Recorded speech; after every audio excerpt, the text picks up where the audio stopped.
Okay, before I open the room, I just want to ask Catherine. Okay, I see your chat. Thank you so much. I wanted to double check that the lives are up. And so now I will go ahead and open our Zoom room. So I'll just say we'll give it a few minutes, a couple seconds to let people filter in, and then we can start our welcoming remarks to everyone. Thank you.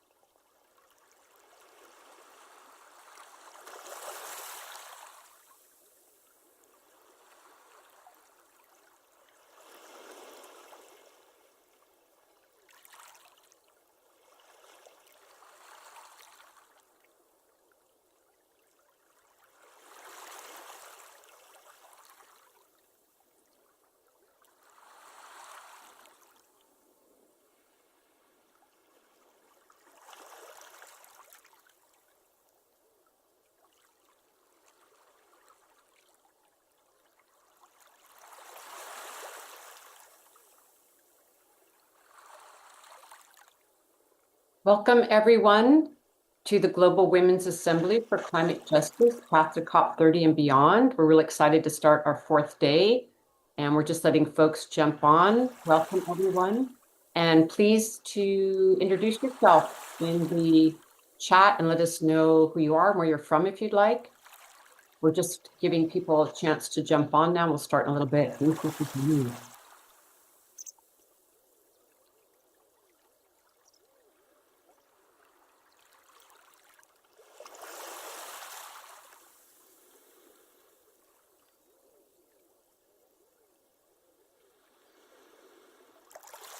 Wonderful. We have a friend and colleague from Zimbabwe joining us. Thank you.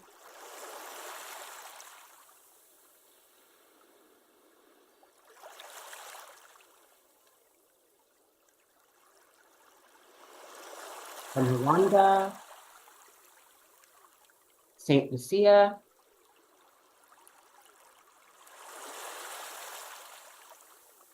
Colorado, Tanzania, Brazil, Pakistan. Wonderful.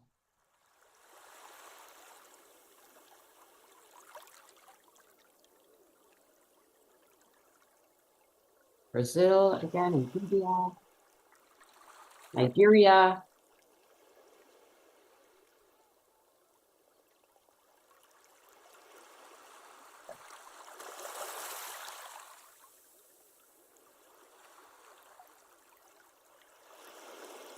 Welcome, everyone, to the Global Women's Assembly for Climate Justice, Path to COP30 and beyond. We're just letting folks jump on. So welcome, and please feel free to introduce yourself in the chat and let us know where you're from. It's just so fabulous to see all of us gathering from South Africa to Ghana, Alaska, South Sudan, Zambia,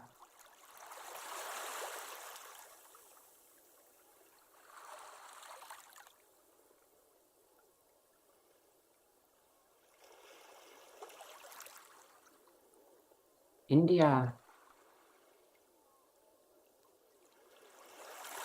We'll start just in a few moments here. Thank you.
start in a few minutes here. We're just welcoming everyone to the Global Women's Assembly for Climate Justice, Path to COP30 and beyond.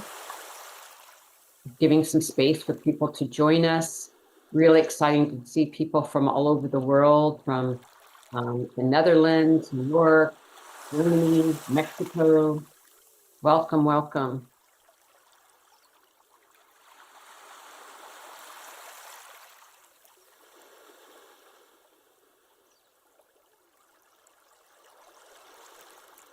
Hi, Osprey and everyone. Just jumping in here to say that we are now recording. And welcome everyone. We'll begin soon. Thank you.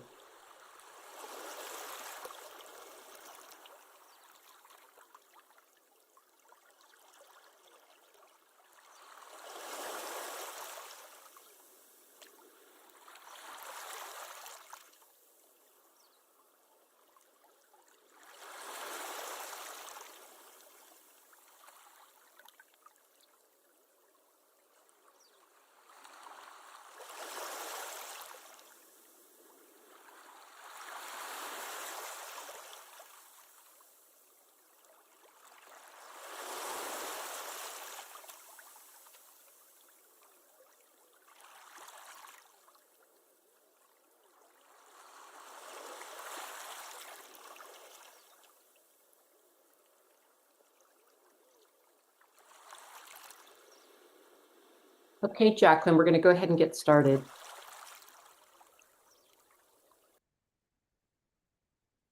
So welcome everyone to day 4 of the Global Women's Assembly for Climate Justice, Path to COP30 and beyond. I'm really excited what has already happened over these last days and really looking forward to all the different panels and speakers from today. And I want to thank you all for your patience as we do a little housekeeping to ensure people are able to participate in different languages. We've been just so thrilled to have so many people join us and be able to hear this information in their home language. So when someone is speaking in a language other than their own, please activate the Zoom interpretation by clicking on the interpretation globe in the lower right side of your screen and choose the language in which you would like to listen. If you're connecting to Zoom through your phone, please touch the 3 dots at the bottom right corner of your screen where it says More and choose Language Interpretation. Choose the language in which you would like to listen and then touch Done. So now if the interpreters would please kindly give us the instructions in Spanish, French, and then Portuguese. Thank you. Hola, buenos días a todas y todos. Para activar la interpretación, por favor, haz clic en el globo terráqueo donde dice Interpretación en la parte inferior de la pantalla y selecciona tu idioma de preferencia. Si estás en un dispositivo móvil, por favor, toca los 3 puntitos que aparecen en la esquina inferior a la derecha de la aplicación de Zoom, donde dice Más, y selecciona Interpretación de idiomas.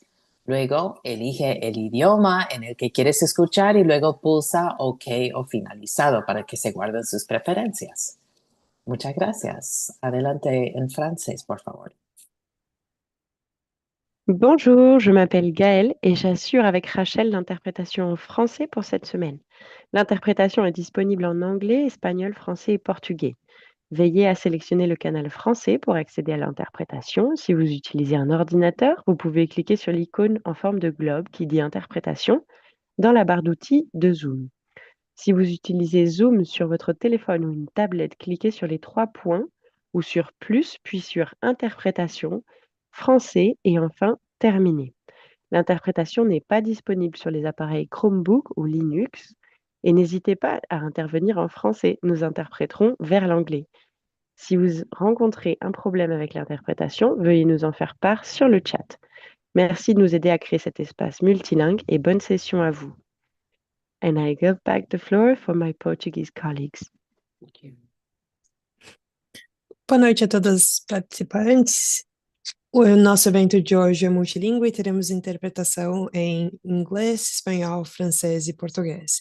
Quando alguém estiver falando um idioma que é diferente do seu, por favor, ative a interpretação do Zoom, clicando no ícone do globo na parte inferior direita do Zoom.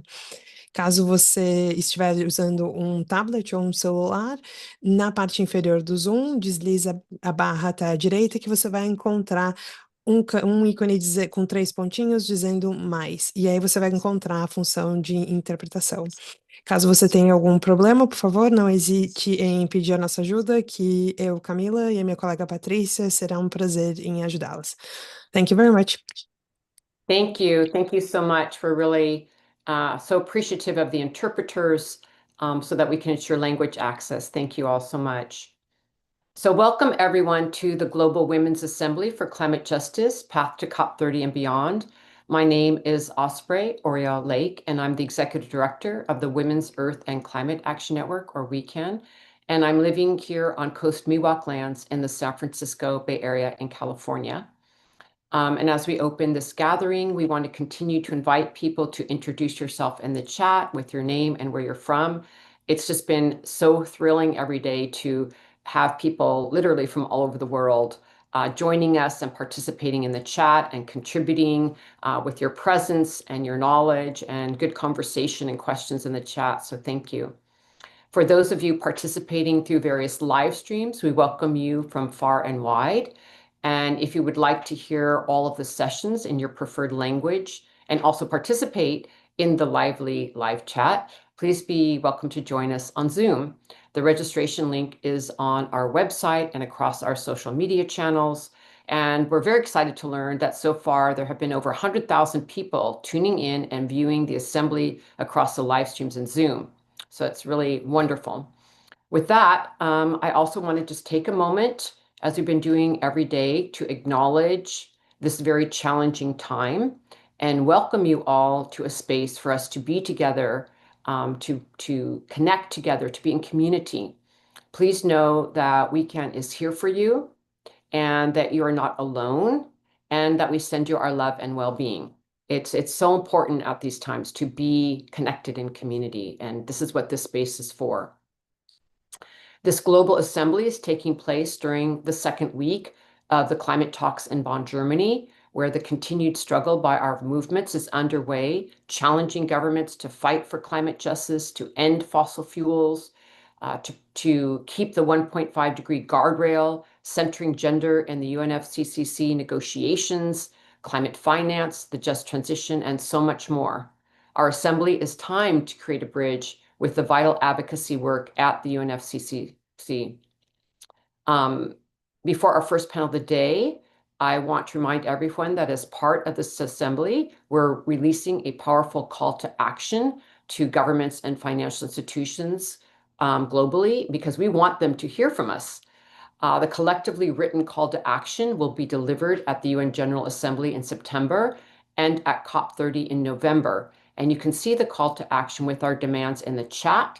And there is still time to sign the document and to take action with us. So we welcome organizational sign-ons, and thank you for everyone who already has. It's been wonderful to see how many more organizations have signed us through the process of this assembly.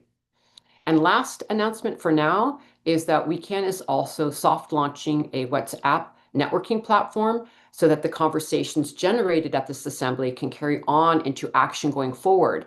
The WhatsApp group is a place where you can connect with each other and share your climate justice related work, your research, projects, campaigns, and find collaboration partners. So we're putting a link to that in the chat, and we continue to welcome people to join us. So we're going to start our first panel. I want to welcome this incredible group of leaders to our first panel of the day, Wellbeing Economies for People and Planet. And I want to thank all of the presenters for your important work and leadership. Over the last few days in this assembly, we've been really talking about how much our current economy is so detrimental to life, to put it in very simple terms. We've been naming clear truths that the climate crisis is not just an environmental issue, it's a justice issue. It's a crisis born of systemic injustice, fueled by centuries of colonialism, white supremacy, patriarchy, and extractive capitalism. These systems are not abstract. They show up in our economies every day. They devalue life, care, and community, and they especially devalue the labor, leadership, and wisdom of women, particularly Indigenous, Black, and women of color, whose care work sustains not only our households and communities, but the planet itself. So just to be clear, care work is climate work, even though it doesn't get recognized. If we are serious about building a regenerative, just, and livable future, we really need to center a feminist, care-based economy, one grounded in gender justice, racial justice, and ecological integrity. Investing in a care economy is not a side issue. It is central to achieving a just transition. It means supporting clean energy, decarbonization, community health, and the rights and well-being of workers, especially those long pushed to the margins. We invite you to dive into WeCan's report, how prioritizing care work can unlock a just transition for all, and we're going to put a link to that report in the chat. It offers a vision backed by data that valuing care and investing in care jobs builds resilient economies while confronting the root causes of climate breakdown. And all over the world, women are calling for a different way forward, grounded in circular economies, earth-centered values, and Indigenous frameworks like Buen Vivir, which teaches us to live in harmony with each other and the natural world. This is the kind of leadership we need, bold, relational, rooted in justice and love for future generations. Reimagining our economies requires us to listen to those who have long stewarded the earth. It means unlearning the extractive logic of taking, exploiting, and dominating, instead of embracing a regenerative approach that honors reciprocity, care, and interdependence.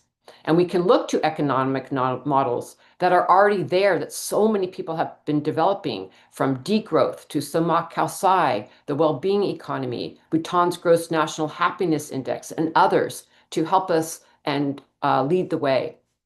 And with that, I'm really honored to turn to our speakers, each of whom brings expertise and visionary leadership to this conversation. We'll be hearing from Dr. Jamila Mahmood, who is the Executive Director of Sunway Center for Planetary Health from Malaysia. Then we'll be hearing from Memory Kachambwa, who is the Executive Director of African Women's Development and Communication Network, FEMNET, in Kenya. Then we'll be hearing from Majo Cerda, who is Kichwa. She's a member of the Council of CONFENIAE, leader of the Economy and Community Development Area, member of the Kichwa Peoples of Serena, and Federation of Napo Indigenous Organizations from Ecuador. We'll be hearing from Dr. Malia Khan, President and Chief Executive Officer from Women Deliver from Pakistan.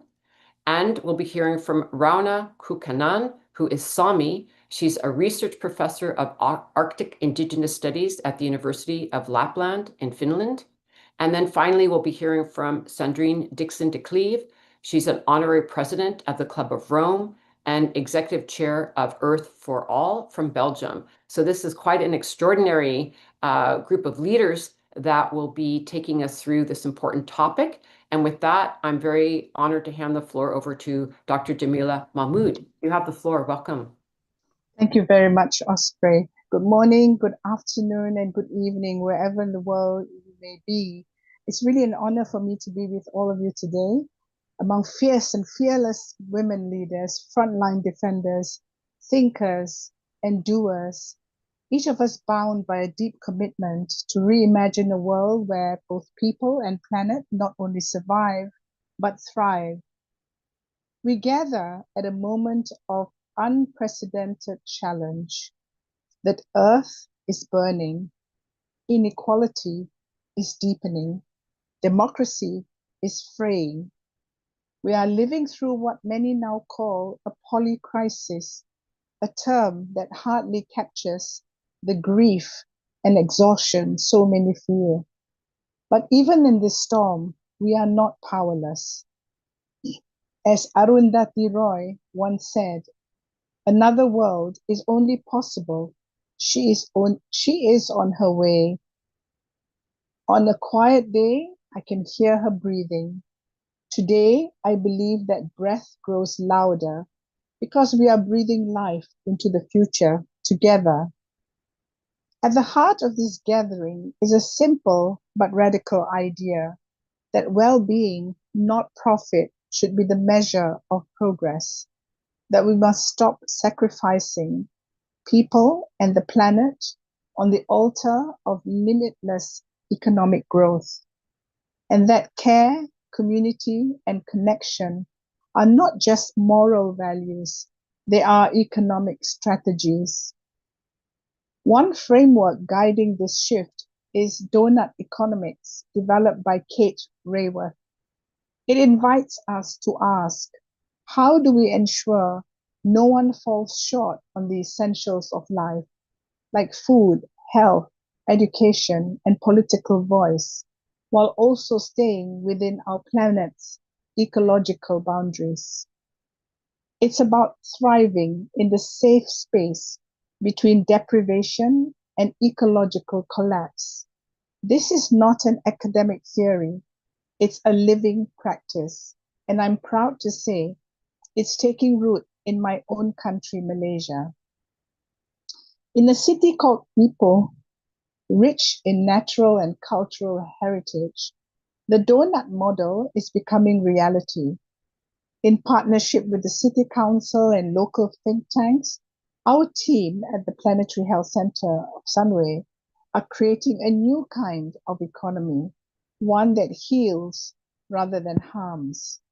We are focusing on regenerative ecotourism that empowers local communities, especially women and Indigenous people, to protect biodiversity while earning dignified incomes. Limestone casts carbon sequestration, turning nature-based solutions into sustainable revenue streams. Community-based disaster preparedness, helping families build resilience against floods and waterborne diseases intensified by climate change. Critically, this isn't a top-down project. It was embedded into the state's development blueprint after inclusive, high-level consultations. And guess what? The majority of the program leaders are women. This is the shift we need, from extractive systems to regenerative ones, from an overemphasis on GDP to well-being, from power to power with. And Ipoh is not alone. Cities like Amsterdam, Brussels, Portland, Nanaimo are also applying the donut model to rethink governance for the 21st century. What unites all these efforts? Local wisdom, community leadership, and many women at the helm. As we look to COP30, let's be clear. Climate negotiations cannot remain detached from justice. We cannot carry the baggage of old economic models into a new climate era. That would be like trying to build a sanctuary with the same tools that built the fire. The leadership of women, especially Indigenous women, women of color, women from the global south, is not optional. It's essential, because when disasters strike, women suffer differently and suffer first. But we also rise first. We rebuild, we reimagine, we regenerate. Let's remember, well-being economies do not mean utopia. They mean reality built differently. Economies where care is counted, where forests are valued as much as financial portfolios, where interdependence is not weakness, but strength. And yes, the road ahead is hard. We are up against powerful lobbies, entrenched interests, and colonial legacies that refuse to die. But we are also living through a moment of extraordinary possibility. The world is listening. Youth are rising. Indigenous knowledge is being reclaimed. Science and spirituality are converging, and everywhere women are refusing to be invisible. So let us be bold, let us be unafraid to imagine and implement a world in which economics becomes a tool for life, not for loss. As poet Adrienne Rich wrote, the most important thing one woman can do for another is to expand her sense of actual possibilities. So here's our call to action. Let's expand the world's sense of what is possible. Let's scale up cities and communities that embrace regenerative economics like Kate's donut economics and include well-being metrics in our development plans. Let's center the margins because that is where the new world is being born. And let us leave here knowing this. The blueprint for a just, joyful, and livable future is already in our hands. Now we must have the courage to build it together. Thank you.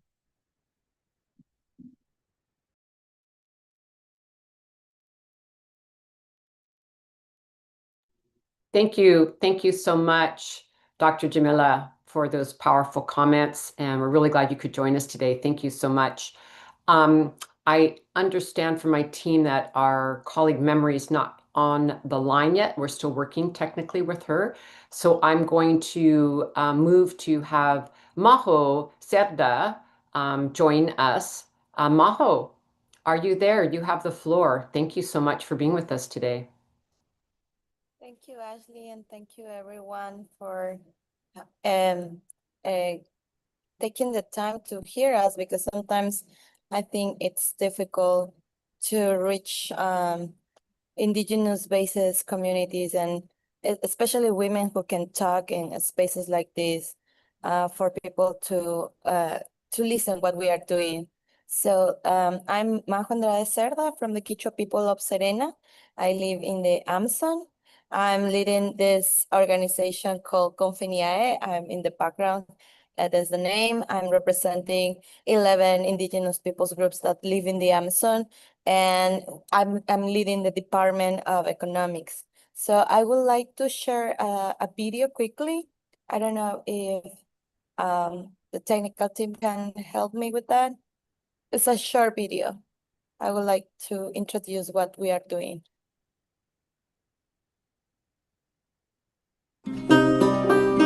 Las nacionalidades indígenas amazónicas ecuatorianas hemos vivido en nuestro territorio la selva por siglos. Cuidamos de los bosques, ríos, cascadas, tierra, aire, plantas y animales, y de las comunidades, beneficiando a toda la humanidad. Por eso es importante que implementemos una gestión integral de los territorios, considerando nuestras culturas para asegurar una conservación que incluya a los jóvenes, mujeres y ancianos. Que responda a nuestras formas tradicionales de vida y respete las decisiones autónomas de las organizaciones acorde a los derechos colectivos y de la naturaleza. Las oportunidades económicas en la Amazonía deben ser en armonía con la naturaleza y la vida digna de las comunidades. Organizadas y organizados podemos defender nuestros derechos y territorios.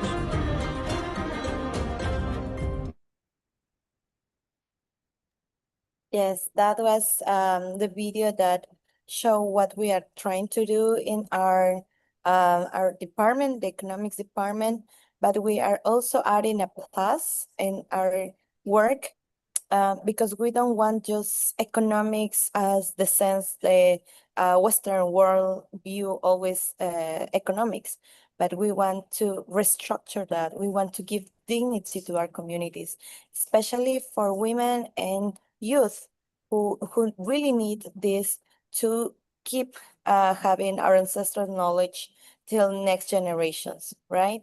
So in the economic department, we are not talking just about giving capital to entrepreneurs, but we want that entrepreneurs, indigenous economies, initiatives can give dignity and come back to the sense of the community, right? So also what we want to do is to create a brand that is called Amazonia. It means we want to create this with love. Remember when in a letter you send a letter to someone you love, you say bye, but you say sending love or love, and we want to do that thing with Amazonia. We want to send the Amazonia to people, and to believe that the Amazon rainforest it's still alive. We just have the Amazon. We can take care of the Amazon till this year. Otherwise, if we don't keep working on saving the Amazon, we are not going to talk about more the Amazon in the future. So what we want to do, it's to create a platform where indigenous initiatives are all together to defend the forest, the rainforest, and the rivers mainly, the flying rivers that are integrated in our ecosystem. We want to preserve nature. We want to preserve everything. And the economics area, it's focusing on this because we believe that indigenous governance has to include economics, education, health, and other issues as an integrity to have an autonomy in our lands. So what we need to do is keep working, but with the perspective of indigenous peoples. In this world of talking about economics, we are thinking maybe sometimes and all the time, as I said, we are always thinking about capital, but we cannot capitalize our rivers, our forests. What we want to have, it's really good prices and fair trade for our knowledge, because we are not just selling a product, we are not just selling food, we are selling our knowledge, our ancestral knowledge. Because if now acai is very demanded in the US and in other countries, it's because indigenous peoples first eat that food. It's not just because we are in this territory that we know this, but it's for like ancestral knowledge that can help us to build all of this. And now just people is demanding. We cannot do this just because someone is demanding. It's because we need this integrity, this dignity to our territories. So I would like to also let you know that in this program, we are helping our indigenous entrepreneurs with an accelerator. And this accelerator is giving money to the businesses led by indigenous peoples. And this is like credit, loans with no interest. And this is all managed by the indigenous organization that I'm leading now. So the rest of the money, it's like just capital seed capital to invest in the own business. And we need to do that to create a sense of how we can do economies in indigenous territories, how we can do savings, but in a sense of how you retribute to indigenous communities, and mainly to have the very main role of indigenous women, who are the ones who are managing the economics, the money, the savings, and also the ancestral knowledge, and how we are integrating this to programs as education, health, and even service basics as cleaning water. So I would like just to finish saying that we are in all of this together, and we need to support more indigenous-led initiatives. We need to support indigenous youth initiatives, and also women who are in the front lines of this work. I can tell everyone what else we are doing, so please reach us out in our social media and our website. I'll have also my email. But thank you so much for giving us this space and to hear us what we are doing back in our lands. Thank you so much. Thank you so much, Majo. It's really great to see you. And Majo and I have known each other for over the years now. And I just love that you have come into this position and your leadership and all that you're doing. And it's really exciting. And one of the things that I really love that I learned when I was in Ecuador from indigenous peoples over, the last decade plus, is about the entire concept of buen vivir, or in some cases, what is called sumak kausai. And it's a very, very different view of economy.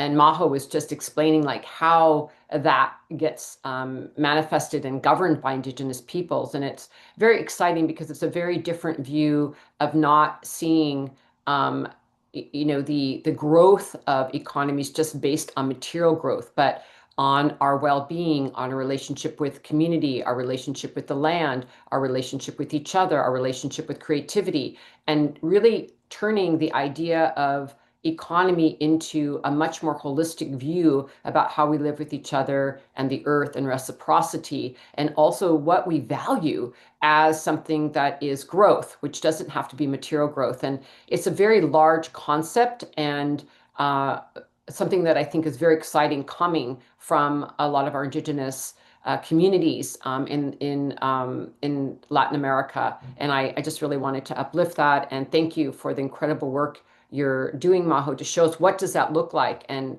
how we really need to listen to Indigenous, not only Indigenous science, but Indigenous economy. So thank you so much for your presentation.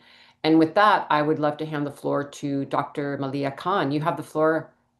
Thank you for joining us. Thank you so much, Osprey, and thank you for the invitation to speak at this panel. I'm really I know people performatively say they're really honored to be a part of this, but I really am. This is an incredible array, as you so pointed out. I'm going to lift us up a little bit from what what Majo was talking about, which is incredibly important, or what people can do at an individual level, and talk a little bit about what do we see happening around us, as you pointed out right in the beginning, in this multi-crisis. And and I'm, as an optimist, see an opportunity in every crisis. So I want to sort of think about, direct us to think about that, think about where we can insert a reimagining of economies and a reimagining of the world order in which these economies rest, and a reassertion of the rights of individuals, women, Indigenous people, gender fluid people, all of them included, so that we are not constantly still battling the old systems. So for that, I want to talk a little bit about, the current capitalist system seems that it's been immutable, seems like it's been there forever, the extractive nature of it, the exploitative nature of it, and the fact that it benefits only a few, a handful of individuals and not others. I believe Oxfam just came out with a report this week, which talked about how the trillions of dollars that the 1% have gained since 2015. So this is just in the last 10 years, the trillions and trillions of dollars that they have increased their wealth by. And this system doesn't always have to be thus. And I do think that the current attack on the multilateral system, on the rules-based order that's happening through a multitude of ways. One is through the reduction of ODA by donor governments. They are absolutely abdicating on their responsibilities that they have put forward.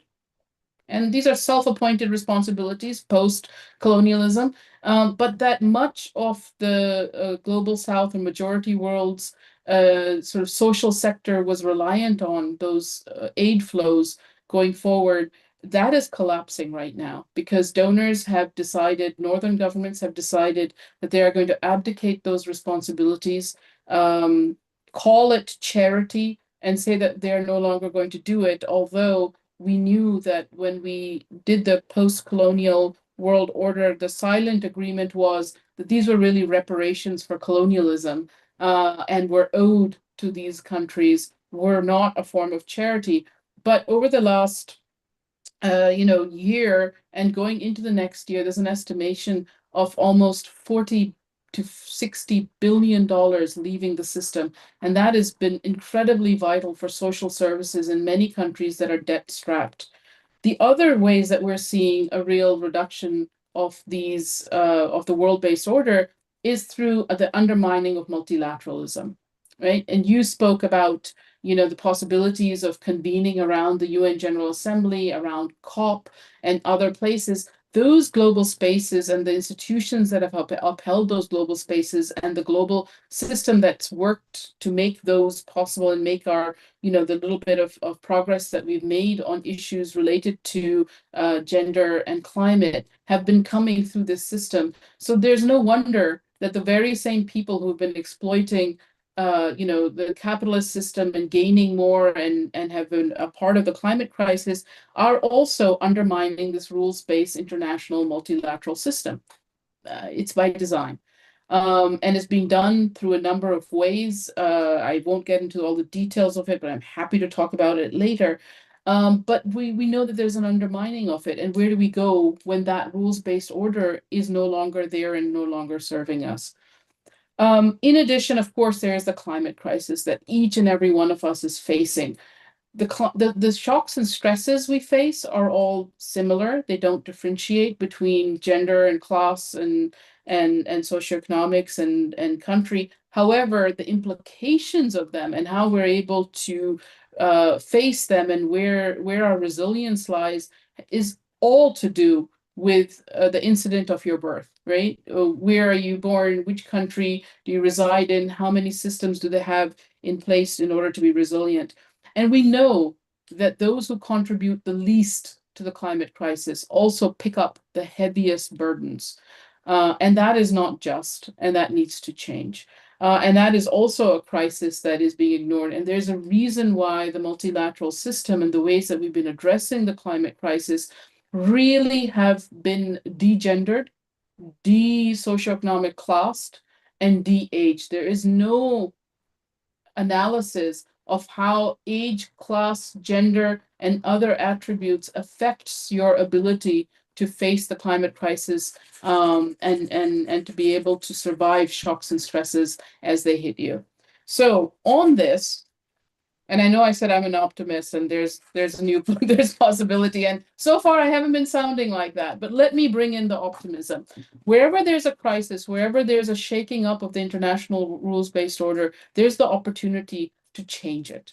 What seemed immutable and unchangeable only a few years ago with the hegemony and the dominance of the US ODA-driven system that was dominated by northern governments, that is falling apart. National governments are recognizing and realizing that there needs to be a different system in place so that they can provide the essential services that is the responsibility of every state to their citizens.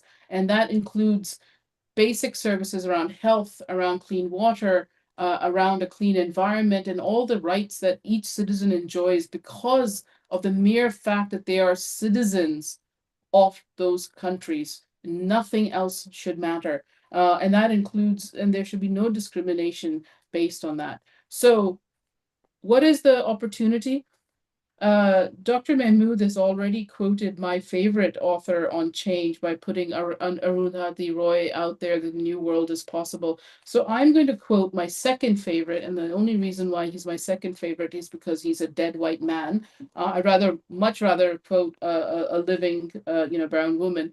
But Gramsci, way back in 1947, said, "Now is a time of monsters. The old world is dying and the new world struggles to be born." So we know that this is the moments of when there's terrible, as we were euphemistically calling them, difficult times and challenges.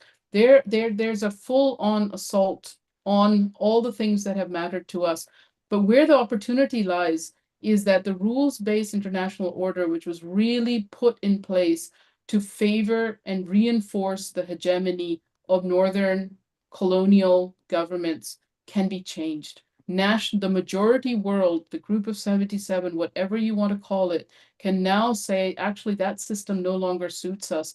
The debt-ridden system that we're burdened with national debts, so that, for instance, my country, Pakistan, pays $20 billion a year on debt servicing, and so therefore has no money left to be able to provide services to its own citizens and heavily relies on ODA to be able to meet basic things like education, healthcare, clean drinking water and supplies, that needs to change. and that also the rules-based order needs to really be driven not by a handful of countries who can drive agendas, not call genocide a genocide, be able to apply rules to certain countries and not to other countries, and to essentially gaslight us in so many ways that we can actually say that that time has to change. We have to change it.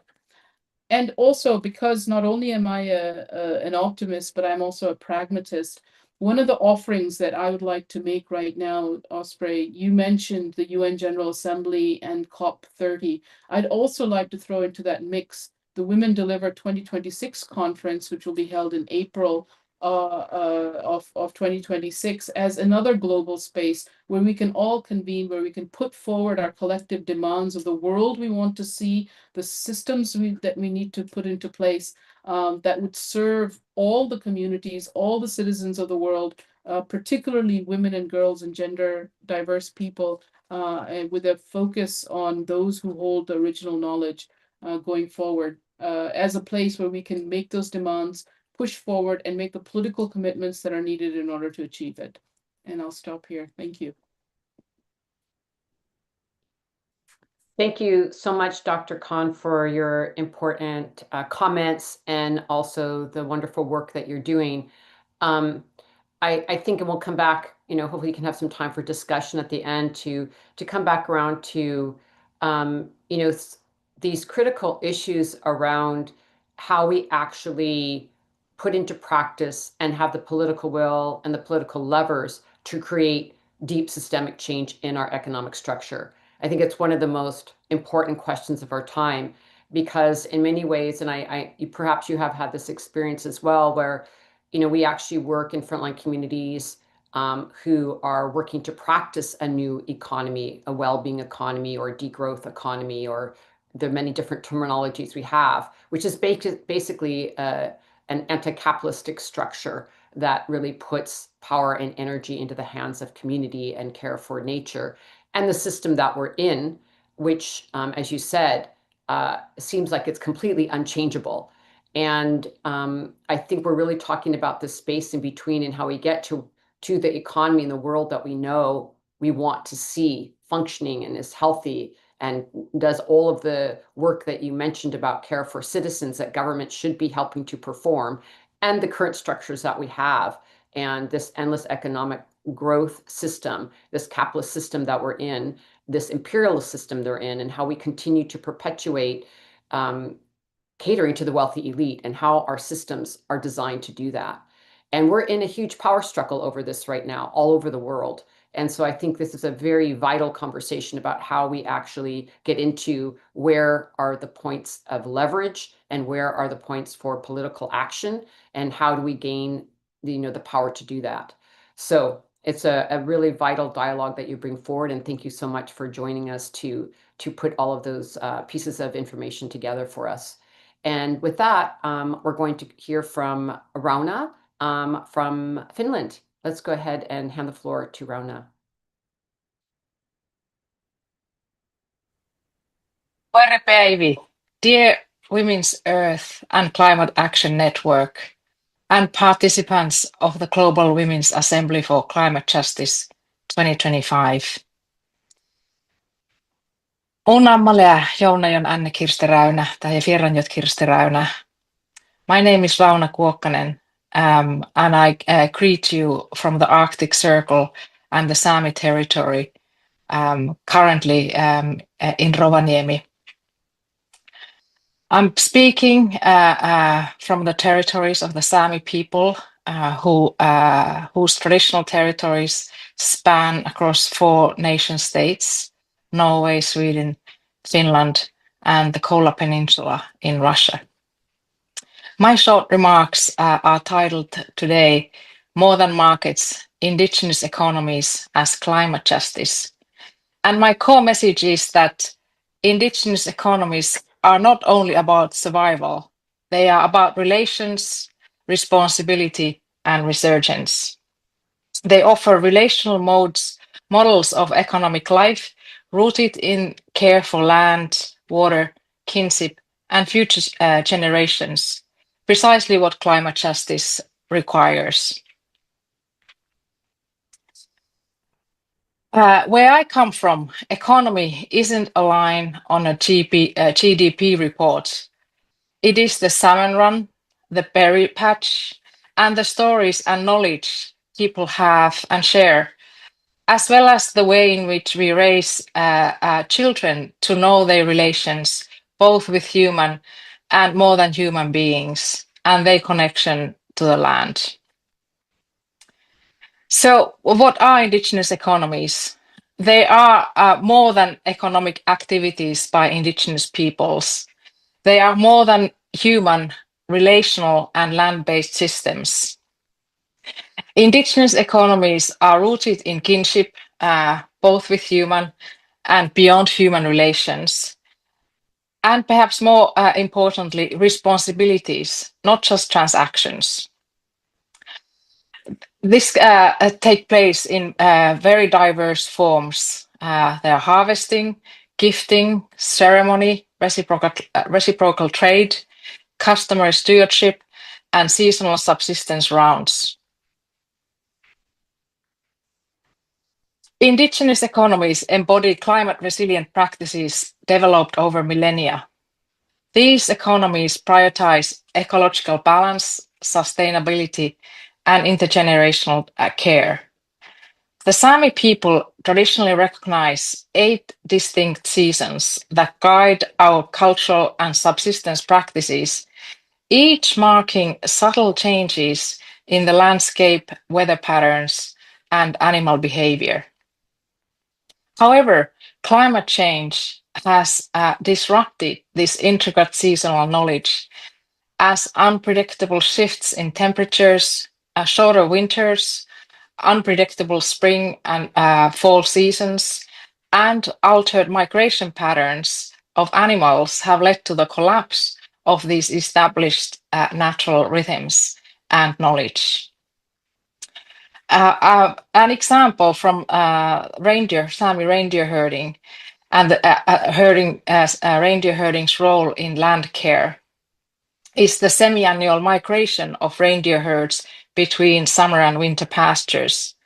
This migration not only helps preserve biodiversity, but also minimizes environmental impact.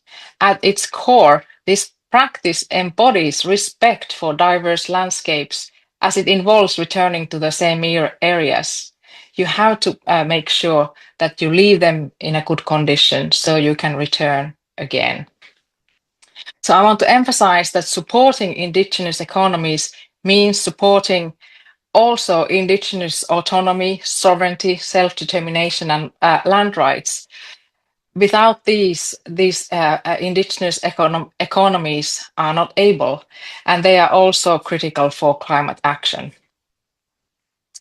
There are major challenges facing indigenous peoples and indigenous economies.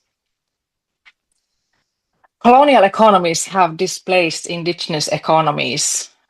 Today, we face a new threat, the neoliberal so-called green economies, market-based green solutions that seek to address climate change, carbon offsets, and resource extraction in the name of renewables. And this is particularly challenging at the moment here in the Nordic countries and in Sápmi, the Sami territory. Those perpetuate the harm that has already started more than 100 a century ago in the Sami territory. I want to also at the same time call attention how indigenous women are often at the forefront and the front line of both harm and innovation as knowledge holders and community leaders. For example, indigenous women often are water protectors. And with growing investments in alternative energy generation, there has been so far insufficient attention to the environmental and social costs for water systems and communities. Many proposed hydropower projects are located on Sami territories, or in areas where altered water flows will disrupt downstream ecosystems, food systems, and living conditions. And this is also true to many other indigenous peoples. But there are also very hopeful moments. There are increasing number of land back campaigns, indigenous-led conservation areas, indigenous stewardship programs, guardian programs, and community-run renewable programs and projects. In Sápmi, the most well-known, also in the international media, is the FOIN case, where Southern Sámi youth and reindeer herders are seeking to claim the land from one of the largest wind industry initiatives in Europe. I couldn't emphasize enough the importance of indigenous self-determination as a climate solution. It is essential to climate justice because it returns authority to communities whose governance systems are designed to sustain ecological balance, protect biodiversity, and prioritize long-term collective well-being over short-term extraction. I want to invite everyone to see indigenous economies not as relics, but as forward-looking, future-oriented systems of care based on relational thinking, being, and action. I want to close my remarks noting that climate justice isn't only about cutting emissions. It's about changing the relationship between people, land, and economies. Indigenous economies show us how, by taking care of each other, human and beyond the human, including the land herself. I want to invite the Assembly to center indigenous-led economic models in climate policy, funding, and action. I conclude with this idea that the economy is the way we take care of each other. Thank you for this opportunity. Thank you so much, Arauna from the Finland area. We just absolutely love your presentation and sharing with us Indigenous economic values and systems. It's so important for us to think about how we can view the economy in a very different way. And before we go to our next speaker, I wanted to bring Majo back into the conversation since we're talking about Indigenous economy. And just to ask you to weigh in on what Rauna said, and also if you could further elucidate ideas about buen vivir. I think it would be good for us to go a little bit deeper into that. And then I also have a question for Dr. Khan, but please go ahead if you would really help to open that conversation up a little bit more, Majo. That would be really helpful. Thank you. Yeah, one of the things that I believe we should create more in indigenous economies is that indigenous economies is just one part of our governance for indigenous people. So think about a table. It needs four stands to be like a table. If we don't have one, it's gonna be wrecked, right? So economy is one part of this, and we need to give independence to communities to govern their processes and their territories. I was just reflecting on what my other colleagues were saying here is that also economics are not just a part of this governance, but also are tackling climate change. How? Well, we are introducing our indigenous knowledge into these initiatives, and we are having independence in our own processes, and then we are tackling some extractive industries. For example, in our territories, we are being threatened by mining and oil exploitation, right? So if we give alternatives to communities, they could not sell their lands to the miners or to the oil companies. So we keep the territories, the lands for ourselves. And in the program that we are having at CONFENIAE, we have like a commitment with the indigenous businesses, that they have to give some of the percentage of their financing to invest again in the preservation of forests for them, even if it's not deforestation or monitoring the rainforest, but also to reforest some forests that were lost because other activities, other economic activities. So I think it's really important to know that this process cannot just be apart from what the public investment it's doing, or it's apart from the private investment. Everything is interconnected. So if we find a way to put all together the private and the public sector to invest more in indigenous peoples, not just like a part of philanthropy, but also as a part of doing these businesses in a good way with indigenous peoples and having, of course, their free, prior, and informed consent. So all of this process, we had to build in a good way that the organization, the community, and even the business can understand. Otherwise, it's going to affect our structure of how we govern our territories as indigenous organizations or communities. So what is the most important part is that we all build this together. I didn't do this alone as the leader of CONFENIAE, but it's about to give the chance to everyone to speak up, and we can build this together. And I'm checking the boxes, and I was going to compliment what my sister Sammy said. It's really important also to create this kind of independence in economies, because we are the protectors of water. And I'm seeing in real life that when miners come to our land, to a territory, they are destroying our vital source of life, that it's water.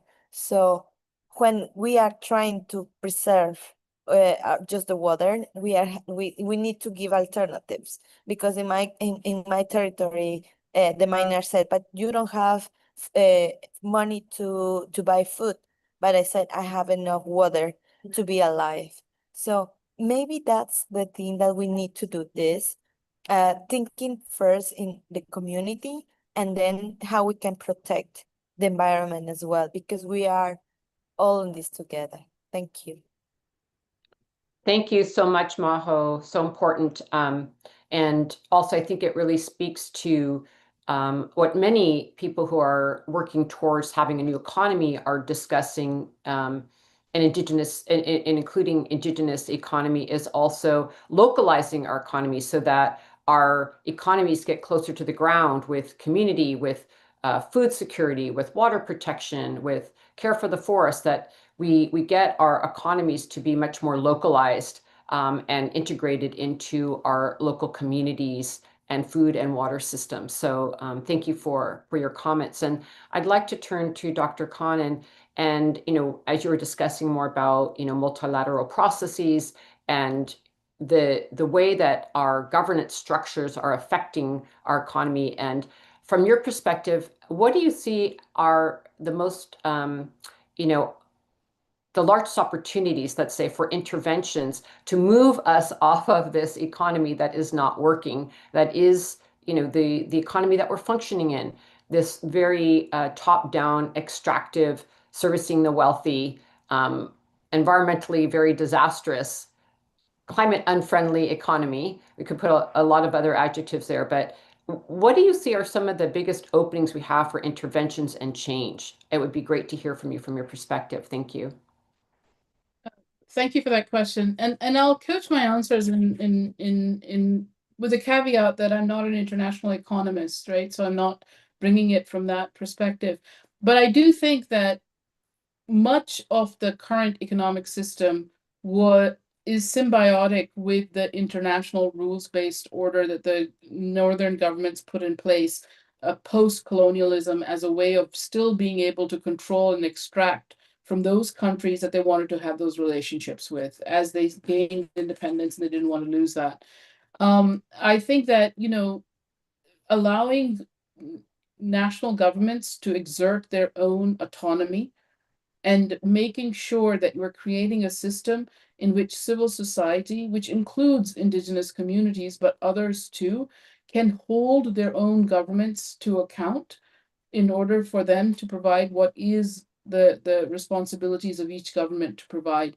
And that these governments are then able to negotiate better and more favorable conditions for themselves, because right now the conditions that each of these governments are put under, the structures of debt, the unfavorable trade agreements, the extractive nature of multinational corporations, and the fact that they don't pay taxes, etc., are all part of this system. So if we're able to lift up national governments, allow civil society to, and each citizen to hold those governments accountable, so that slowly over time they have to respond to the needs of their own citizens. And that pressure can then be exerted by Indigenous groups, by women-led institutions and organizations, and by the feminist movement.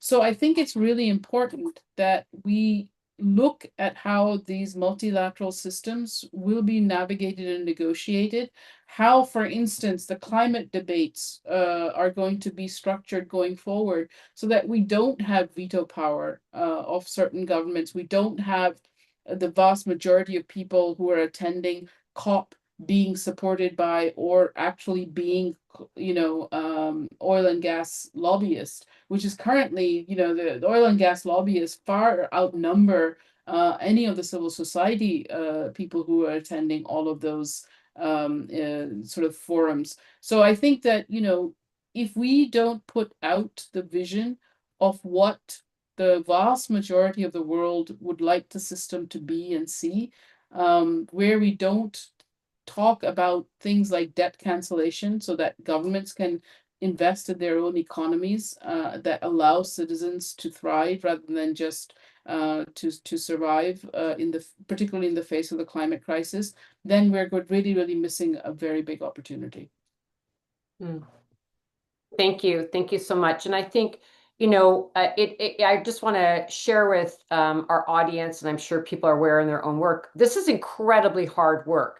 So just to give an example, sort of queuing off of Dr. Khan's comments, as an example, when we were all in Azerbaijan for COP29 at the end of last year, it was called the finance COP, and it was supposed to be a negotiation around really figuring out how wealthy countries, the global north particularly, is going to help finance what are we going to do to get off of fossil fuels and transition to clean energy, what's going to happen around loss and damage, and all these different components that are being negotiated regarding the Paris Climate Agreement that have to do with the finance component. And it was, I don't know any other word, it was a disaster. People walked away from COP29 really from civil society perspective, very empty-handed. And it really has to do with the fact that one, there wasn't enough finance put on the table by wealthy countries by a vast, vast margin. The money is there. We've been talking over the last few days about how we can look at our governments, and I'm here in the United States and watching literally billions and billions going to the military, but where are the finances to care for communities, care for the earth, care for basic well-being? So the funds are there, but they're not being allocated to the things that we need or that the earth needs. And so the finances that were put on the table were minuscule compared to what the demands are. And then the other part is talking about the quality of the finances themselves, that they're not put forward in terms of loans, but in terms of actual grants. And so that we see the funds moving from those who have the wealth and have the funds to those who need them in a form that doesn't create more debt, which creates a vicious cycle, as you were getting at a little bit, Dr. Khan. And so I think this is a really critical component of not only the climate negotiations, but how the world is governing finance and wealth overall, which is not heading in the right direction. So there was a lot of pushback by civil society in Azerbaijan, a lot of frustration from governments that are depending on these funds for this transition into a new regenerative economy, renewable energy economy. What's going to happen with the fact of adapting to climate disasters and all of these different components. And I think the thing that's really tragic and sad is how slow governments are moving in relationship to the crises that are unfolding, not just but climate, environment, social injustices, and it's not really meeting the needs of the people. And so I just wanted to emphasize that I think that we're on course with what our demands are and our analysis about what could happen, from feminist economics to the degrowth movement, to beyond growth movements, to Bhutan gross national happiness, to indigenous economies. I mean, I think a lot of information's out there by economic experts and people practicing reciprocal relationships with the land and each other in different economies. But the powers that be and the institutions that are in place are formidable. And so I think it is a time where civil society has to get louder and stronger in our interventions and demands around, the fact that we have to address our governments in how they're regulating the techno billionaires, for example, and the fact of how we're going to actually move us into a well-being economy, which is what's really needed. And so I think this is where the challenge really exists, is knowing the kind of economy we need and how do we actually get our governments and those in power to move along with a very different view of economic structures. And I see that your hand's up, Dr. Khan. Please go ahead. Yeah, and please call me Maliha. I don't know who you're referring to. I keep saying Dr. Khan.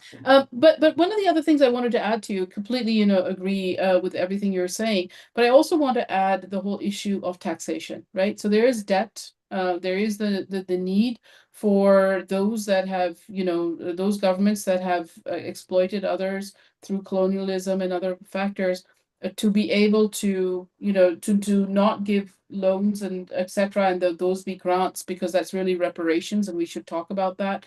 If nothing else, we should talk about debt restructuring and debt cancellation. But we should also talk about taxation. I quoted Oxfam's report, which didn't note the numbers down, can't remember exactly where they were, but I did look up another one that just in 2024, the wealthiest 1% have increased, just in that year, increased their wealth by $2 trillion, right? So the amount, and if we continue to go in this direction, there will be they're projected to be 3 or 4 individuals who will be trillionaires. And that's a sum that is just very, very difficult for us to fathom.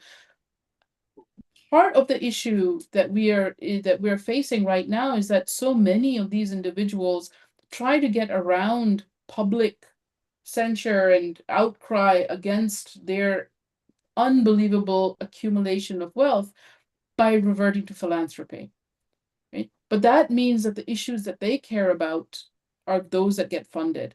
And yes, there are many of them which we applaud, that they are, yes, they're giving away billions of their dollars. And, Gates has just said he's going to give away his entire wealth over the next 10 years.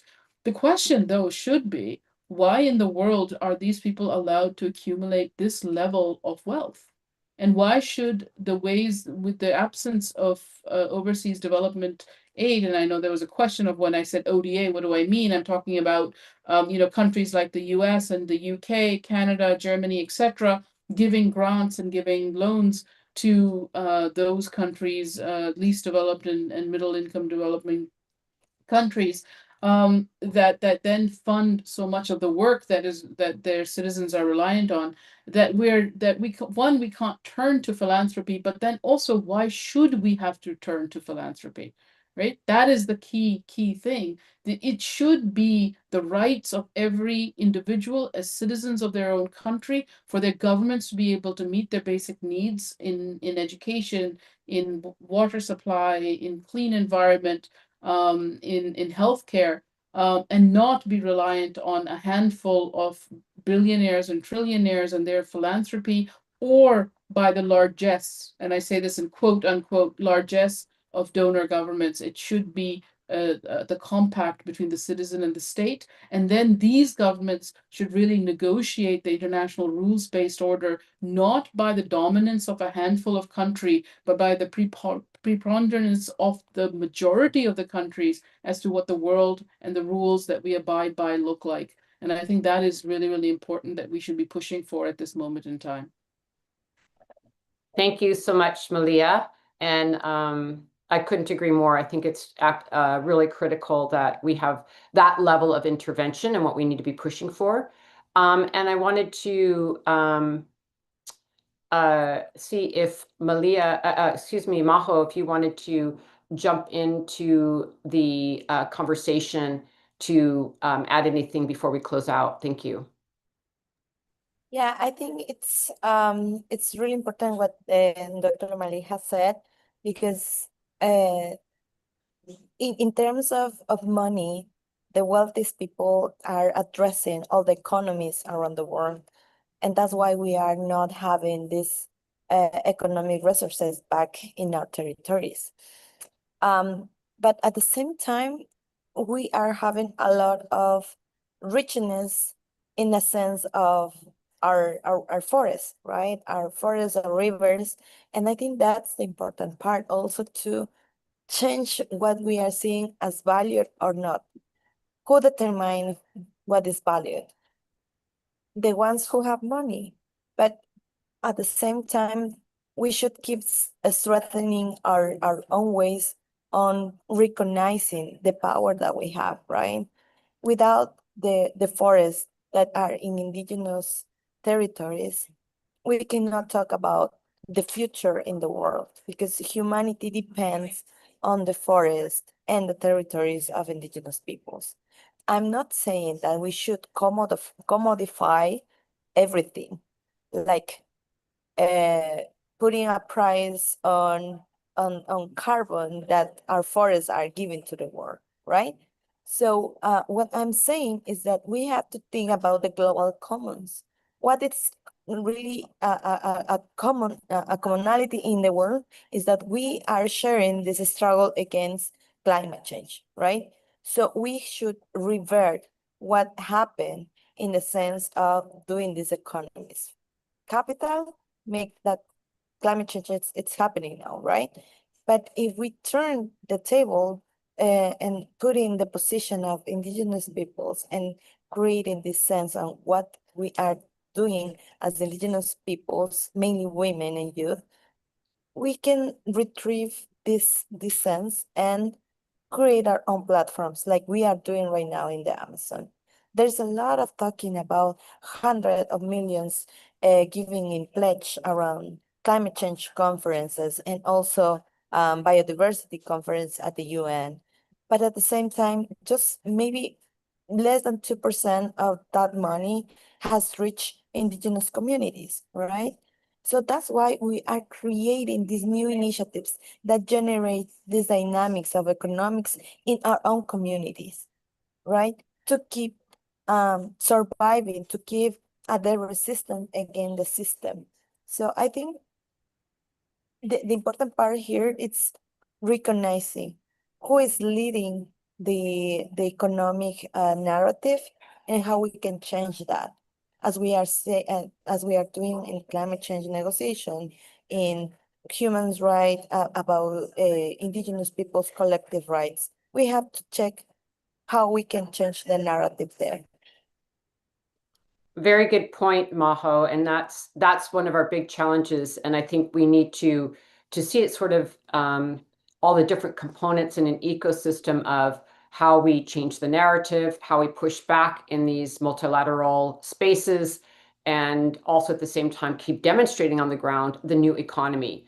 So it's a very holistic approach to everything from the research to these new narratives, doing media work, and pushing back as civil society. It's a really comprehensive approach about very, very huge job, which is transforming our economy. I do see one of our presenters has made it onto the Zoom room with us, and we're so glad to have her here. Sandrine Dixon DeCleve, we introduced you earlier, but we're so glad you're here. Please take the floor. Thank you.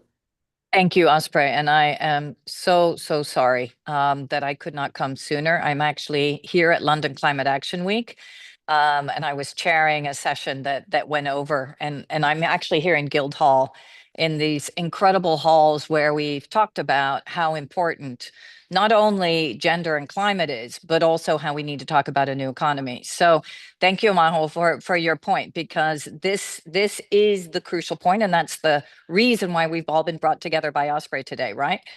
How do we actually think about that new economy? And not only how do we think about it, but how do we actually make it real?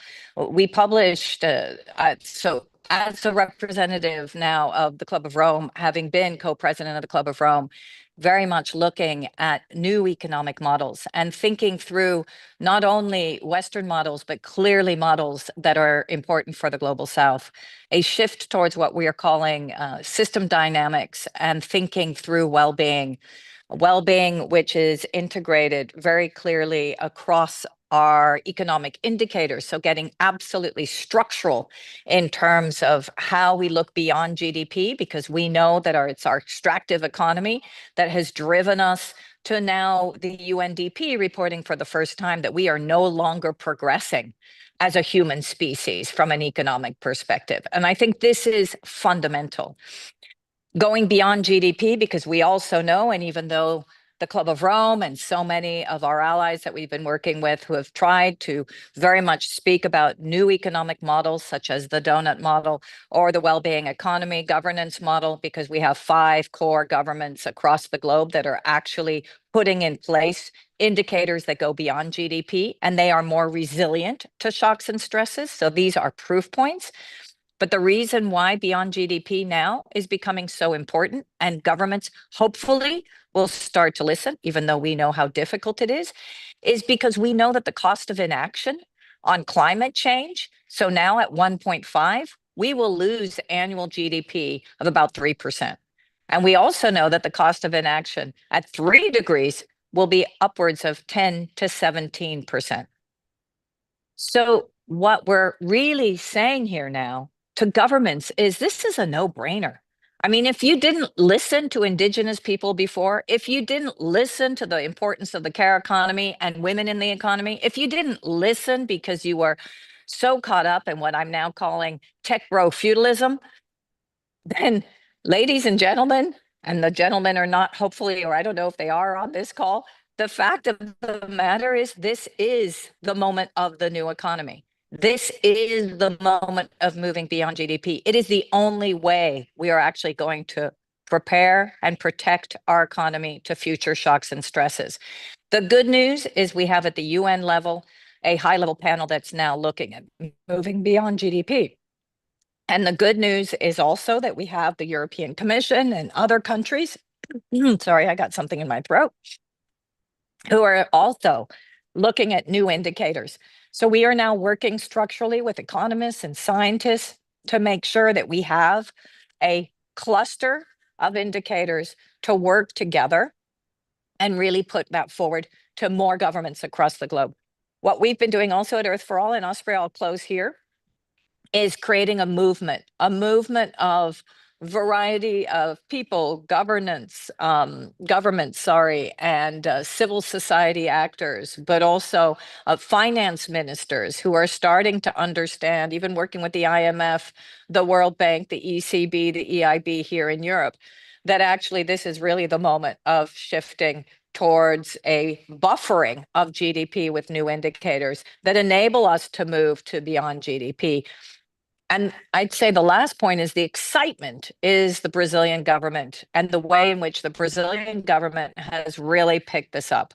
The fact that Lula has already put into the G20 conversation the need to look at other types of economic development and economic models.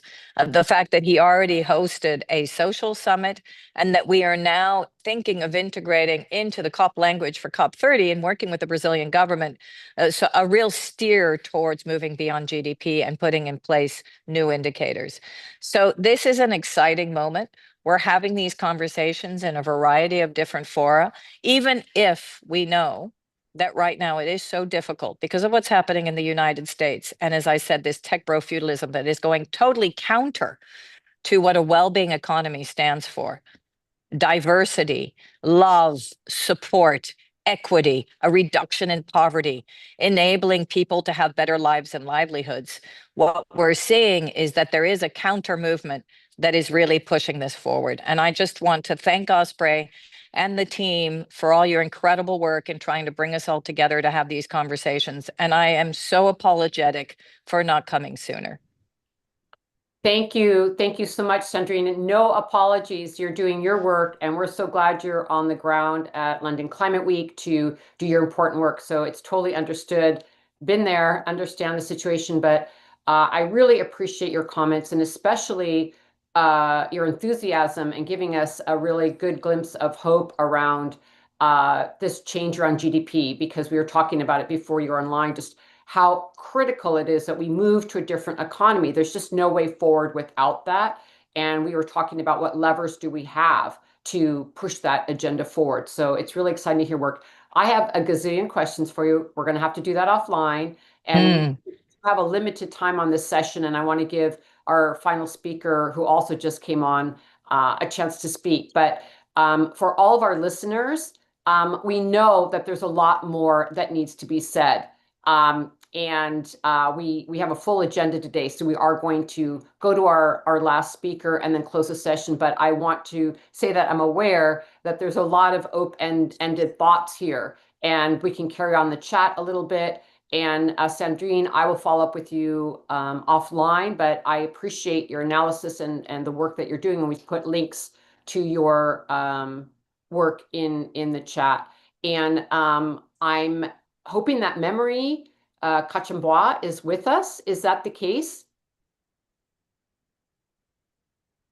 Hi, Osprey. Unfortunately, I do think we lost Memory with the technology pieces, so apologize, but just wanted to come in and let you know.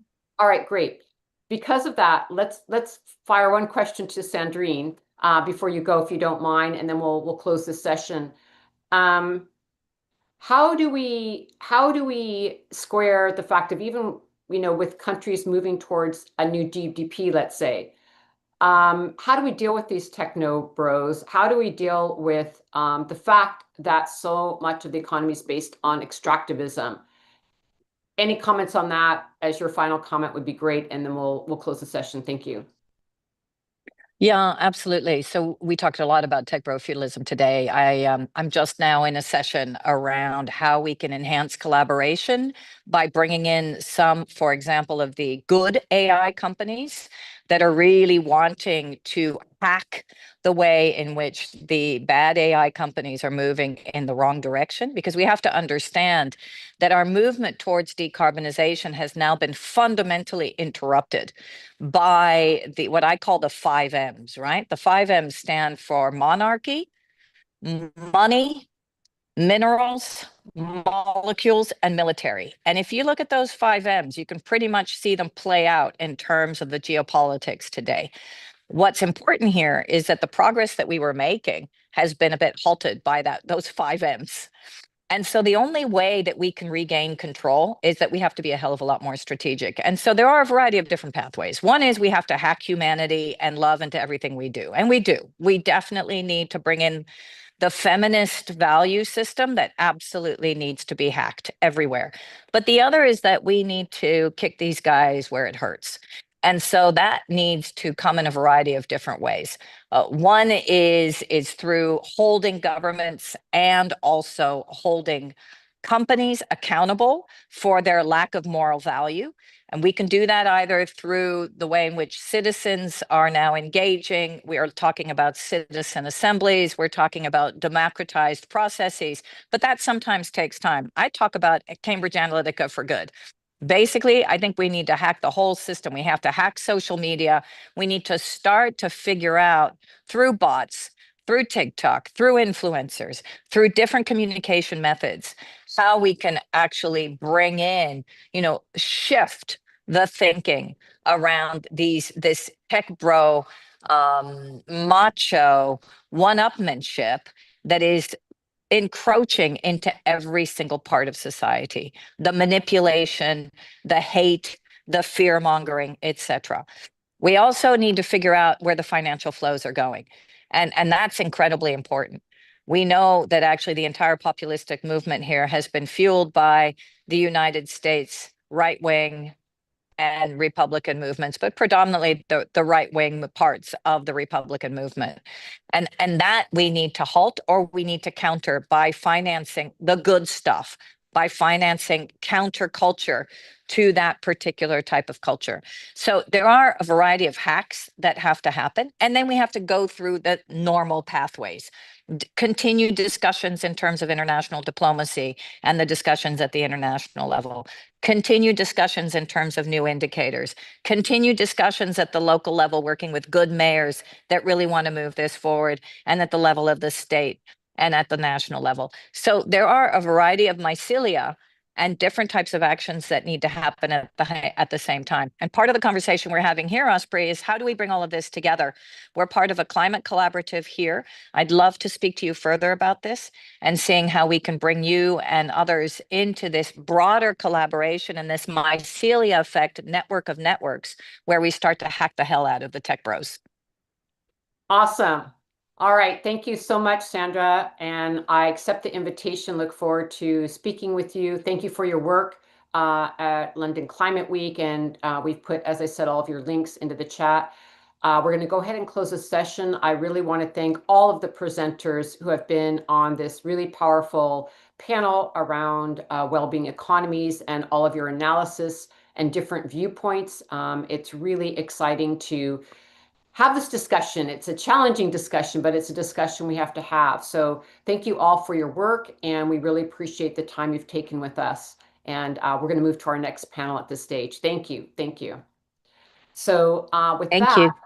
Yes, thank you so much. And now I'm honored to move us to our next panel and to welcome an incredible group of leaders to the panel on divestment movements and transitioning away from fossil fuels. All over the world, communities are rising to say enough is enough. We can hear that just from our last session. And fossil fuel corporations and financial institutions that prop them up are driving climate chaos, violating human indigenous rights, and fueling deforestation and environmental destruction. So in response, there's been a powerful divestment movement, and they're continuing to grow, building strategic, coordinated, and rooted in frontline resistance. These movements are halting pipelines, blocking new fossil fuel infrastructure, and organizing to cut off extraction at the source. And at Weekend, we've had the honor of working alongside many of the leaders on this panel, including in co-directing Indigenous women's divestment delegations with Michelle Cook, who you'll be hearing from shortly. And these delegations are acts of resistance and reclamation. They create space for Indigenous women and frontline leaders to sit across the table from the very institutions that are financing destruction, banks, insurers, and asset managers, and to speak truth to power, and to say to them that their money is funding rights violations, that their portfolios are fueling planetary collapse, and really having a dialogue with them. And some of this work we do is in a workshop format. Sometimes it's more fiery directly on a particular project, but we need to be in relationship with the people who are financing. This is climate justice in action, exposing power, holding institutions accountable, and as we've been talking about, shifting the narrative so communities and the earth are no longer treated as sacrifice zones. These delegations have directly led to hundreds of millions of dollars in fossil fuel divestments, catalyzed investigations, policy shifts, and increased public pressure across the finance sector, which is what we want. We want to push that agenda. And the message is clear. We must stop the flow of money to fossil fuels. So for a lot of the discussions that we've had thus far in the Assembly, we've been really talking about different kinds of advocacy with governments and what we're doing on the ground and what actions we can take individually and collectively. And this conversation is adding to that, which is now not just addressing governments, but directly to the financiers themselves of fossil fuels, and really talking to them about instead directing the resources of those finances toward renewable, regenerative, community-led solutions that honor and protect life. And how do we actually get into that dialogue with them? Now, to help ground this conversation, I want to begin with a short video to show one aspect of this work. There's many aspects of this work, but we wanted to show you this because it's very inspiring and fiery and really brings us into some of the heated debate on this conversation. And then afterwards, I'm going to introduce our speakers.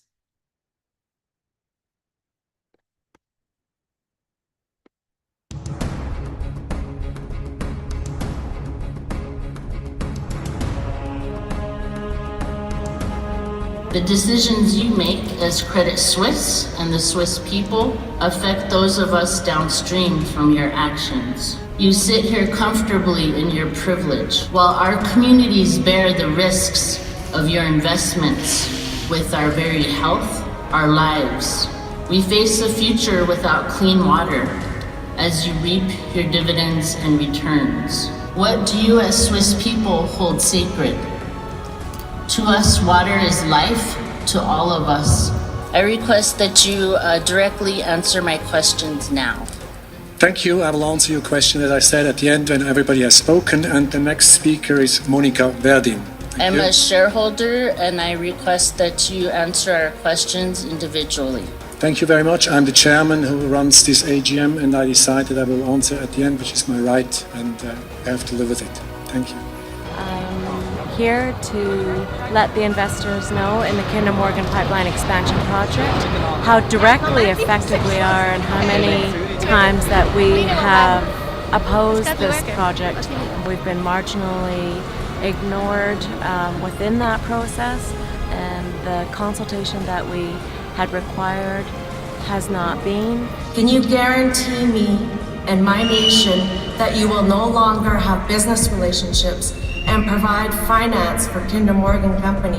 We are here today to let Credit Suisse and all the other banks that are financing these projects that we have not given our consent, that we find water and clean air and land to be critical infrastructure, not pipelines. We're all citizens of this planet, and what happens in our homelands will affect the people here in Switzerland.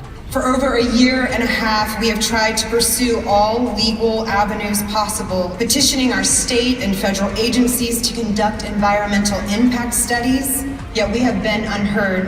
And our resistance to this corporate colonialism that is tied to carbon extraction is growing, especially during these times where corporations are influencing our government to pass laws restricting our rights.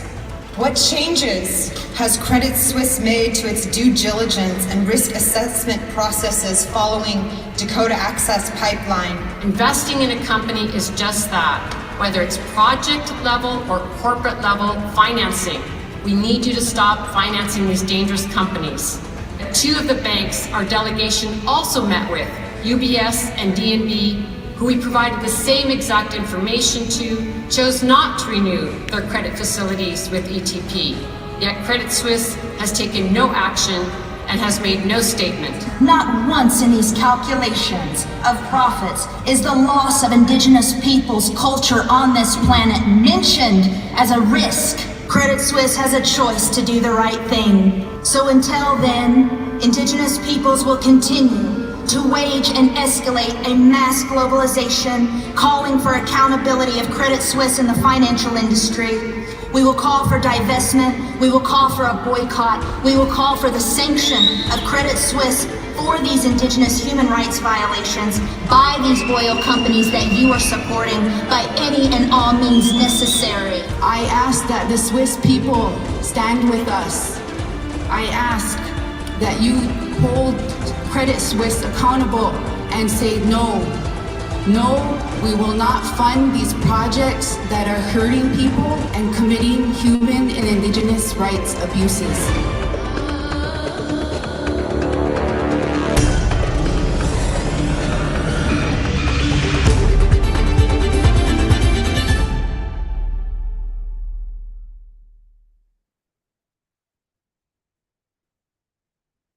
So that's a good way to kick off this really important conversation. I'm so honored with all of the speakers who are here. We're going to be first hearing from Oyesheta Sibley Ozaine. She is the founder of Vessel Project of Louisiana and co-coordinator of the Gulf South Fossil Finance Hub from the US. Then we'll be hearing from Hefa Schuking. She is founder, management, and campaign strategist at Urgewald in Germany. Then we'll be hearing from Olivia Bisa Turco, who is Chapra. She is president of the Autonomous Territorial Government of the Chapra Nation in Peru. Then we'll be hearing from Ayumi Fukakusa, who is the executive director of climate change and energy campaigner at Friends of the Earth Japan, from Japan. And then we'll be hearing, to wrap it up, Michelle Cook, who is Danae. She is founder of Divest, Invest, Protect from Turtle Island, USA. And also, as you saw, was in the video that we just showed. So I'm really excited about this conversation and would love for you, Oyesheta, to take us away. Please, you have the floor, and thanks for being with us. Thanks so much, Osprey. That was an amazing video and an amazing display of all of the efforts that we collectively as women are doing to stop what's causing harm to not only our bodies, our children, our families, our communities, and this entire world. So thank you for starting off with that video. Hello, family, community, brothers and sisters, and to everyone out there who is currently on this call, who've given up your time to be here to listen to us. I always want to start off with gratitude because you could be anywhere else, but you are giving up your time to be here today to listen to us, and that is very, very important. And for some of you is a first step in trying to figure out where you stand in this climate fight. So thank you for giving us your time today. As mentioned, I am the co-founder and co-director of the Gulf Fossil Finance Hub, and I am also the founder, director, and CEO of the Vessel Project of Louisiana. I work at the intersection of all of these injustices that we face in our communities, but also trying to ensure that my community members have what they need to fight, and that is food, safe water, a safe place to stay. Those things are imperative in order to fight against these evils that are coming at us. But today, we find ourselves at a critical crossroads in our fight against climate change, a crisis that is increasingly impacting our communities with more frequent severe weather events. As stated earlier, I live in Louisiana in the United States along the Gulf Coast. We are seeing more hurricanes, more tornadoes, more flooding, and even wildfires here in Louisiana. We know that something is wrong. And in order to mitigate this problem, we know that the answer to this is to phase off fossil fuels, since fossil fuels are the primary source of these emissions that are causing these climate-induced disasters. These emissions, like burning coal, oil, and gas across all sectors, must be stopped immediately. It is not just important, it is imperative. Enough is enough. However, this transition cannot be achieved through piecemeal efforts. It requires a comprehensive approach, which I'm sure you've heard from other speakers on previous panels. That is both just and equitable, not just coming to communities with ideas that you've schemed up somewhere else, but in line with what community members want. We must elevate the voices of frontline communities, those who have suffered the most from environmental degradation and social injustice. Women, in particular, are leading this vital fight. They must be supported, they must receive resources, and they must receive funding in order to continue to care for their families and their communities. Their resilience and leadership are indispensable, and as we navigate this complex transition, we must continue to put women first and foremost. As we move away from fossil fuel economies, we must also ensure that the clean and renewable energy solutions we adopt do not replicate the injustices of our past. This is what we mean by a just transition.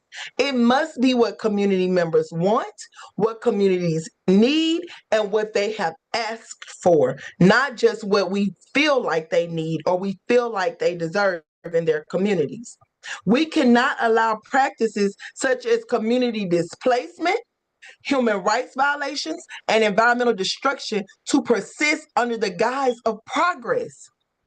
This new approach must be grounded in the principles of climate and environmental justice, ensuring that those who have been historically marginalized, Black, Indigenous, people of color, women, that they are not continuously abused by this extractive system, but that they are prioritized and empowered in the transition to renewable energy.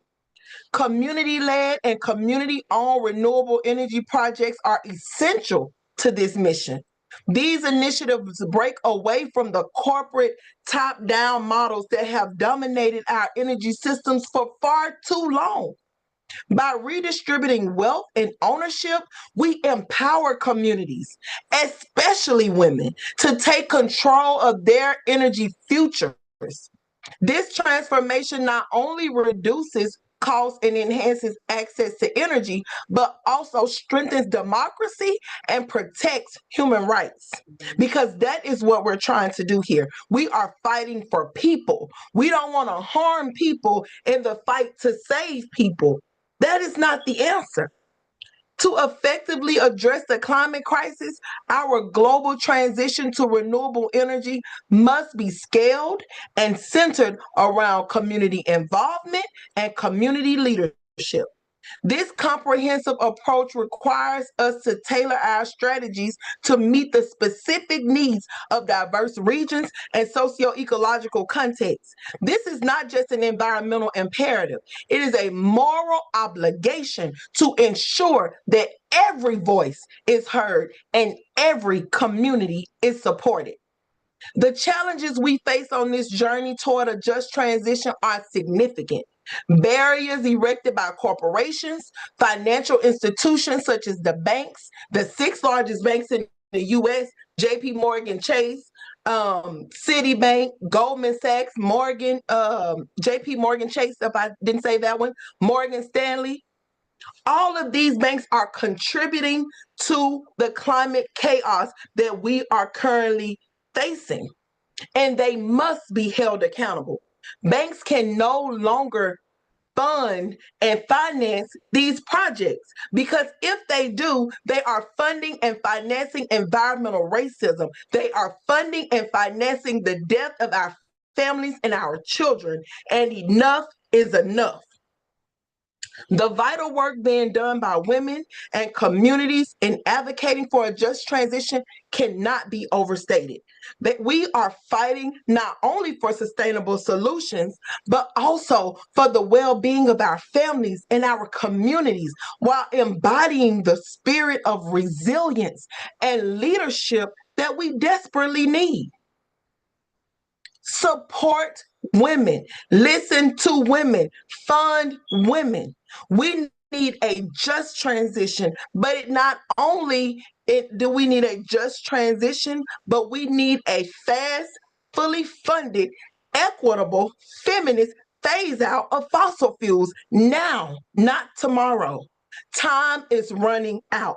Women have shown over and over and over again that we have the solution.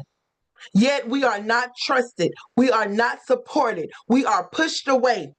We are expected to do things of old, like just stay in the kitchen and cook and raise the kids and tend to the garden. Those days are over. But because we possess those skills, we know how to nurture this planet.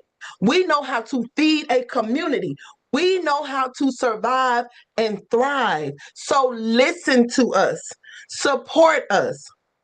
This report that was released by We Can outlines how women are winning, how to get to a just transition. It showcases that the solutions that we need are already here. We don't have to make them up.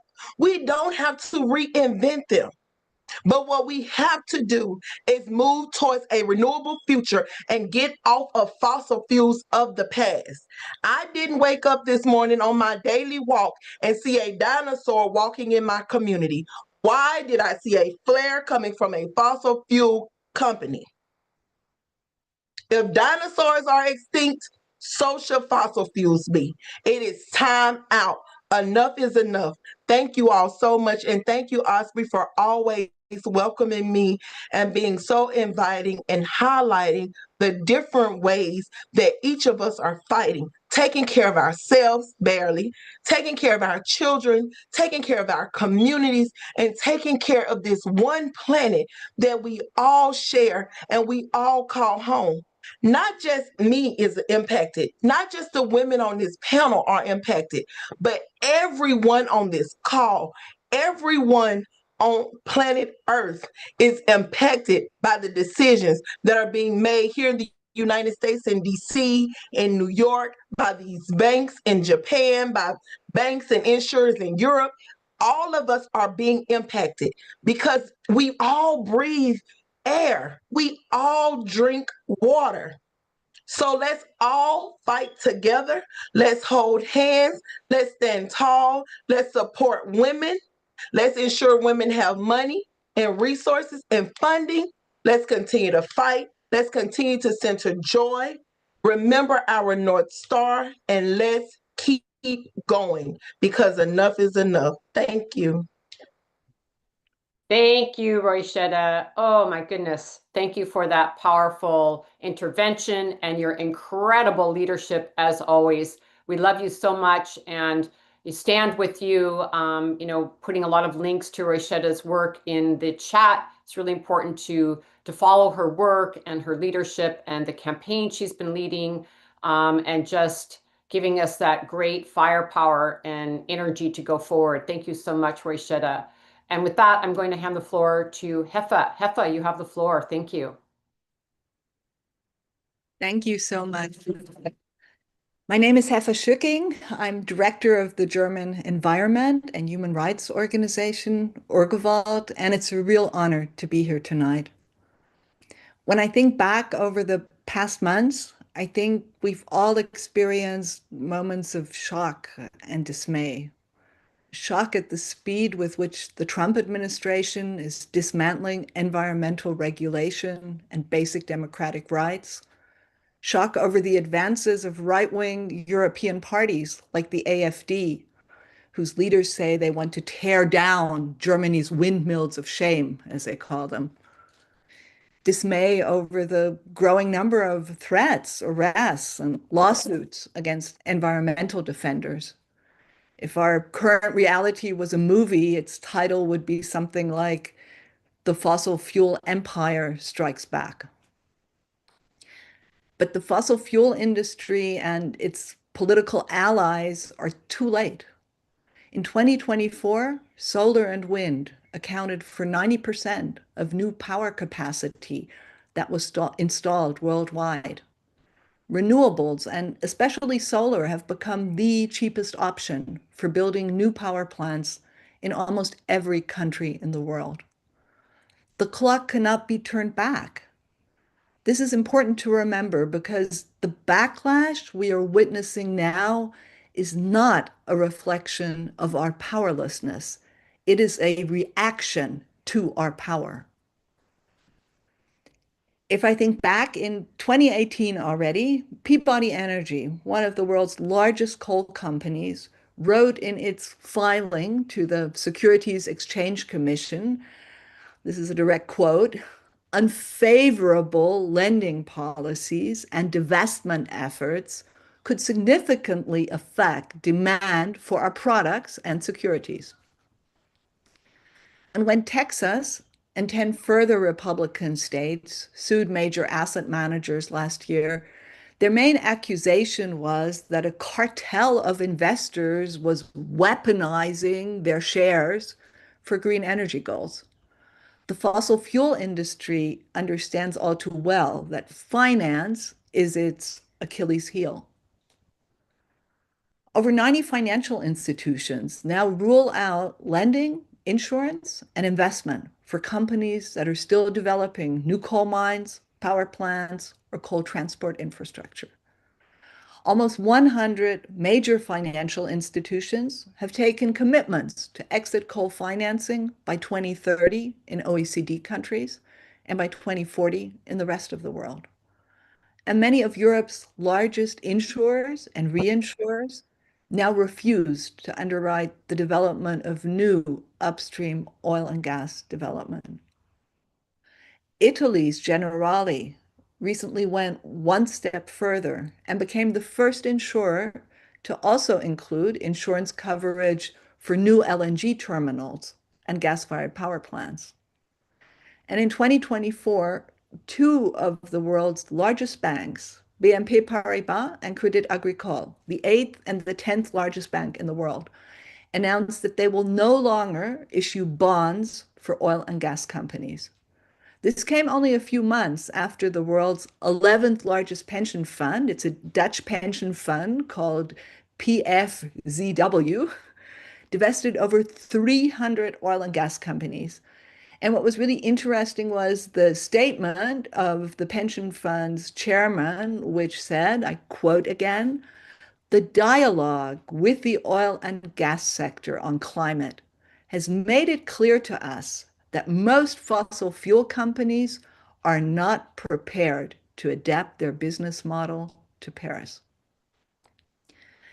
Pension funds, insurers, and banks increasingly realize that the 5% of their portfolios that are invested in the old energy world puts the other 95% of their investments at risk. Today, investors representing around 20 trillion US dollars in assets under management have excluded coal companies from their portfolios. All of this didn't happen by chance. It happened because of relentless campaigning, such as in the video we saw right at the beginning of this session, which was really, really inspiring for someone who works on European banks. So this happened because of strong campaigns, strong networks, and hard data. Data is our specialty at Orgewald. Last year, our finance research team set up the Investing in Climate Chaos website, a website where you can view the fossil fuel holdings of over 7,000 institutional investors worldwide, a kind of sister website to the Banking on Climate Chaos site. And each year, our corporate research team digs through the annual reports of over 6,000 coal, oil, and gas companies to compile Orgewald's two signature databases, the Global Coal Exit List and the Global Oil and Gas Exit List. We think of these as divestment to-do lists for financial institutions. They are crucial tools. Many financial institutions use them to actually shape their policies or to examine the degree of their exposure to fossil fuel companies or to sort certain companies out of their portfolios. Activists and NGOs use these databases to expose fossil fuel expansion and to fight projects like the East African crude oil pipeline or the build-out of LNG export terminals on the Gulf of Mexico. Disrupting the bond between finance and the fossil fuel industry isn't easy, but my message is it's doable, it's effective, and it's the way that will win. Thank you. Thank you so much, Hefa, for that great presentation and also for the incredible work that you do at your organization. I mean, I know how much WeCan has really enjoyed partnering with you at different times on our campaigns, and the research that you do in the data is so valuable, as you mentioned, and that I think it's really great to also hear about, you know, the string of successes that we've had as a divestment movement. So I appreciate you highlighting that. And we have a long ways to go, but the fact is we have made inroads and they need to continue. So thank you for pointing that out and for the critical work that you're doing. And with that, I'd love to bring Olivia Bisa-Terco into the conversation. I think you just jumped on, Olivia, so I wanted to let you know I introduced you earlier. And I just want to remind our audience that Olivia will be speaking in Spanish, so please make sure that you utilize your translation function at the bottom of your screen.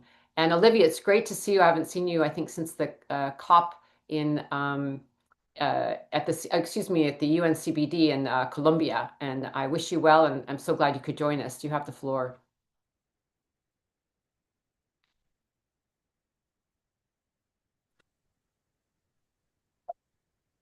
Buenas tardes a todos. Gracias, querida Osprey, por la invitación a este panel muy importante, haciendo siempre recordar y valorando el trabajo que hacemos las mujeres en todo el planeta para salvar a nuestra madre tierra. Yo quiero presentarme, soy Olivia Bisa, soy presidenta del Gobierno Territorial Autónomo de la Nación Chapra de la Amazonía Norte del Perú. Nosotros venimos ya trabajando mucho tiempo en la resistencia del cuidado de nuestros territorios y todo lo que contiene en ello. Este trabajo cada vez más es más fuerte, es más peligroso, es más riesgoso, porque cada año el Estado peruano, las empresas transnacionales y los bancos siguen financiando, siguen prestando plata a las empresas petroleras para que sigan explotando o abran más lotes petroleros en la Amazonía del Perú. Y eso hace que nosotros, nuestra voz, sean silenciados, estén buscando silenciarnos. Hace poco, Petroperú convocó una convocatoria para todas las empresas interesadas petroleras transnacionales para explotar el lote 64. Nosotros hicimos un pronunciamiento conjunto de todas las naciones originarias y la victoria de nosotros fue que la convocatoria fue desierta. Es una gran esperanza, es un logro más para nosotros, los pueblos indígenas, que nos protegemos nuestro territorio, pero asimismo la seguridad nuestra nuevamente recae, porque al momento de fracasar las empresas petroleras en querer explotar el lote 64, nos culpan a nosotros por la resistencia, por la defensa.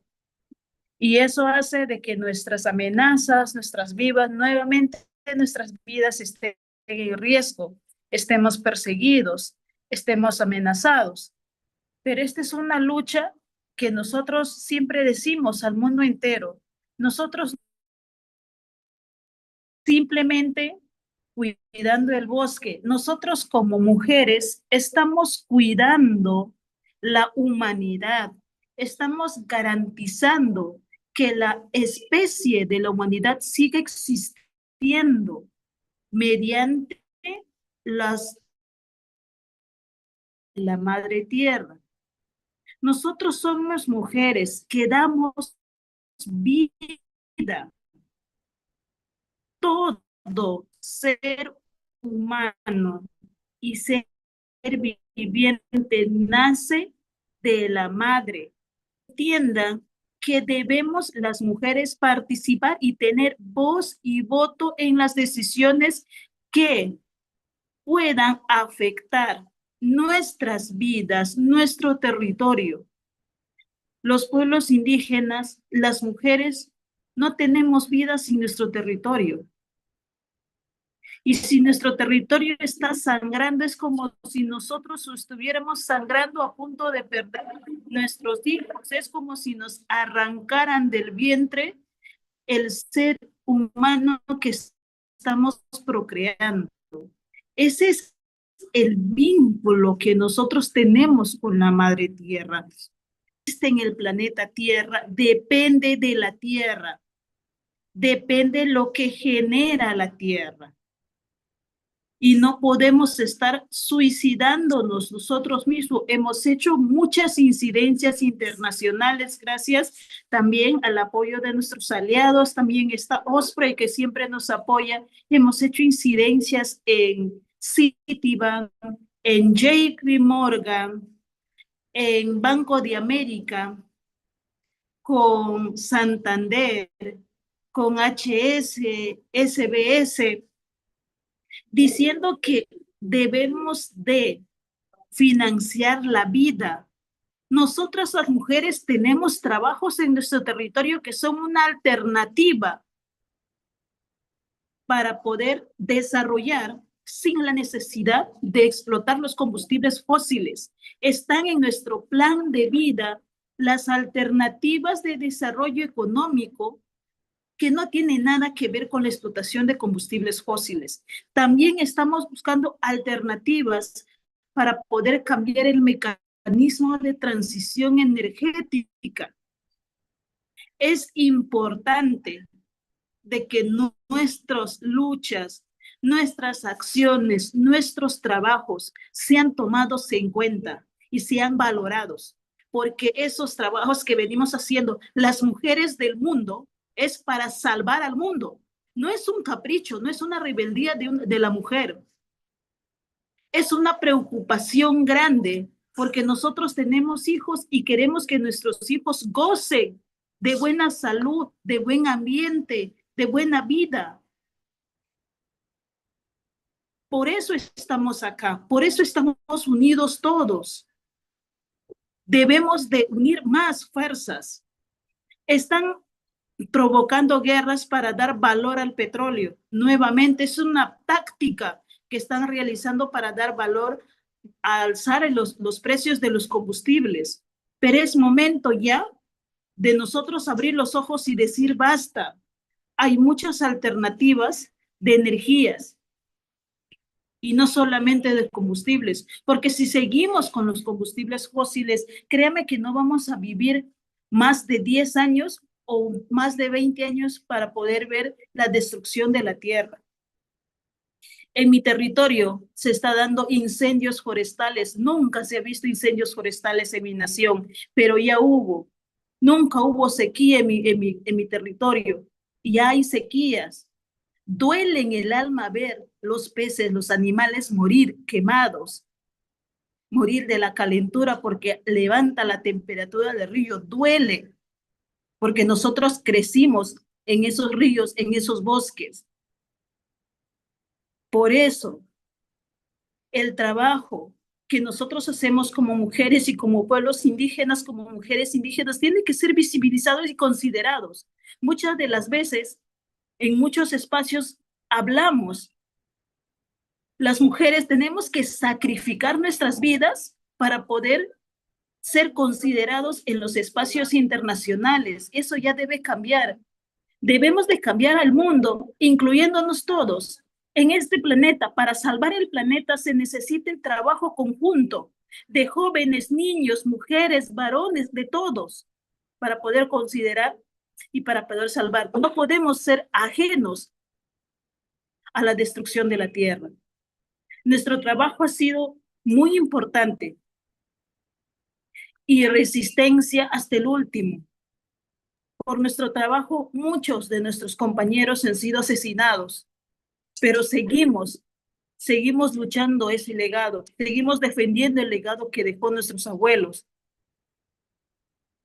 Esto yo quiero agradecer, asimismo, decir que unidos podemos las mujeres cambiar el mundo y la historia. Muchas gracias.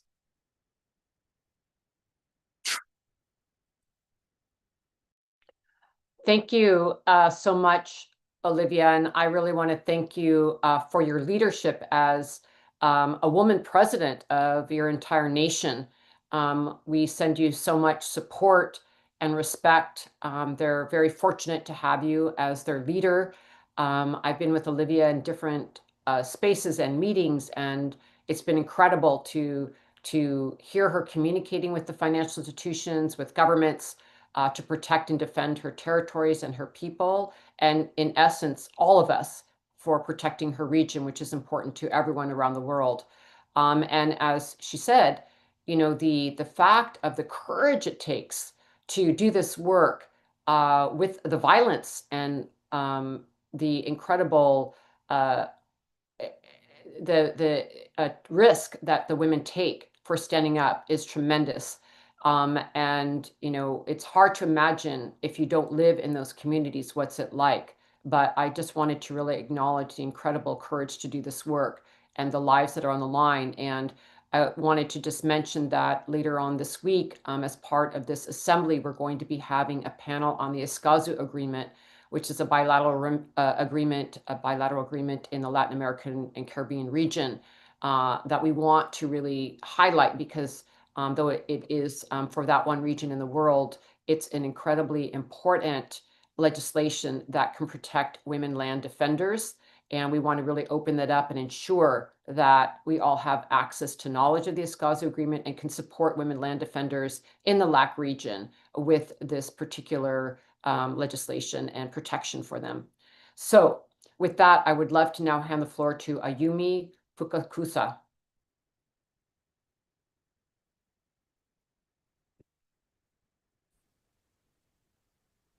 Hello, everyone. My name is Ayumi Fukakusa from Friends of the Earth Japan. I'm sorry that I could not join this panel live due to the time difference, but I truly appreciate this opportunity and feel so honored to be part of this important panel. I am a climate change and energy campaigner and working to stop Japanese government and the companies from financing dirty energy projects overseas, including nuclear, coal, and fossil gas. Over the past decade, Japan has faced international criticism for financing coal power projects abroad with huge public money. Japan was the top financier for coal power. Even after Japan joining international commitment to end such financing, Japan continued to support coal-fired power plants, particularly in countries like Indonesia and Bangladesh. And these projects have been devastating impact on local communities, leading to the loss of livelihood and even criminalization of those who resisted. Together with local farmers, fisherfolk, and local NGO partners and international partners, we campaigned to stop Japanese financing of coal. And thanks to persistent local resistance and joint work with both domestic and international allies, Japan finally stopped financing new coal projects abroad in 2022. This victory was a powerful example of people power and global solidarity. Through this campaign, we targeted mainly Japanese public financier, JBIC, Japan Bank for International Cooperation, backed by Japanese government. And the Japanese government often claimed that their technology was advanced and beneficial for so-called developing countries. But in reality, as I explained, the project brought harm to the communities, and also the exported plants used substandard technology. So they offered no help, but brought more harm to communities. Many communities were left poorer after losing their livelihood. It was important for us to challenge the false narrative that these projects were a form of international cooperation or development assistance. Unfortunately, Japan has not given up on fossil fuel. Today, one of our biggest concerns is the aggressive financing of liquefied natural gas or LNG. Japan is one of the largest public financiers of LNG terminals, and historically, Japanese companies and also the government have a kind of pride of being leaders in the LNG market.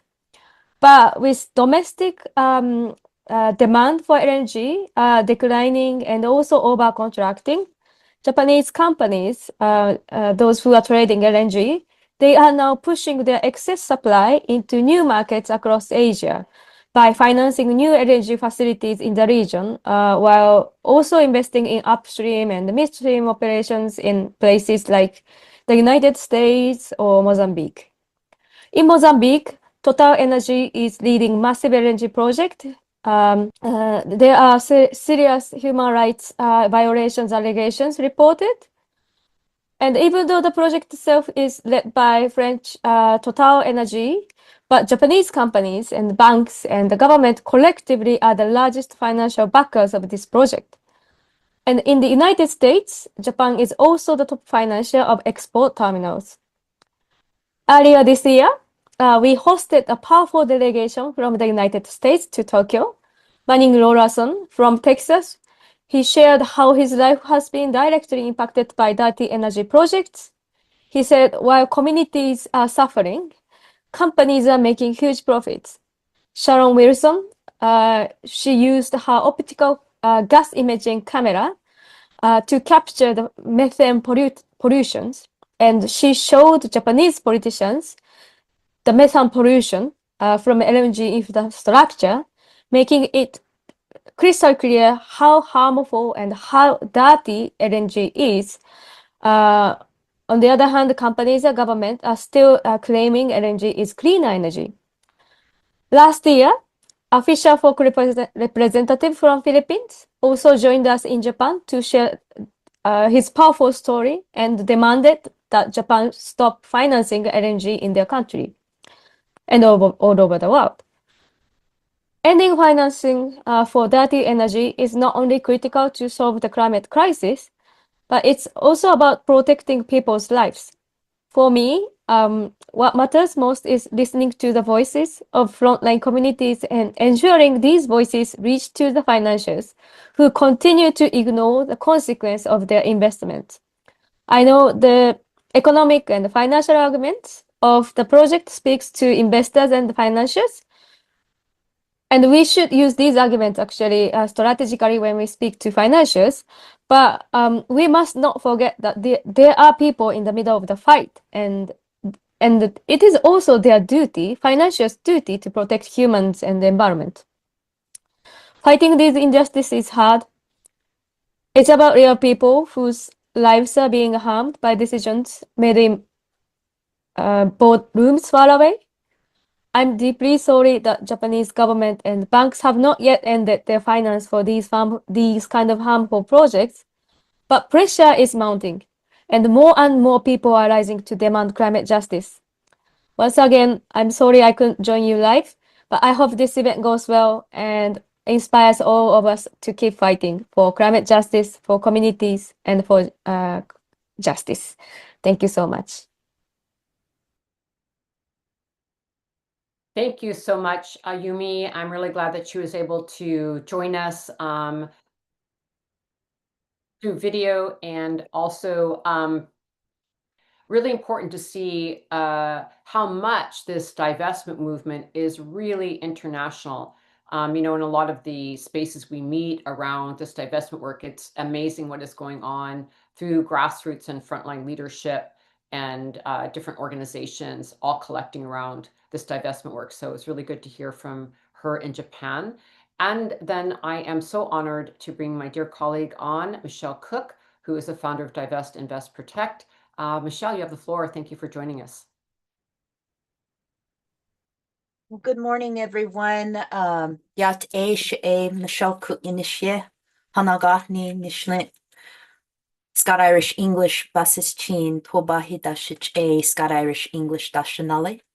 My name is Michelle Cook. I was also recently given the name Pitehinupa, which means buffalo woman with two horns.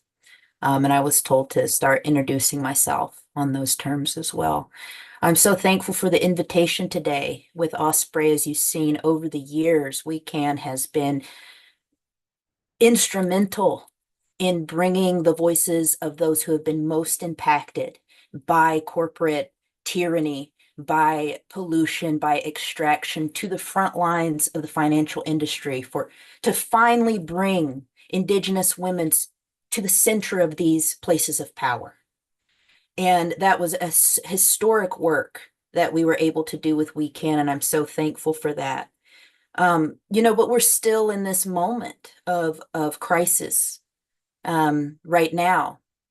Why is divestment important? Why does it remain important for the time that we're living in? Fundamentally, as we all know, we're on the brink of collapse. We see extinctions, we see accelerated corporate development, we see live-streamed genocide, we see whole nations of children crying out to the earth and to the heavens for mercy and for pity and for international law to be real, for there to be some kind of accountability to make the harm stop. This is where we're at. And we see just this past 2 years, we've seen epic and historic flooding in parts of southwestern Virginia, whole swaths of communities taken down by devastating floods. And despite the promises throughout centuries that coal development in Southwest Virginia will bring us progress, we have people there who still do not have homes, who still are mucking out mud from their homes, breaking their backs with no relief coming. They're still living like this in the so-called most advanced nation in the world, but yet we cannot send aid to the people who are living and enduring the front lines of climate change. The people of West Virginia and Southwest Virginia continue to need help. In Arizona, we see violence against women in the recent and tragic murder of Emily Pike, whose perpetrators remain at large today, missing and murdered Indigenous women and children. We have this still continuing. We have here and all over the world, we continue to have our leadership under attack. Throughout the world, I think it was last year, 324 human rights defenders were missing or murdered or disappeared, most coming from South America, most fighting extraction industries. And not only are our leaderships being missing, murdered, and disappeared, but our leadership are also under attack personally, from smear campaigns, from targeting, from an attempt to remove Indigenous leadership and to discredit them. So the Indigenous women who you see today, who you've seen throughout the weeks, are fighting incredible battles on many levels. And we have to continue to support them. And I'm so thankful for Osprey at WeCan, who throughout the years has continued to support my advocacy throughout the victories and throughout the attacks. I'm so thankful for you. And we continue to see, in every instance of our successes and in our victories, we see the reflection of repression. We see when we have in the power of our movements, of our social movements, we see the rise of criminalization over the past decade. When we look at our divestment movements, when we see the advances that we've made there, we also see a response and a rejection of ESG standards and almost a criminalization of ESG standards, where even investors are being told you cannot use climate as a reasoning to determine where your money is going or not. How repressive. We also see the power of Black Lives Matter and of people of color We see the swing back of that pendulum in the against our movements for anti-racism, with now this anti-DEI initiative that has been federally mandated. So this is where we're at. We see even the power of our thoughts, of our methodologies of critical race theory. Who's afraid of critical race theory? Critical race theory is a methodology to understand history, but yet we even see our mental methodologies being criminalized, being erased.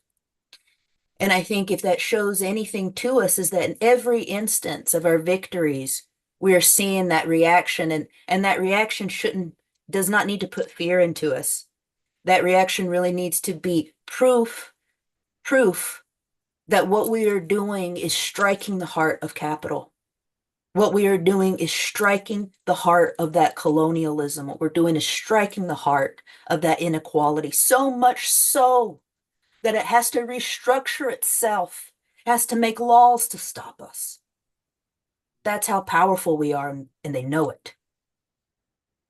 And we have to believe in our own power.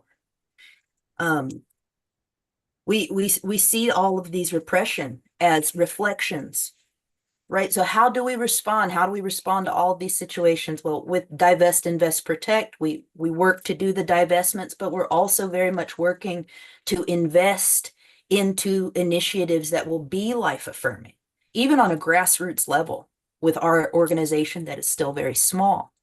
We've been able to provide Narcan to Southwest Virginia, right? Even though Southwest Virginia has been promised the progress through coal development, Southwest Virginia remains the #1 capital for the highest rates of overdoses with pharmaceuticals. #1 in the United States. Why can't we have investments, not just in coal, not in coal? Why can't we have investments in rehab and recovery? But we're not seeing those investments. But we can do that. We can try to bring in that Narcan. We can try to bring in that harm reduction, because frankly, it's only in us that I trust. And after surviving those floods and seeing the devastation and seeing that no one is coming, it reaffirms that it is us that will save us. It's going to be our communities, our ability to organize, our ability to create networks of mutual aid in these moments of crisis that will bring us through. And I'm so thankful for the community efforts that have come out of all of these disaster zones to meet that need. And at Divest, Invest, Protect, we're still very much working on investing in the education of women and girls. We've been able to invest in a classroom in the holy lands of Uttar Pradesh, Vrindavan in India, to provide a classroom space for around 50 students and girls who need this education to hopefully prevent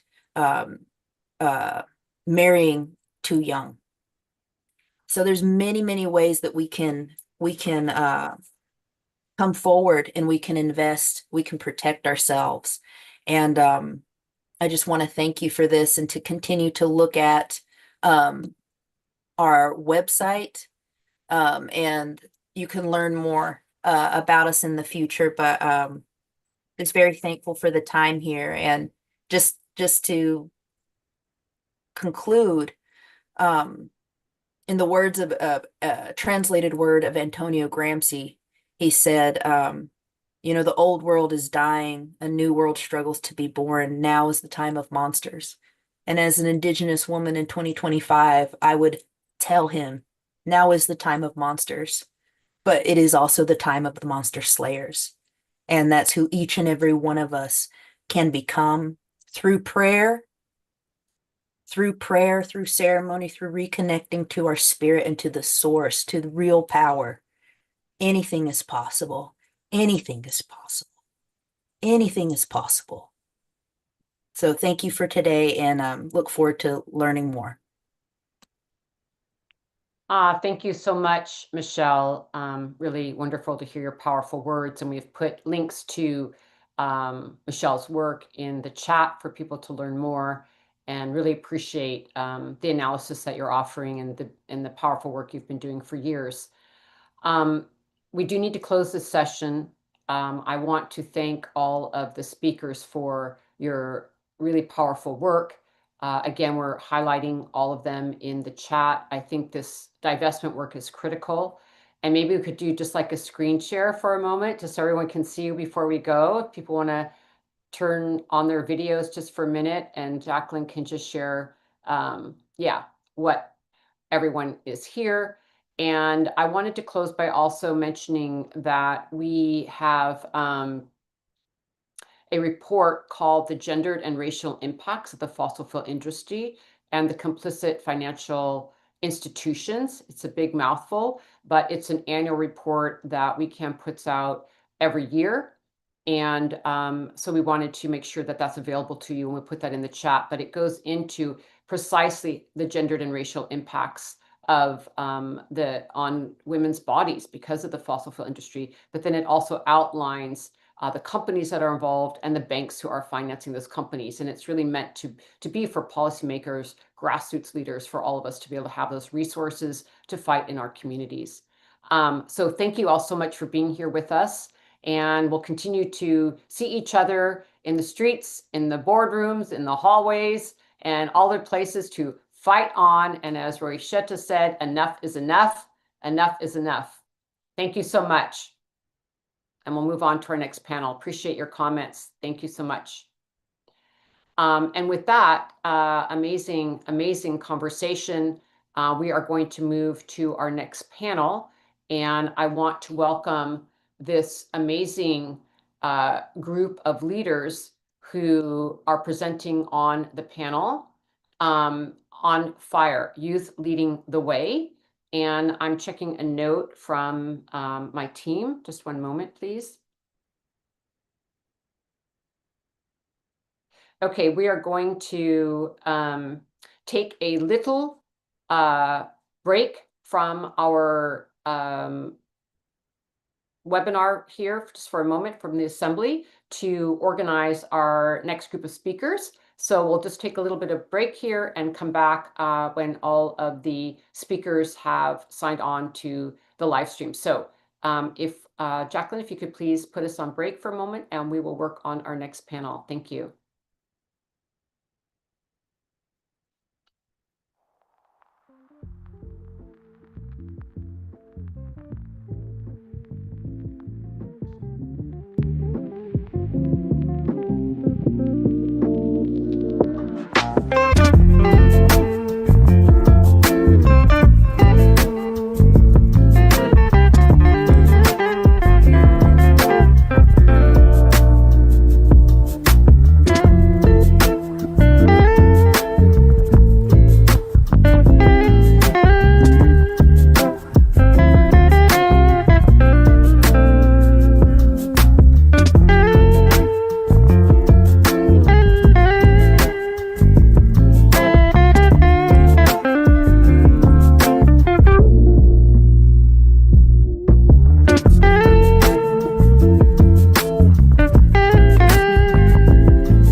Okay, thank you all for your patience as we organize the next panel, which we're really looking forward to.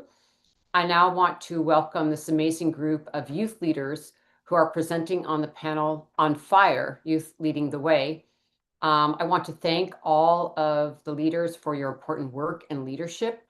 Youth activists are in fact on fire. Youth climate activists from across the world have been rising to demand a healthy and just future for all generations and leading and teaching so many of us about where they stand, their positionality, and the path forward as they see it.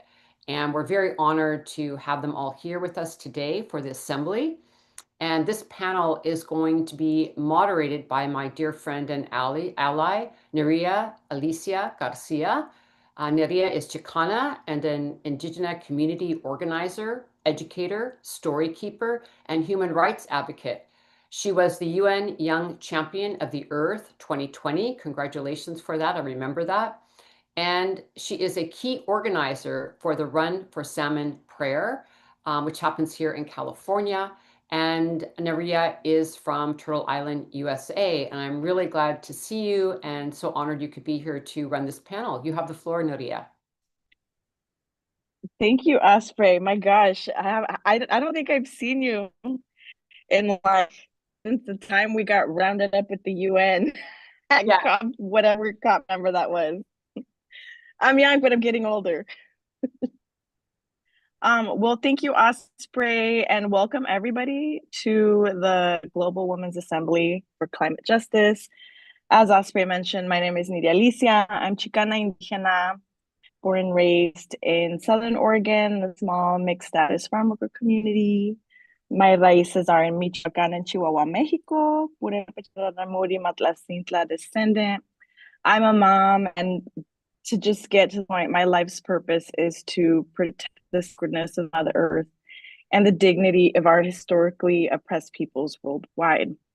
And I'm so honored to be moderating today's On Fire Youth Leading the Way. But before we get started and we move into the magic and medicine that each one of these women is bringing to the space, I want to just invite us all to take a deep breath and close our eyes and take a moment to connect, to honor, and to ground in our collective power. Taking in a breath, I invite us to turn our spiritual gaze towards our own ancestors, the ancestors on whose shoulders we stand here today. Lifting our hearts to honor their struggle, their sacrifice, their brilliance, and the love that made it possible for all of us to be here on this webinar today. Inhaling and exhaling. Thank you, ancestors. We love you. And I want to just, this next moment, invite us to just open our hearts to grieve together the tragedies that we're experiencing as a global community right now. Think about all the places that are on your heart, all the rivers, all the mountains, all the communities, the children, the elders, all around the world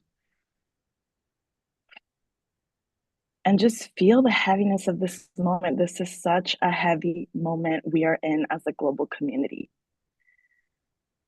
Take a deep breath. Again, grounding in the power of our ancestors to be able to hold the grief, the immense grief we're experiencing.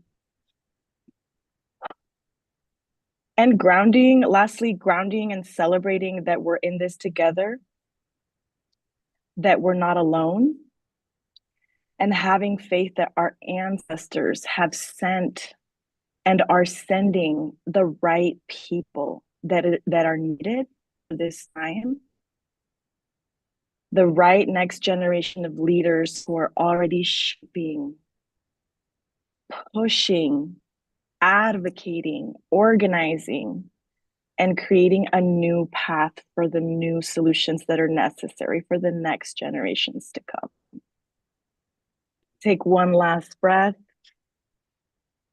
and exhale. You can open your eyes and welcome again to this panel.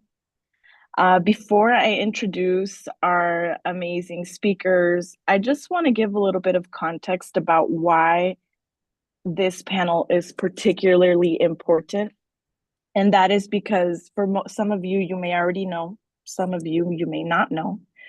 But as Indigenous people, we make less than 5% of the world's population, yet we steward 80% of the world's biodiversity. And our young peoples, especially our women and our two-spirit peoples, we are the inheritors of that sacred knowledge. We are the ones who will carry on the work of our ancestors, and we are the ones who will pass the baton to the generations that are yet to come. And so for many of us that come from millennial cultures, we understand that a lot of that knowledge is held in the hearts and spirits of the women and the two-spirit people in our community. Women are the mothers, women are the first language teachers, women are the ones who hold it down, who are the backbone worldwide. And so I'm honored to be presenting this series of 6 amazing speakers that you're looking at them, you guys. You are looking at the next generation. And like I said to them before we came onto this panel, like, I want to take a moment because I know I'm of my life, because that's just the nature of this work. There is so much at stake. This is not a pastime. I know everyone on this panel is deeply committed to doing this work. And so just to go into it, I want to introduce our first panelist, who I believe is going to be, couldn't be here today with us, but we're going to get to be with her by way of this pre-recorded film. And that is Mitzi Janelle Tan. She's the convener of Youth Advocates for Climate Action Philippines. She's a senior advisor for fossil fuels non-proliferation treaties, and she hails from the Philippines. So I'll pass it over to whoever's going to play the video for Mitzi.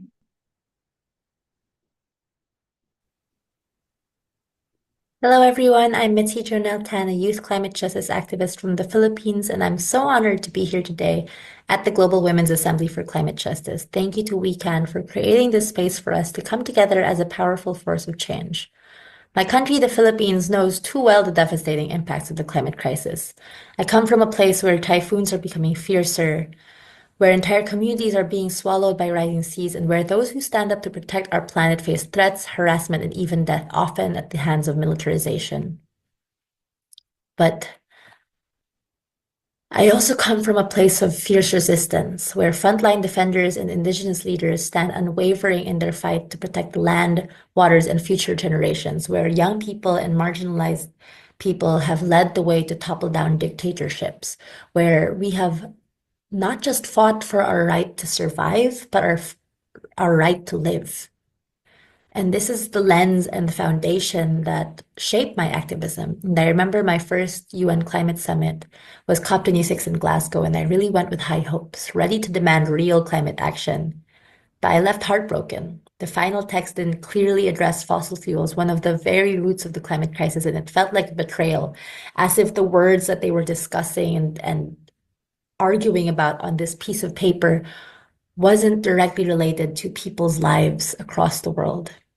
It felt like a door being closed on the future that we are fighting for.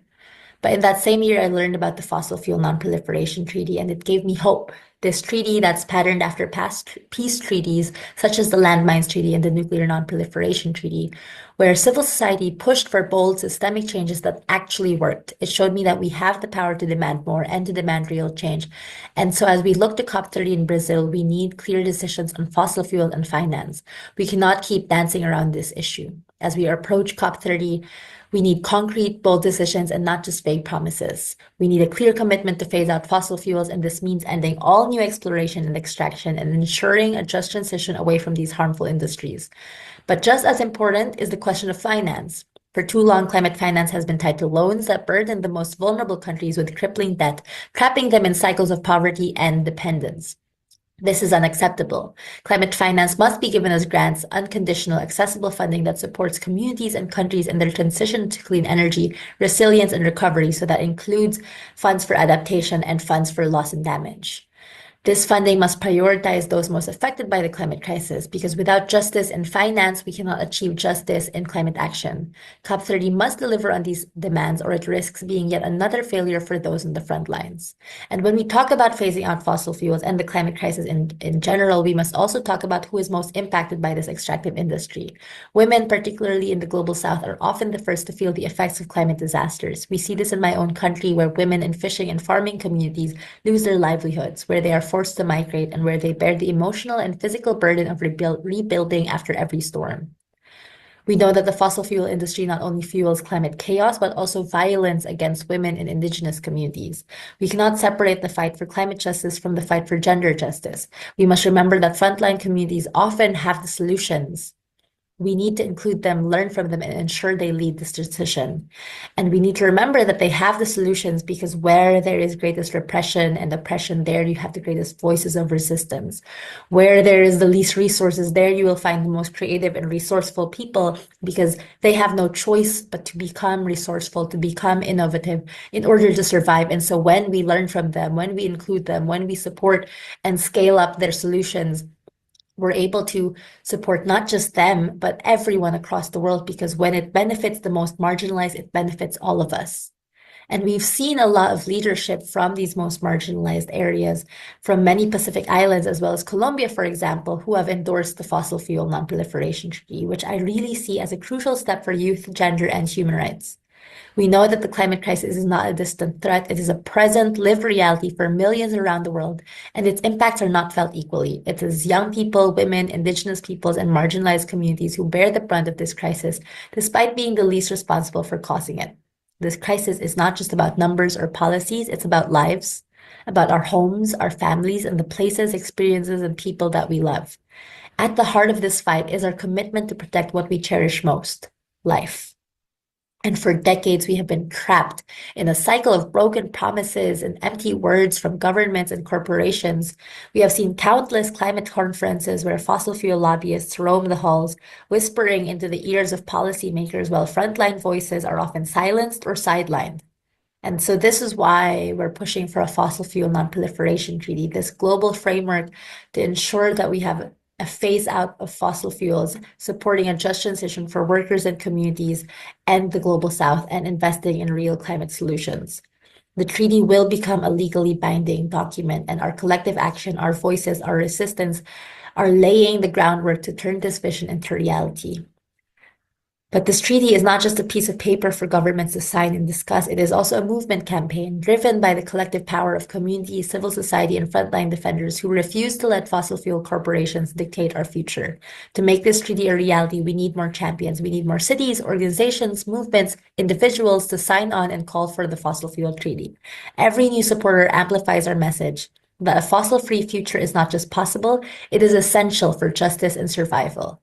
The treaty is about more than just cutting emissions. It's about dismantling the root causes of this crisis. It's about breaking free from the grip of fossil fuel corporations that have profited from our suffering, ensuring that we're moving away from from this extractivist system into a post-extractivist system. It's about challenging the power structures that prioritize profit over people and the planet, and about creating a world where human rights, gender justice, and climate justice are at the center of every decision. It is about life and the sacred duty to protect what we love. And as young people, we are often told that we are the future, but the truth is we are also the present. Alongside the most marginalized peoples, alongside movement elders, we are taking to the streets, building movements, and holding those in power accountable. We are learning from our movement elders, from past civil rights and civil society struggles, and today we carry that legacy forward. We are the ones pushing for a world where our rights, our voices, and our futures are not sacrificed for corporate greed. And so we cannot wait for the so-called leaders of today to act. We are the leaders we have been waiting for.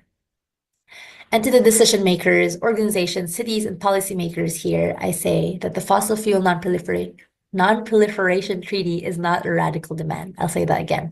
The Fossil Fuel Non-Proliferation Treaty is not a radical demand. It is the bare minimum for us to survive and thrive. So if you truly believe in climate justice, if you love anything on this planet, if you truly stand for human rights, then stand with us. Support the Fossil Fuel Treaty, phase out fossil fuels, ensure that we have fair, funded, just transition, and we ensure that we have climate finance in the form of grants and not loans, and join us in building a world where no one is left behind. Thank you, and let's continue this fight, not just for our survival, but for our liberation, for a world where the rights of people and the planet come before profit, for a future that is fossil-free and full of justice, equality, and hope. Thank you.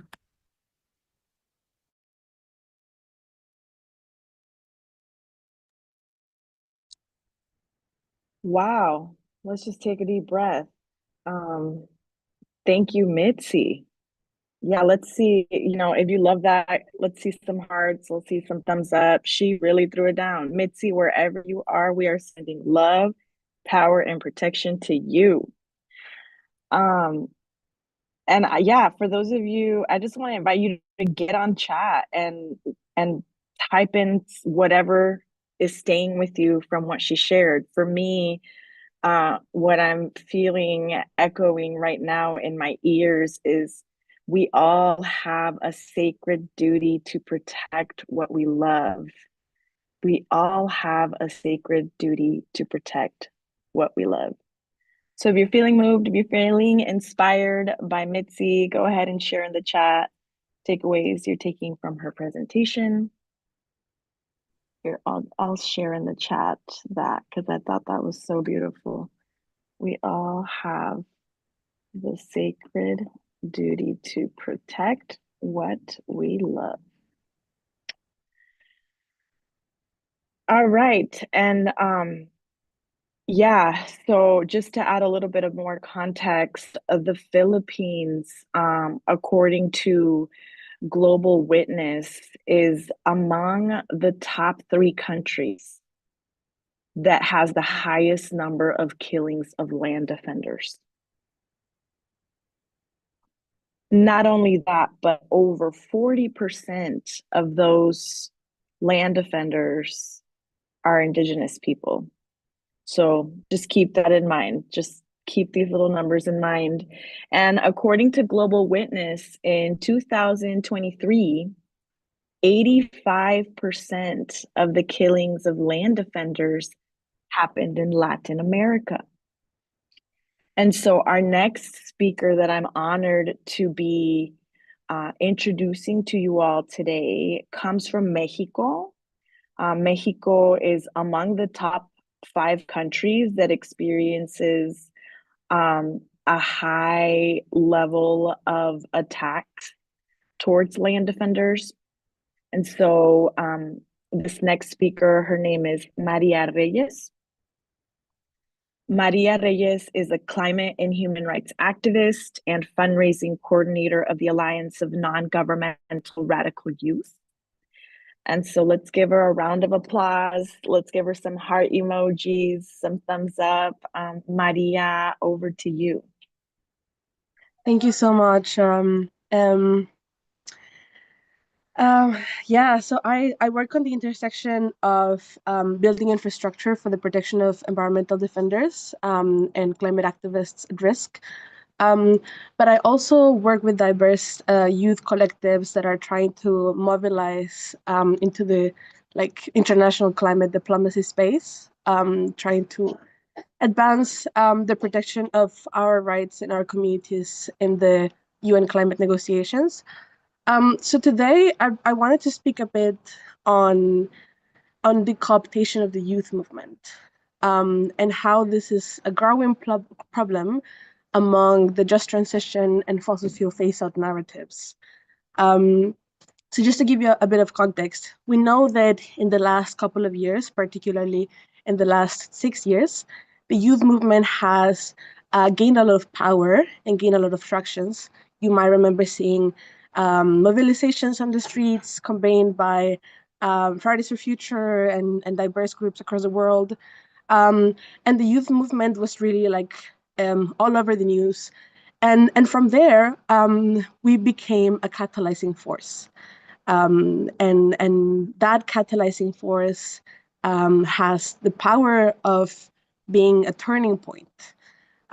So Indigenous peoples and land defenders are the ones who have been defending and protecting our planet for the longest time. The youth, we've been around for shorter than that. The youth climate movement has been around for just a couple of years compared to them. However, the youth movement has a lot more of media traction. And that's why we become this catalyzing force and we're at a turning point.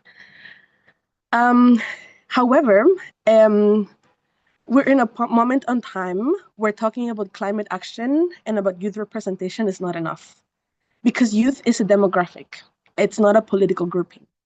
And so when we're advocating for youth to be at the center of the decision-making tables, we're opening the door for many things to come with that if we're not specific about the political horizon that we are pursuing. That's why I wanted to introduce this concept of cooptation. We see that as we're advocating for a fossil fuel phase out all across the world, the conversation about the just energy transition is getting a lot of traction, and very rightfully so, because if we are not advocating for fossil fuels, then what is the alternative? However, if we do not have clear that the root causes of the climate crisis is not the emissions, but the colonization, we open the door for many people to being co-opted. And I want to give my personal example with this, because I have been co-opted by people that have been promoting false climate solutions, particularly around COP27 in Egypt.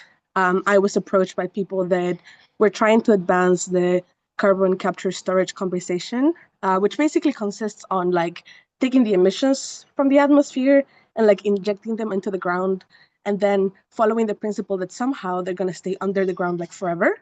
And they were really trying to recruit young people to advocate for these narratives. And I fell into that trap. First, because they offer you like media spotlights. And of course, as youth activists, we're very excited about that. And I have also been offered like travels to conferences like COP to do that. And I'm someone who has always been considered a little bit of a radical one into the youth movement. But nonetheless, I fell for that trap because they're very clever in the ways that they advertise these false climate solutions. So they got me to say that carbon capture and storage was a way of climate reparations. And if you Google my name, there's an article where I'm like endorsing that. And I really want to take this space to also like reframe that narrative, as in, I did not have the political education in that moment to question those beliefs, and to question the way that I was being utilized to advance false climate solutions. And I was very lucky to be organizing with Indigenous peoples, land defenders, and social workers in Mexico who called me out respectfully and kindly and taught me how what I was saying was actually not aligned with my values. And a lot of the problem is that a lot of the youth that organize in this UN climate and negotiation spaces, they don't have those communities to call them in, to call them out and then call them in. And so we really need to be building spaces for political education of youth to fight the cooptation of the youth movement to promote these false narratives. Because when we fall for this, we end up advertising things that inherently are harming Indigenous communities, and local communities, and frontline defenders. And so we end up harming the communities that we are supposed to support. And I've talked with many like elders in the movement, especially in the Indigenous movement across Latin America, and they tell me that coming from the communities, if you don't know anything about the foreign climate movement, they end up seeing the youth climate movement as an oppositor as much as the companies and the governments. Because we go out there into the media and conferences promoting narratives that are harming them. And so we believe that we're fighting for the same. Like as youth, we believe we're fighting for the same. But if we're not careful about our tactics and our rhetorics, then we are actually harming the people that we are supposed to support. So I really wanted to emphasize that, especially now that we're coming into COP30, there's a big conversation around the just energy transition. And especially in the Latin American context, the just energy transition comes with a lot of land grabbing. And it also comes with a lot of false solutions being pushed into the agenda, like the UNFCCC, like this UN climate change conferences, relay a lot on the trades of carbon markets. Like it's not something that is happening under the table like fossil fuel deals. It is actually on the agenda. There's a whole negotiation tracks on carbon markets. And we are normalizing that because we're lacking criticism about the root cause of the climate crisis. It's not the emissions, it's colonialism. And therefore, we are allowing youth to be co-opted to promote things that are just moving us from one extractive system to another. So I really want to take this moment to also bring a little bit of that critical thinking and on how, as youth, taking a seat on the table is not enough. We need to have a clear political horizon and a political horizon that is aligned with uprooting the causes of the climate crisis. Thank you. Wow, wow, wow. Just wow, Maria. Muchas gracias. Thank you so much. That was a lot of amazing political insight and yeah, personal. Oh my God. Okay, I'm just gonna, so everybody, please jot down the questions because there will be Q&A. Maria, I wrote down some questions for you, so we'll get to that. But yes, my people on the other side of the screen, take notes because we are getting schooled right now. And the school continues. Our next speaker that I have the honor to be presenting is Samai Malaika Guaringa. Samai is from the Kichwa Nation. Samai is the Vice President of Kichwa Sarayaku Indigenous Peoples, defender of the rights of Indigenous peoples and nature, and she's coming to us from her homelands in the country of Ecuador.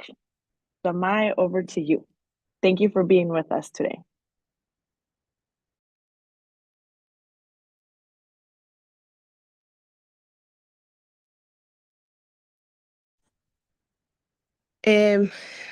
Buenas tardes con todos, tal vez buenas noches o buenos días con los que nos estén viendo de diferentes lugares. Soy Sama Iwalinga, soy del pueblo originario Kichwa de Sariacu, que está en Ecuador, en la Amazonía. Soy una mujer Kichwa que viene de Sarayacu y que Sariacu significa río de maíz. Es un territorio vivo. Estoy desde mi territorio en este momento, desde Sariacu, desde mi casa. Vivo aquí. Soy actual vicepresidenta del pueblo de Sariacu. He estado en la lucha de defender mi territorio y defender mi pueblo desde muy joven. Lo he hecho mucho más a través de la comunicación y del diseño y el arte para poder dar un seguimiento y un futuro para mis hijos y para las nuevas generaciones que están dentro del pueblo de Sariacu y ampliar también a otros pueblos que están en el mundo. Crecí aquí, me enseñaron cómo respetar, cómo cuidar y cómo preservar nuestra naturaleza, nuestro territorio y nuestros seres vivos, que no solo son los seres humanos, sino que también está esta conexión con los seres que no vemos, que son invisibles, pero que existen dentro de dentro de nuestro territorio, son los seres que están protegiéndonos, que protegen el árbol, la casa, las lagunas, y ellos son los que nos dan esta estabilidad de vida dentro de nuestro territorio.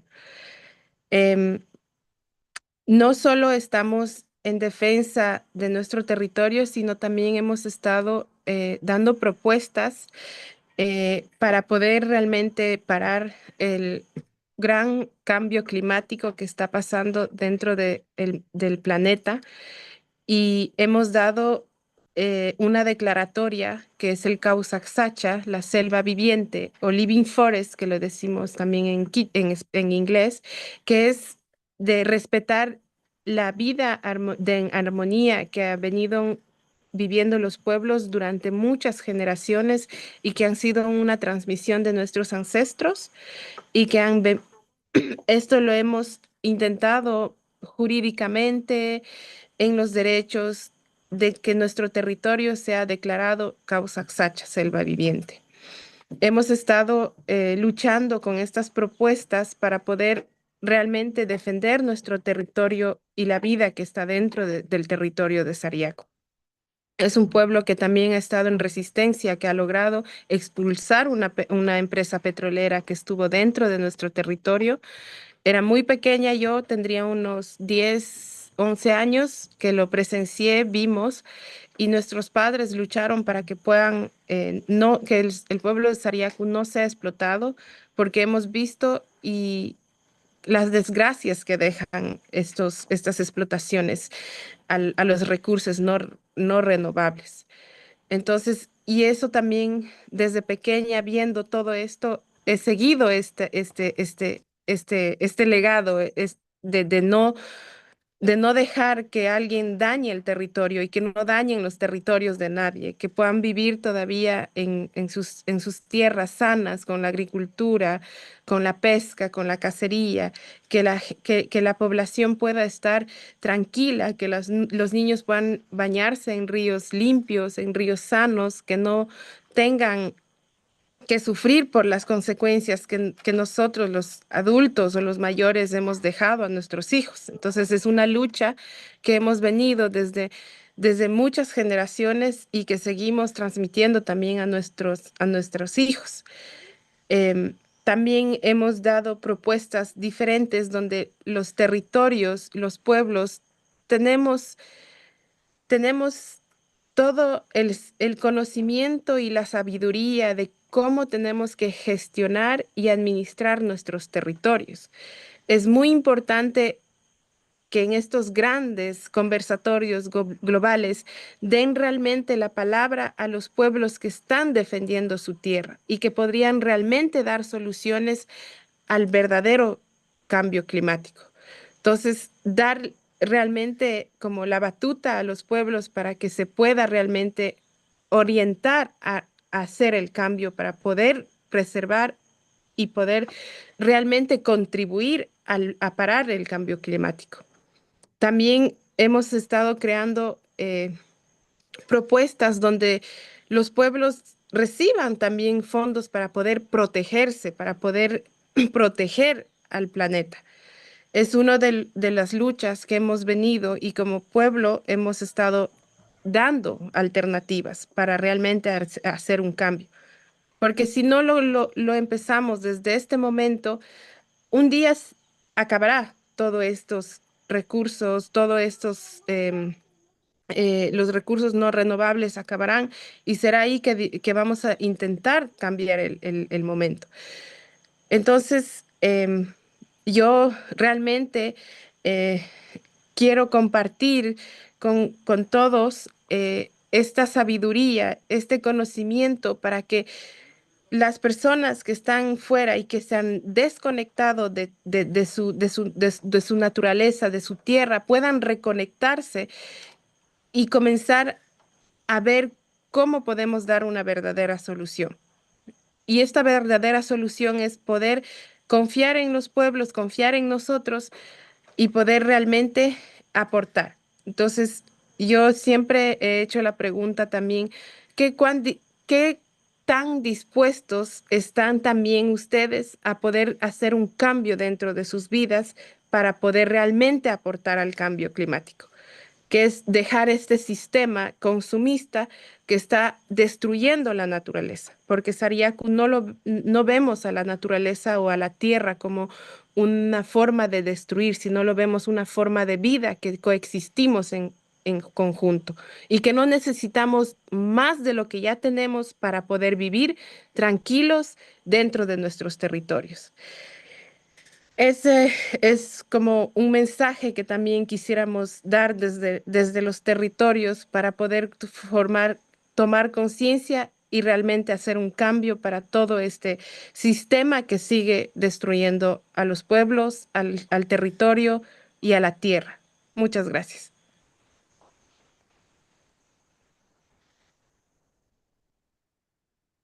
Tlazokamati Samai, muchas gracias. Thank you so much for joining us all the way from Ecuador to share your beautiful insights and to share your experience and your love for your homelands. I want to invite everybody to write down your questions, take notes.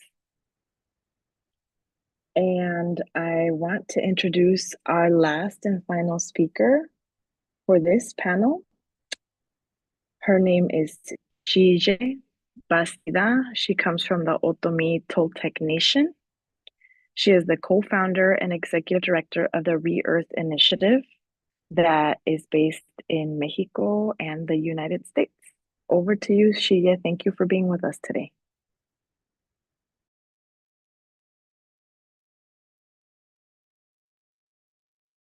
Hello.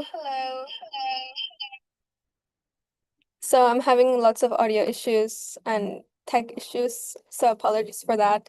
But thank you so much, Nidia and Maria and Samai and Mitzi and Osprey for hosting this beautiful, beautiful space. I hope you can hear me okay. Is my computer audio fine?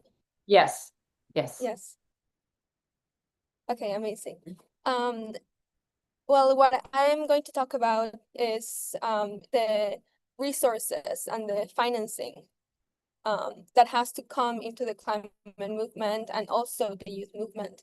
I really appreciate what Maria said about the co-option of the movement, because it's also one of the ways in which we are and our communities are tricked into believe that we can only access finance and we sell or we part of these extractivist models that I have heard a lot recently, if you have been following the latest forest agreement that the United Nations wants to push forward, the Tropical Forest Forever Facility.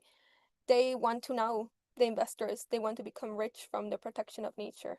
That is what the new climate solution is, to put a fund of money into protection of all of the forests in the world, and then say the investors get the first 5% of returns, and then the countries that have forests get the next 2%, and maybe, only maybe, will the communities get access to that funding. So we have a real issue where we know that we need to shift our whole economy, but the people who have historically benefited from extraction are the same people who want to benefit from regeneration and protection. All of the work that Indigenous communities have done at the front lines, now they want to reap the benefits again. So this is about perpetuating colonial power dynamics. That is what's happening now with our so-called climate solutions. So what do we actually do to build up the movement's capacity to receive the much needed funding for our communities to not have to work in factories, to not have to work for the mining industry, to not have to work for the oil industries, because that is what's going on. Our communities have necessities when we are put into an economic system where I'm not able to tell my uncle he cannot go work at the factory that's near our home because he has debts now. We have been pulled into a financial and economic system. So if we want to protect our land, we need to be able to access resources that are not tied to the same patterns of exploitation. What we are doing at Re-Earth Initiative, which is the organization that I co-founded and I am the executive director of, is we are building the youth movements and the frontline community and indigenous movements' ability and capacity to receive funding. Because we know that even if we got the movement, for some reason, if anybody was going to give the movement $10 million, $100 million, would we be able to effectively use it? Would we be able to effectively absorb it and then turn it into solutions? I think the system is so complicated that once we become registered organizations, once we have to go into reporting, once we have to go into grant after grant after grant application, we become so desensitized that we then have to shift our focus and we forget about why we started doing this in the first place, what the solutions that we were pushing for and championing. So what we're doing at Re-Earth Initiative is our main focus is to fund frontline communities, to fund the next generation of youth leaders, but not only monetarily, also with resources on capacity building. Let's say some percentages. Of the 2,000 applications that we got in our last re-granting cycle, 60% of them came from Africa. And about 40% of them came from South America, from Oceania, from Asia. And about only 10% came from the Global North. And if they were from the Global North, they were from frontline communities within the Global North. So we have a really good map of where resources are needed. But of all of those applications, I would say that about 70 to 80% of them didn't have clear timelines or budgets or anything where we could actually say that this is a project that needs funding. And we know that there are projects like this all over the world. So we are noticing that the actual gap is not necessarily in the funding, but also in how our communities are able to act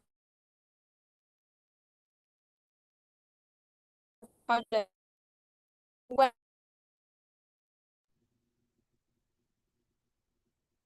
it effectively, because we're pushing is created when the fund for mitigation and the fund for adaptation, where all of this come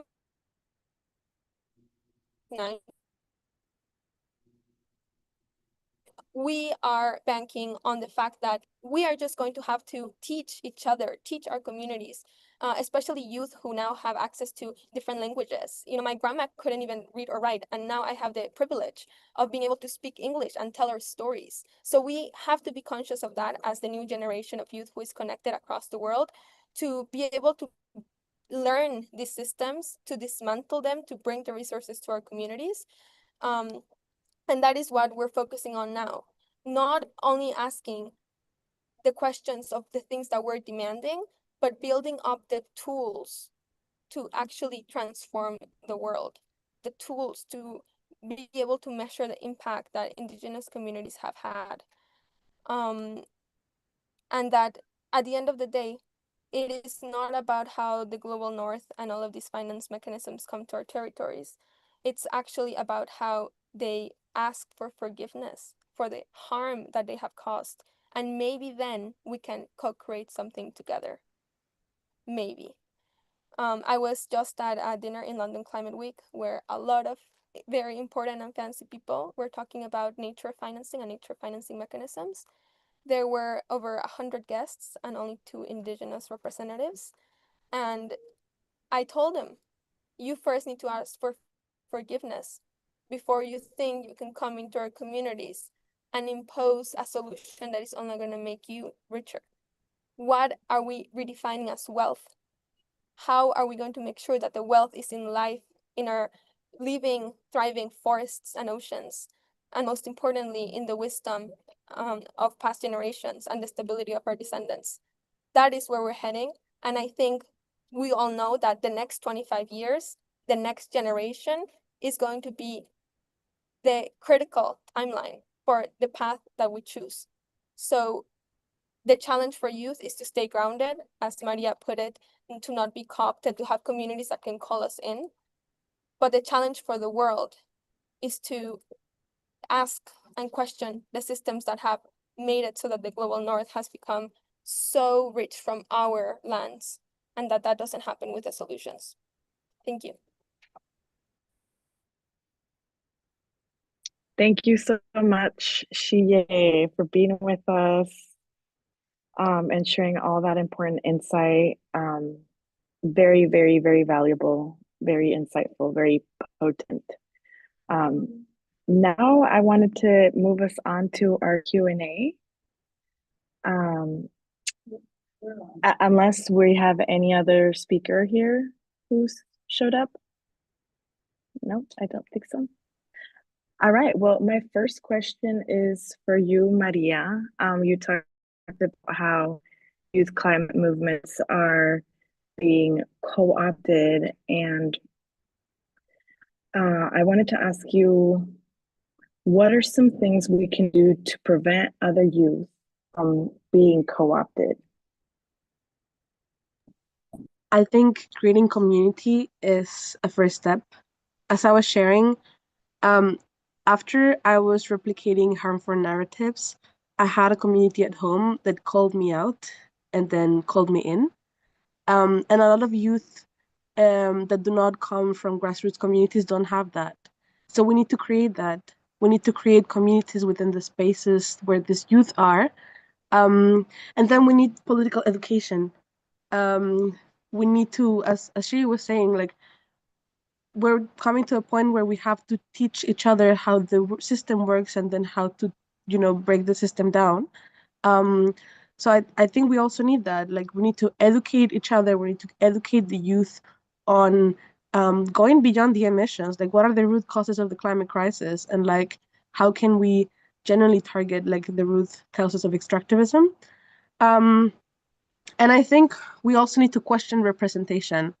I think it is not feasible to expect that because someone is part of a community, they will represent the best interests of that community. I think whenever you platform youth, you need to be asking, who are you accountable to? And who are you working with? Because so many people get profiled into this, like, the commodification of the climate narratives. And they end up acting in very individual ways. So we really need to be spotlighting the people that are working in communities and whose actions are going to reflect on communities on the ground.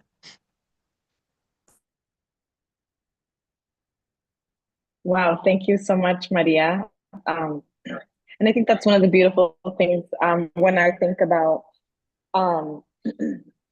times where I was in these international spaces as well, getting really confused by the ever-changing, evolving language. And these companies are so good at like nature-based solutions and like changing their language to make it seem more appealing. And I'm so grateful I had elders who were like, no, para allá no. Véngase pa' acá. No, don't go over there. No, it looks fancy, but not all that shines is glitter. So yes, elders, who are you accountable to? And, who do you represent? Thank you so much, Maria, for that insight. My next question is for Samay. Samay, you spoke about how your community was successful in pushing out an oil company from your homelands, and that is big. That is a big success. And my question to you is, what are some of the key, what was the key to, in your opinion, to Sarayaku's success in kicking this oil company out?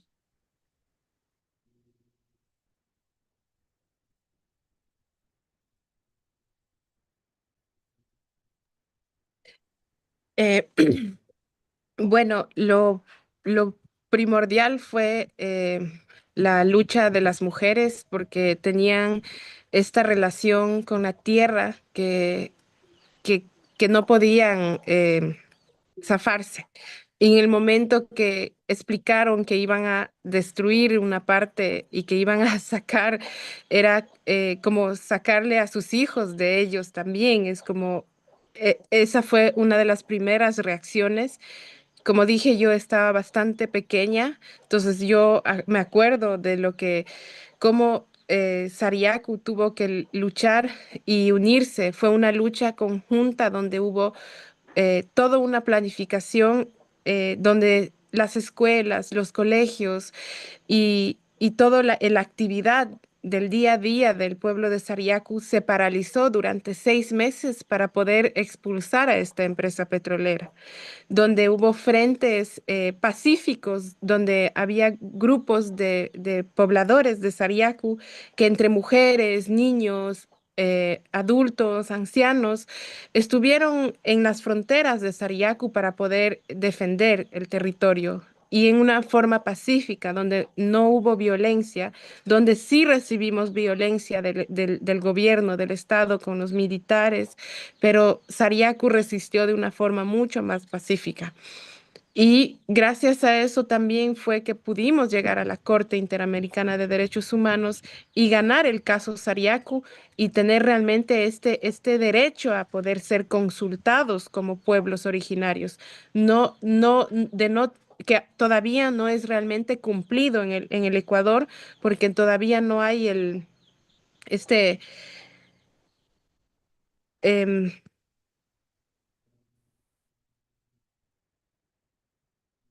perdón, se me fue el audio.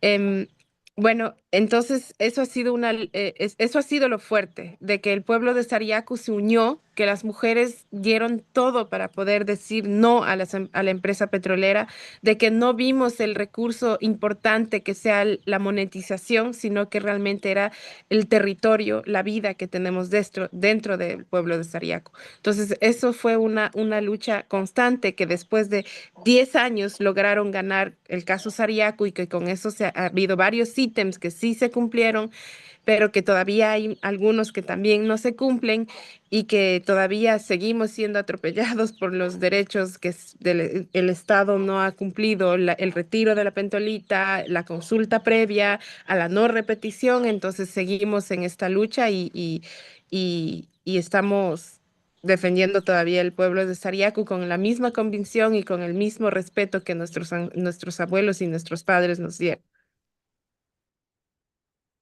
Gracias, Samai. Thank you so much, Samai. I'm like really just impacted by hearing you say how the key to this struggle was women. And you know, I'm seeing the imagery of elders and children and mothers peacefully protesting and peacefully standing to defend their sacred land. So yeah, for those of you on the other side of the screen, take notes, because if you're a funder, these are the criteria. You know, our panelists right now are giving you the criteria for who you should be channeling resources to, right? Thank you so much, Samai. My next question is for you, Shiye, and you cut out for a moment there, but you were hitting this really important point. You were talking about how 70 to 80% of applications that you receive don't have a timeline, and the gap is not in funding, it is in how our communities are able to, and then you cut out. And I'm like, wait, that's such a cliffhanger. You cut out for me. I'm not sure if you cut out for everybody, but it was like I was like writing it down and I was like, wait. So do you mind sharing that that point you were trying to convey? Yes, of course. I hope you can hear me well. Yes. Sorry about the technical difficulties. I did spill It's water on okay. my computer a couple of weeks ago. And not be representative of other data, but we have talked to other youth to youth funders, and they have found the same, which is that if we don't, it's really hard to write a grant application. It's really difficult to know what the funders want. And if our communities don't have the skills, not because they are not doing the work, but because we are just, no one is born a grant writer. So we don't have the skills to communicate the timeline of our projects, the impact that it has, how many members it engages, then we're just not going to be trusted to handle funding. That's what happens time and time again. We know that the climate movement gets about 1 to 2% of all funding, and of that, youth get 0.76% of funding, and Indigenous communities get less than 1% of funding.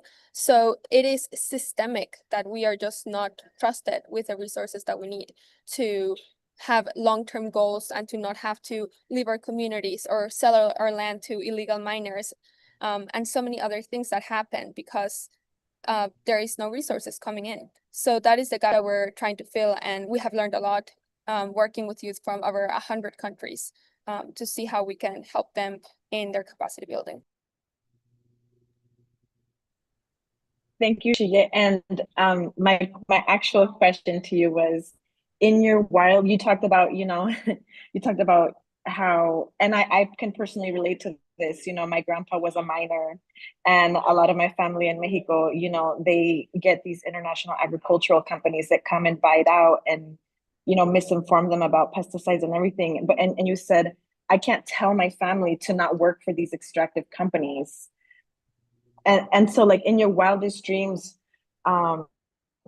how can we create alternatives for our communities to not have to go work for extractive industries?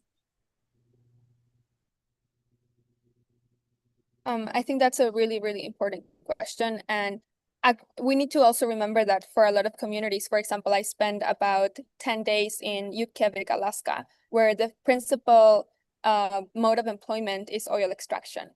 I also went to parts of the Napo River in Ecuador, where the illegal mining activity is growing at alarming rates. And there are community members from Indigenous communities that have to work for the mining companies. So what I've learned, and in my own case in Mexico, my community is surrounded by a lot of different industrial mega sites with over 2,000 factories polluting our aquifer and our river. And I remember when I was young and I asked my uncle, what do you do for work? And he said, I work at the factory. And I was so shocked because he's the uncle doing ceremonies with us, hosting the mezcal with us. He's the uncle who taught me how to speak up to me and pray, and to see that he's working in a factory was like almost felt like betrayal. But as I grew up, I understood that when somebody needs resources, it's who's offering them. So what we need to stop this from happening is, first of all, make sure that our communities are connected, resilient, that we work as a whole community. And because we need to remember that what capitalism does is turn us into individuals so that we become protective of our own finances, and then we don't resort to sharing activities and others. In my grandma's kitchen, it's always anybody who wants to come gets fed. It doesn't matter if we don't even know them.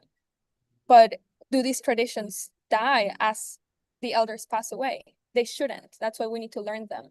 Because we need to remember that also a solution to the climate crisis is preserving our own cultures. And the climate crisis also harms a lot of the traditions and cultural activities that keep us connected to our lands. So in my perfect world, our communities would have the climate justice looks like our communities having the right to live in our lands undisturbed, live in our lands, thrive in our lands without any company, any mega project coming through and telling us that they have progress, that we redefine what progress means, and we reclaim progress to be connection to the land, that we can live from the land in reciprocity with our land. I was talking to somebody from Belém a couple of days ago, and she said, if they want to come to Belém, they should at least get to know us, because what's the point of traveling across the world for the climate conferences if you're not even going to get to know the place that you're at? So that is just another call to action for really making sure that we're centering territory first and foremost in all of our climate work. Thank you, Shige. Thank you, Samai. Thank you, Maria. Thank you, everybody, for coming and attending. Thank you, Osprey and the Weekend team for bringing this. I mean, I don't know about you all, but I feel way better after this panel than I did when I joined because I feel less alone. And so, yeah, thank you for coming. Please follow Samai, please follow Shige, and please follow Maria and support their work. And I will pass it over to Osprey. Thank you. Thank you so much, Nadia, for your beautiful moderation and helping us with this youth panel and the incredible work you've done. And I want to thank the panelists. This was really an extraordinary panel. And, you know, Maria, I want to thank you for your vulnerability and your honesty, because we all can learn from it. And it takes courage to be vulnerable with what you shared.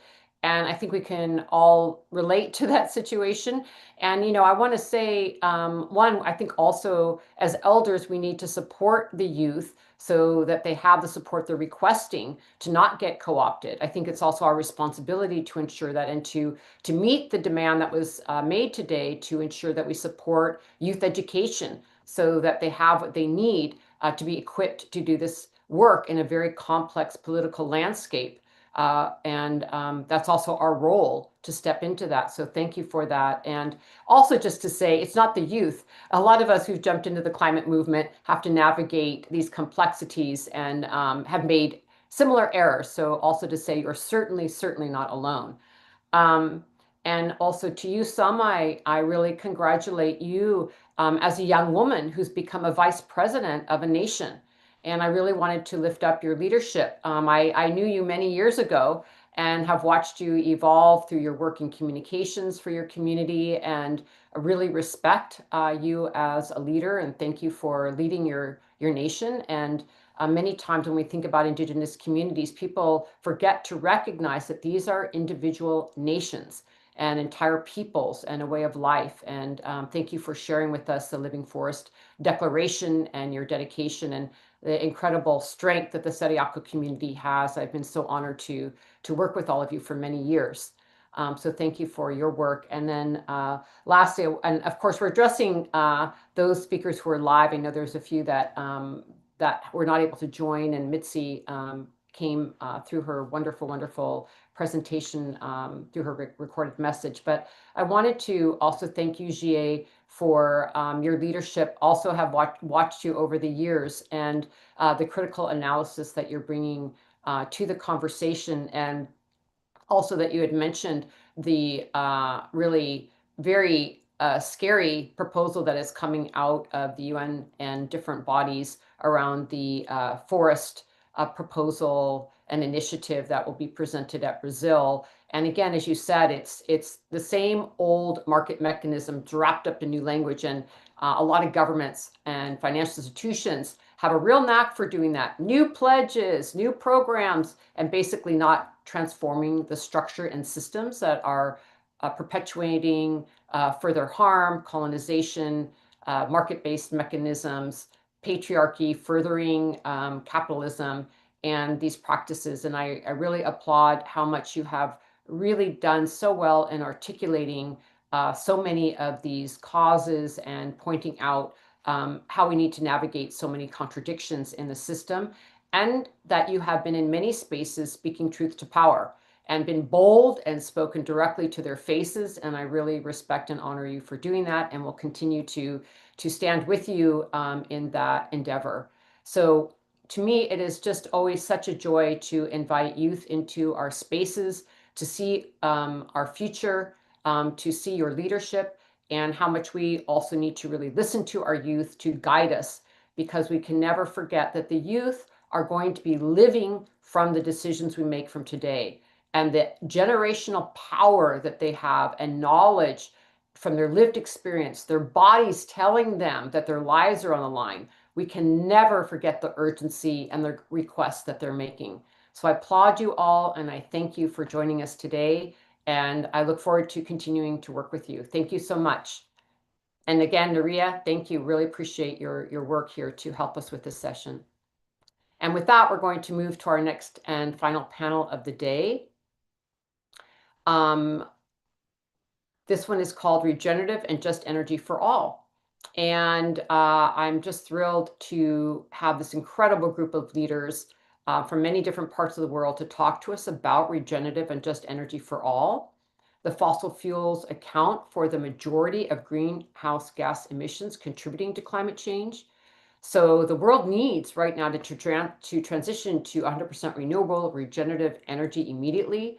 However, we also need to transform the structures of power that preside over our energy system to ensure that there's a just transition. And you've been hearing us talk about it all week, and it's so incredible because it's so important because it's again, this ongoing conversation we're having about how we do things, why we do things. We cannot continue in these same systems. So to have a just transition, it needs to be democratic and a cooperative energy economy, not just moving us over to renewable energy and perpetuating the same extractive economies and not attending to our overconsumption. It needs to be much more holistic. Communities need to be included and have power over their energy systems. We don't need these top-down structures. We're seeing again and again that local energy is a solution.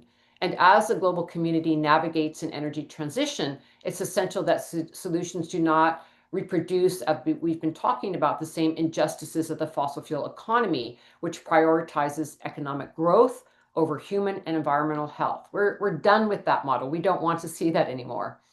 One glaring example is that we don't want to continue the colonial practices in the form of demand for critical minerals needed for renewable energy technologies, because that is growing exponentially, not only to meet energy demands that we have now, but with the growth of AI, as we've been talking about.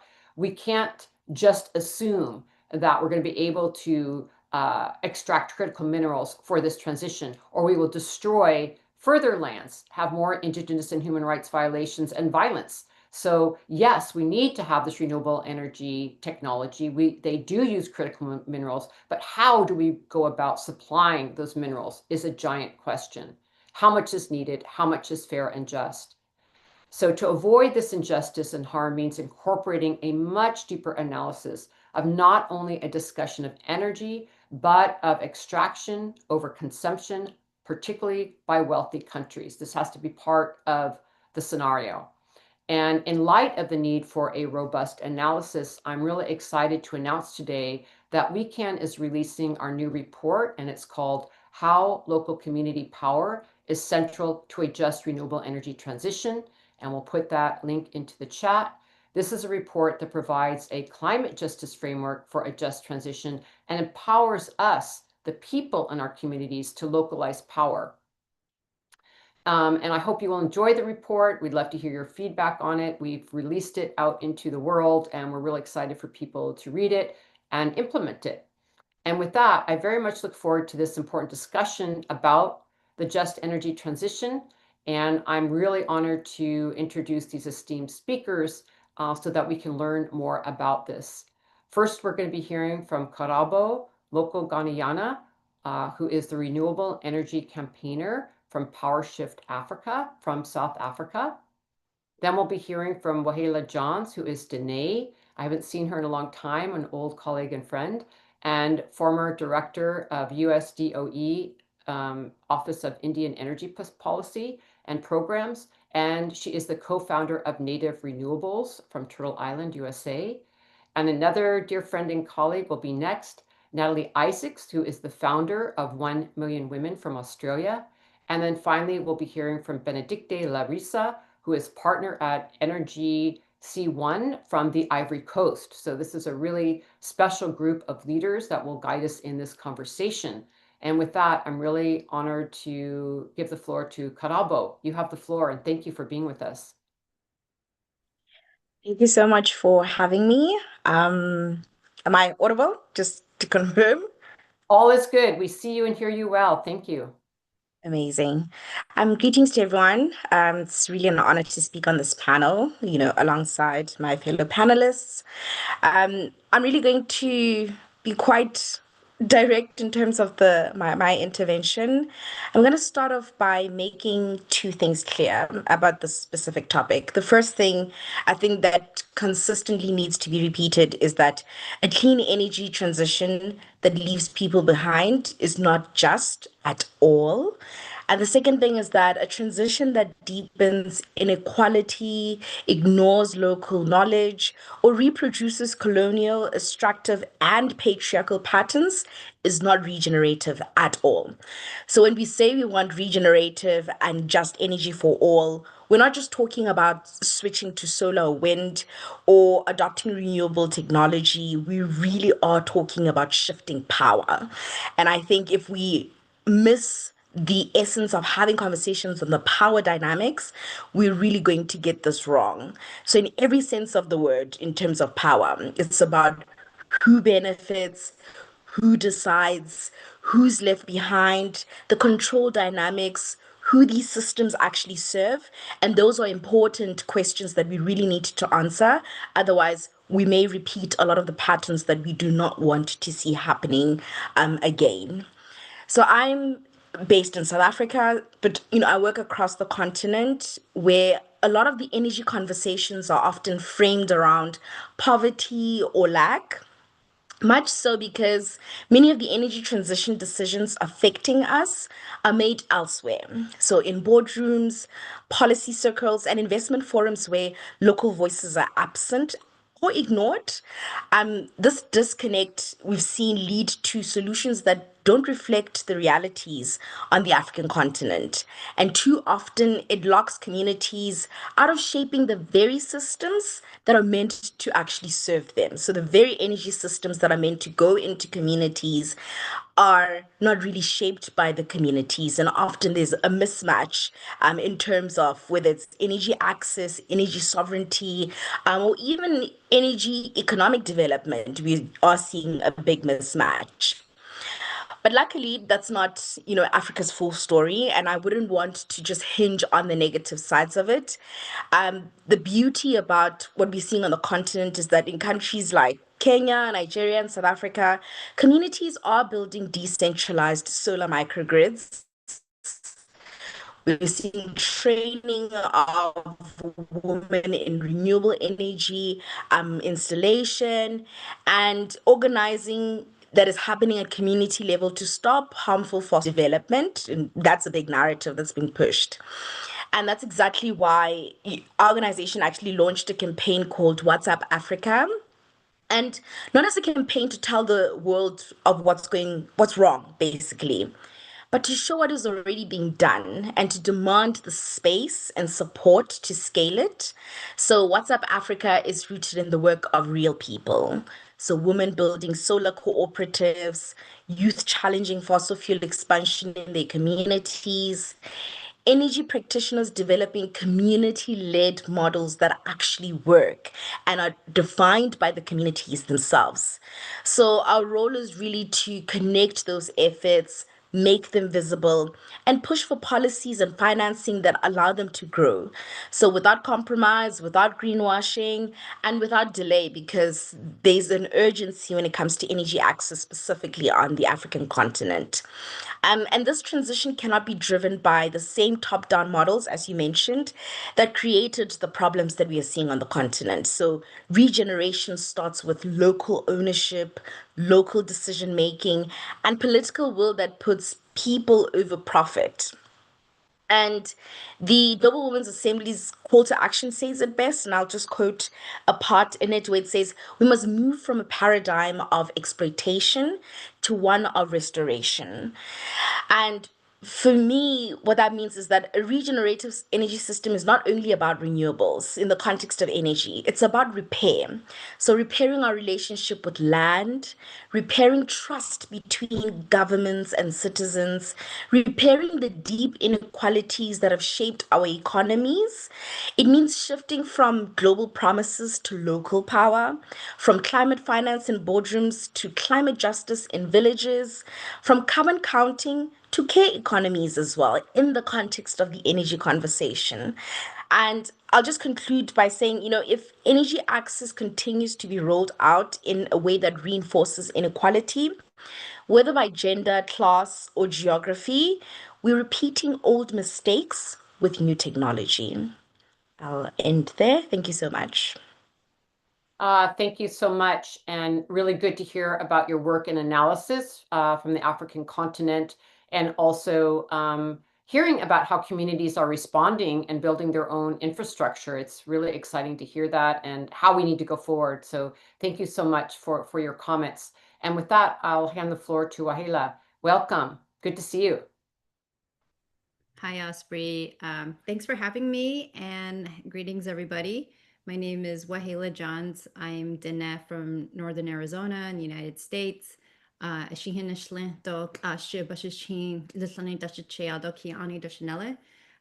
introduced myself in my language.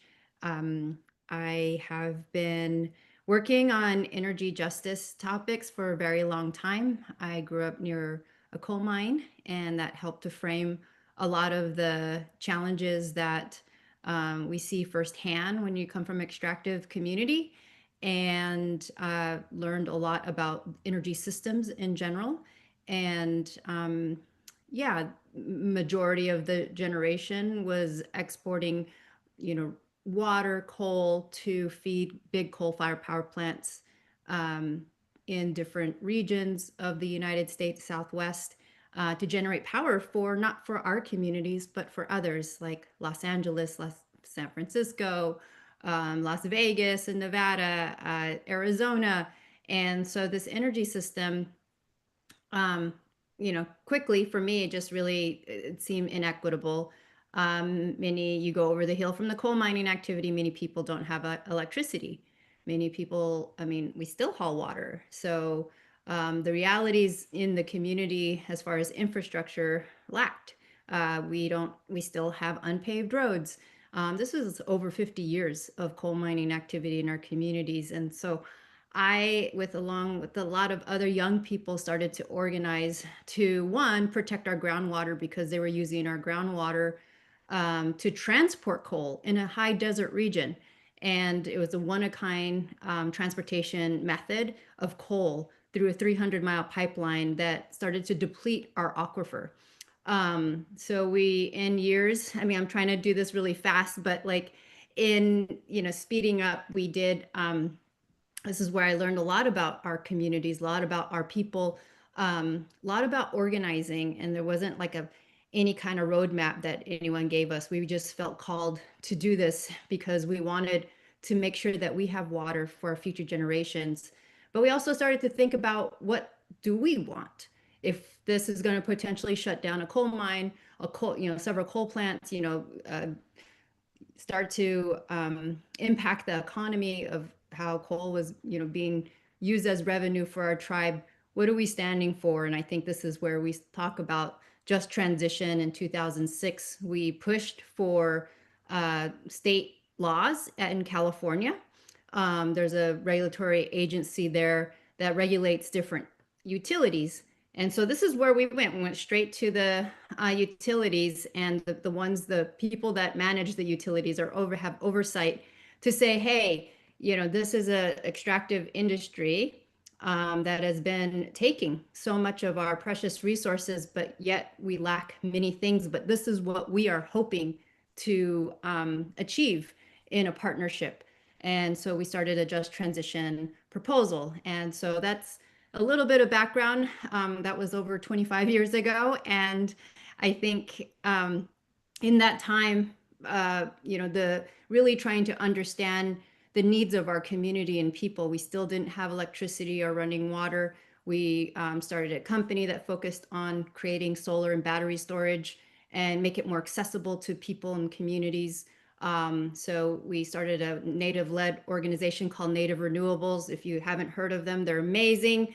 And mostly Indigenous women engineers that lead this team. And all Indigenous installers that do installation and care for this technology that's able to provide power for people who will probably never ever see power because they live in rural communities. and really kind of isolated areas where transmission extensions will never reach. This helped to, jumpstart my path in government, U.S. government. I sat in a role under the Biden administration for 4 years that led the growth of the tribal energy office in Washington, D.C. And this was probably one of my amazing, funnest job ever, where, we were able to garner over, close to 200 million to get to communities and deploy clean energy technologies throughout Indian country, Alaska, all throughout, the lower 48 states. And so what I wanted to say is that here in the US for Indian country, what I saw was tribes had been leading the pathway of building sustainable, energy efficient systems to power themselves to weather climate impacts.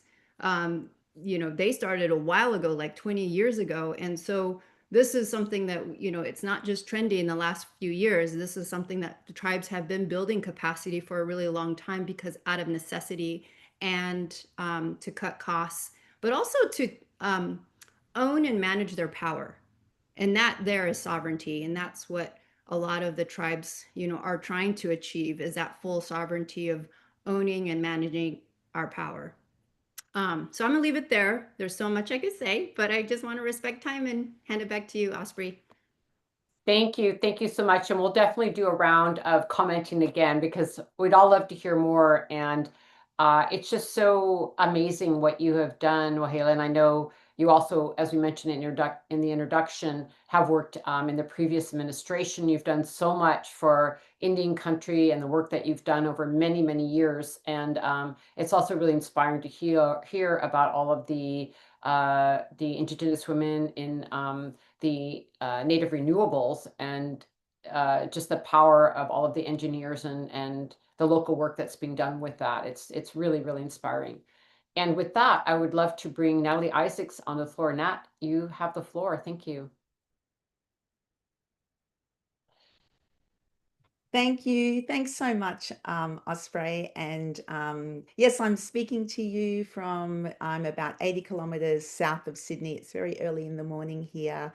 And I just want to thank you so much, Osprey, for this incredible gathering. And, you've done it again. You've brought these amazing women together. And I met you so many years ago at the We Can 3-day retreat with many women. And I'm so grateful for you, because that was a profound experience on me. You really changed my life forever, really, with that. So thank you. Yeah, I'm the founder of 1 Million Women, and we're a women's movement here in Australia, and we really focus on empowering women to live climate action and to influence others, and to put more demands on politicians. We do focus a lot on reaching, women across this country that aren't actually engaged on climate change yet, that don't know how to get involved, and we bring them in and we bring them along the journey. And I think it's been the last 2 years, our specific focus has been very much on the energy transition here. But more specifically, our work's been around households, about how we get our houses off gas, how we get our houses, off fossil fuels forever, and how it's, interlinked with the cost of living, and how do we get energy independence. And so, in this country, like when I started 1 Million Women 16 years ago, we had 7,000 households with solar, and now we've got 4 million. And so that's just a huge leap from when I started. But we know, and in this country, that the energy story isn't equal, and we need to bring everyone along the journey, and it can't just be for those that can afford it. the economic benefits of electrification are often greatest for those struggling with high energy costs, yet low-income households will face the largest barrier to accessing these technologies. Last year we did a survey. We do this annual survey with our community, and last year it was about our households, and over 90, and we got 4,500 women take the survey, and over 90% told us that they had done some steps with energy efficiency, with electrification, but that they couldn't go further, and that they, because of the barriers of the upfront costs that they were facing, and over 65% that they would act if the government gave incentives and rebates to help our households get off gas. And, there are 10 million households in the country responsible for about 10 to 15% of all the pollution produced here. And the easiest way is to eliminate this by replacing gas appliances and power our rooftops with solar wherever possible. And I think with the work that we've been doing over these last couple of years, we want to bridge the gap between real women's stories and the lived experience and the federal political discourse on this. And so that's, our work is probably in a few parts. We have a program where we've got about 3,000 women in that program, where we're navigating our way through household electrification on how we get our homes off gas, what rebates are out there, and how we minimize energy consumption. But we are pushing all levels of government and elevating the stories of women from all lifestyle circumstances in the process. In February this year, we took a delegation of 23 women to our federal parliament, and over 3 days we had 26 meetings with politicians across the political spectrum, because this needs to be multi-partisan support. And our delegation shared their real and authentic stories. Women who are renting, asking government incentives and encouraging their landlords to electrify, but to pass those savings on to them. Women that had asthma most of their lives, but once they got their houses off gas, one particular woman never had an asthma attack again. Women wanting to have community batteries and solar on their social housing, so that they can put more money back in their pockets and be less dependent on government pensions. And we created this policy ask, where we asked the government to support over the next 3 years 1 million households, to support with incentives and rebates to get our homes off gas and to electrify. And if Australia is going to reach our targets by 2040, to have all homes off gas to be electrified, we actually need that target of 1 million homes in the next 3 years. And just recently in our election, in the lead up to the Australian election, we launched our campaign called She Votes, and it was asking women to vote for clean, affordable energy now. And we reached about 849,000 women with that message. And so I think in closing, we are focused on, we are building this network of women across the country to lead their communities in the renewable energy-led transition here, but engaging with their communities. And in particular, we are focusing, strongly in the regions. Regional Australia is critical to Australia achieving our targets, but there is so much misinformation and disinformation out there. And so I think our work, we are harnessing, the real and authentic voices of women from regional communities to help counter the forces aligned against the renewables and the benefits in those communities. So I think, I think I guess I just wanted to say that here we think that women are best placed to lead their communities in this renewable energy, led transition. So yeah, thank you. Thank you so much, Nat. And it's really exciting to hear about the work that you're doing. I've been following you and watched your delegation. I think it's just so critical to actually just start doing the work, which is what you're doing. You're collecting your women's community and activating, ensuring that this transition is underway. I know you were not here for our opening session, but we were talking about how women are not waiting. And I really love that you're not waiting. You are asserting yourself, intervening, and moving forward. And I think it's really critical that we all do that. So thank you for that example. Unfortunately, I don't think that Benedicte Larissa is able to join us. So what I'd like to do is go through another round with all of our amazing speakers and ask you each to respond to the following question, which is, it's so great to hear about your work. And what I'd like to find out from you, and I know a lot of the audience is also very curious about, what do you consider from the work that you're doing in this transition to renewable energy and keeping it a just transition, what is the biggest obstacle that you see? What is the obstacle?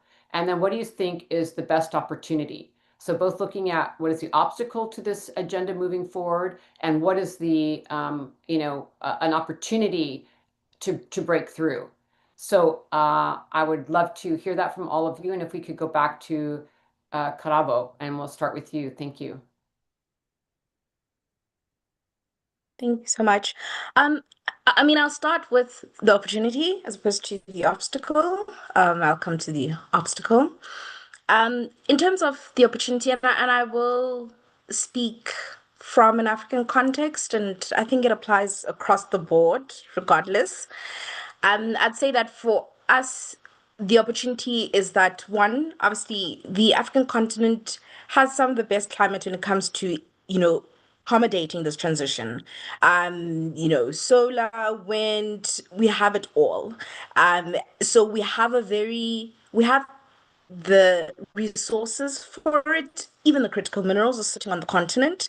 And that for us is really great and a really great opportunity. But at the same time, there's also a really vast opportunity from a energy access, sustainable development, economic development. We see this as a broader opportunity, even green industrialization. I think the just transition is really bigger than just the conversation on the climate agenda. It's really bigger and it's broader for the African continent. And I think it would be a missed opportunity for us to really just view it as a climate response, because there is bigger aspects to the conversation on transitions, even from an aspect of developing economies and including women and youth. There's really great opportunities in that regard.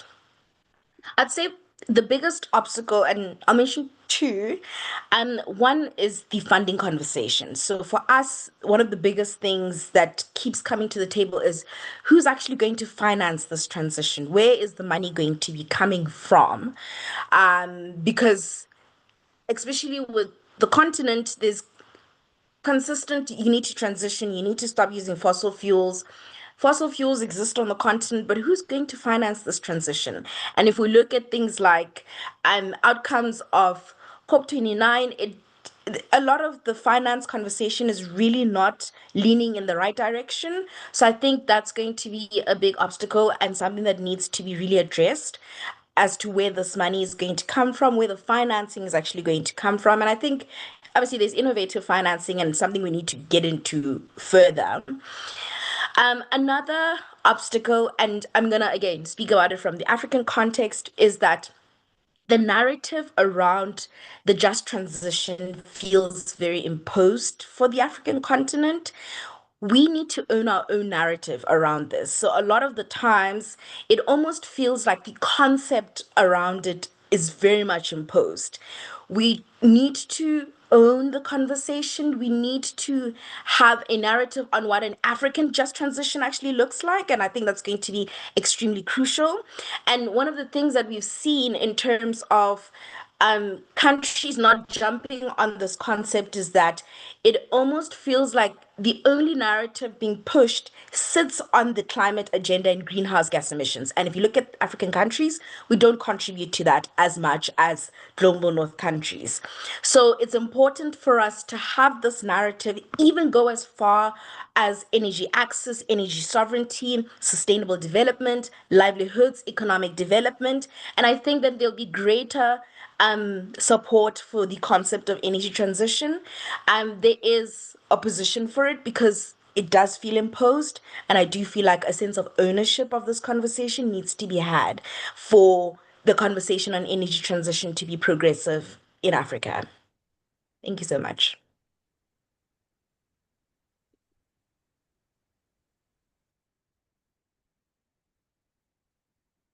Okay, I believe I'm unmuted. Sorry about that. Thank you for those comments. And it is so critical, your point about who's owning the narrative on the just transition. And I know, how important it is to lift up the, feminist analysis of the just transition, a climate justice interpretation of the just transition, to see, which we've been seeing more and more of, Indigenous peoples talking about an Indigenous just transition. And I couldn't agree more that we have to have communities defining what that is and not have there be a co-option of this term. And I know in a lot of the research that we've done at Weekend and in a lot of our policy briefs, we're explicitly taking time to write out a definition of just transition and recognizing that it's an evolving conversation that must involve frontline communities and those most impacted, as you have pointed out. So I think that's just a critical point. And as you said, also the need for there to be real climate finance from a climate justice lens, which is a whole battle going on at the climate negotiations, as we saw in Azerbaijan, and will continue on. That is happening in Bonn this week, and will continue on into the COP30 in Brazil, about where is the funding coming from and how do we see those funds coming as a form of reparations and funds owed that are rightly owed to those countries that have contributed the least to the crisis. So really important parts of how we're going to look at this transition to renewable energy. And I'm really excited to bring Wahila and Natalie in this conversation, but I just realized that Benedicte Larissa has joined us. So I want to stop the question period for a moment and let Benedicte, have the floor to share with us her opening comments. She's a partner at Energy CI from the Ivory Coast, and we're so glad you could make it, and you have the floor. Thank you for joining us. Merci, merci Osprey. Merci beaucoup à tous les personnes qui nous suivent en ce moment. Je suis Bénédicte Larissa Dao. Dans le domaine de l'énergie solaire, il y a plus de 13 ans déjà. Il faut dire que dans notre pays, il y a déjà beaucoup de choses que l'État fait pour l'avancement des choses au niveau des énergies renouvelables. Mais il faut dire que nous agissons au niveau de l'agriculture. Parce que il faut dire que, étant très petite, j'ai vu que dans notre pays, il y avait beaucoup de nourriture. Et à un moment donné, c'était vraiment très difficile. Et on voyait que les prix des denrées montaient véritablement. Les prix étaient très élevés.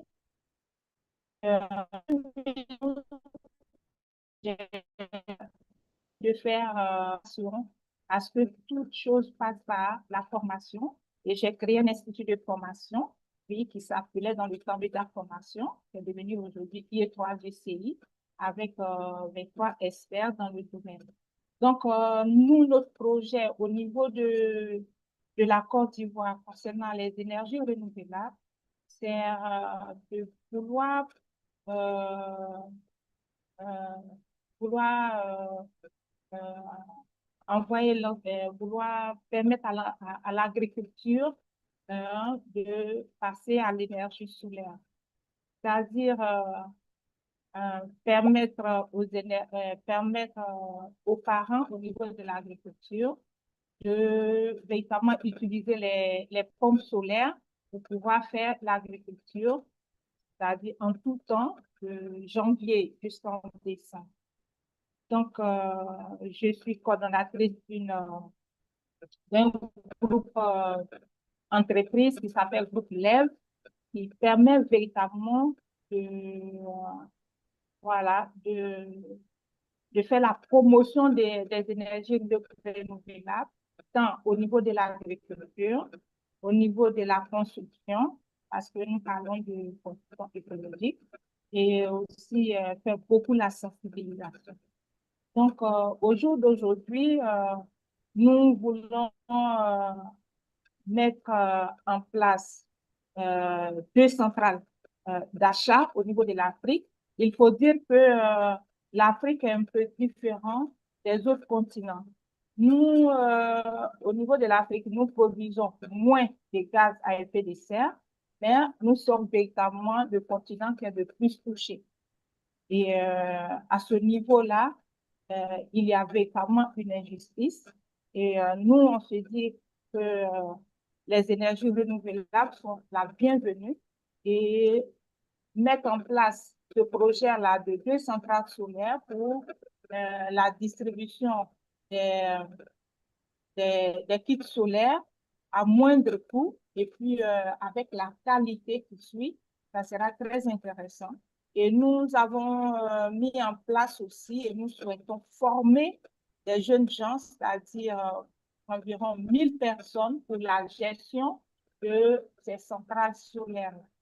Donc, il faut dire que au niveau de la Côte d'Ivoire, il y a un programme avec l'État qui compte faire 42% concernant le mix énergétique jusqu'en 2030.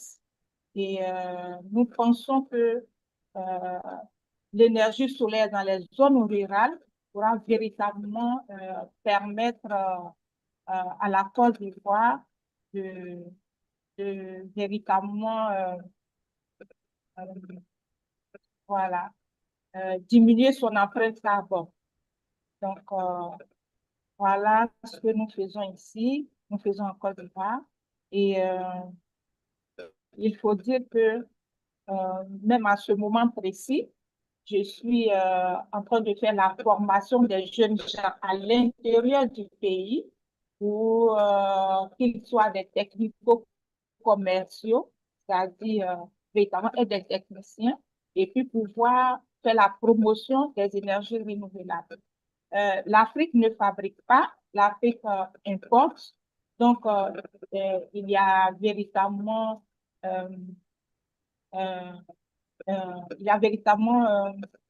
il faut dire, c'est pas le même décor que les pays développés qui fabriquent tous les systèmes d'énergie solaire.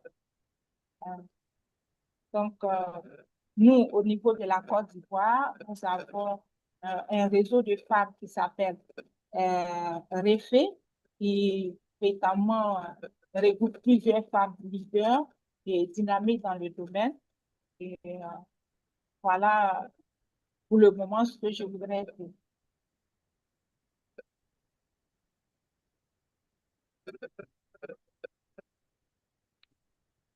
Thank you so much, Benedicte. We're very glad to have you with us. And I would like to continue. We're doing, Benedicte, we're getting a response from the other panelists, and we'll come back to you as well. I'd like to hand the floor to Wahela to respond to the question around the greatest barriers to the work that you're doing, but also the opportunities. Love to hear from you. Thank you. Yeah, Osprey. I think the biggest barriers have traditionally been access to resources, funding, opportunities, which I think we heard from the previous dialogue in the earlier session. Indigenous peoples sort of, the numbers are like occupy or live near 80% of the world's biodiversity. and only less than 1% of foundation philanthropy is invested in Indigenous communities and nations. So that kind of speaks for, I think one puts it towards the foundations or philanthropy out there globally, that if you really care about the climate, the biodiversity, you need to invest in Indigenous peoples, Indigenous communities.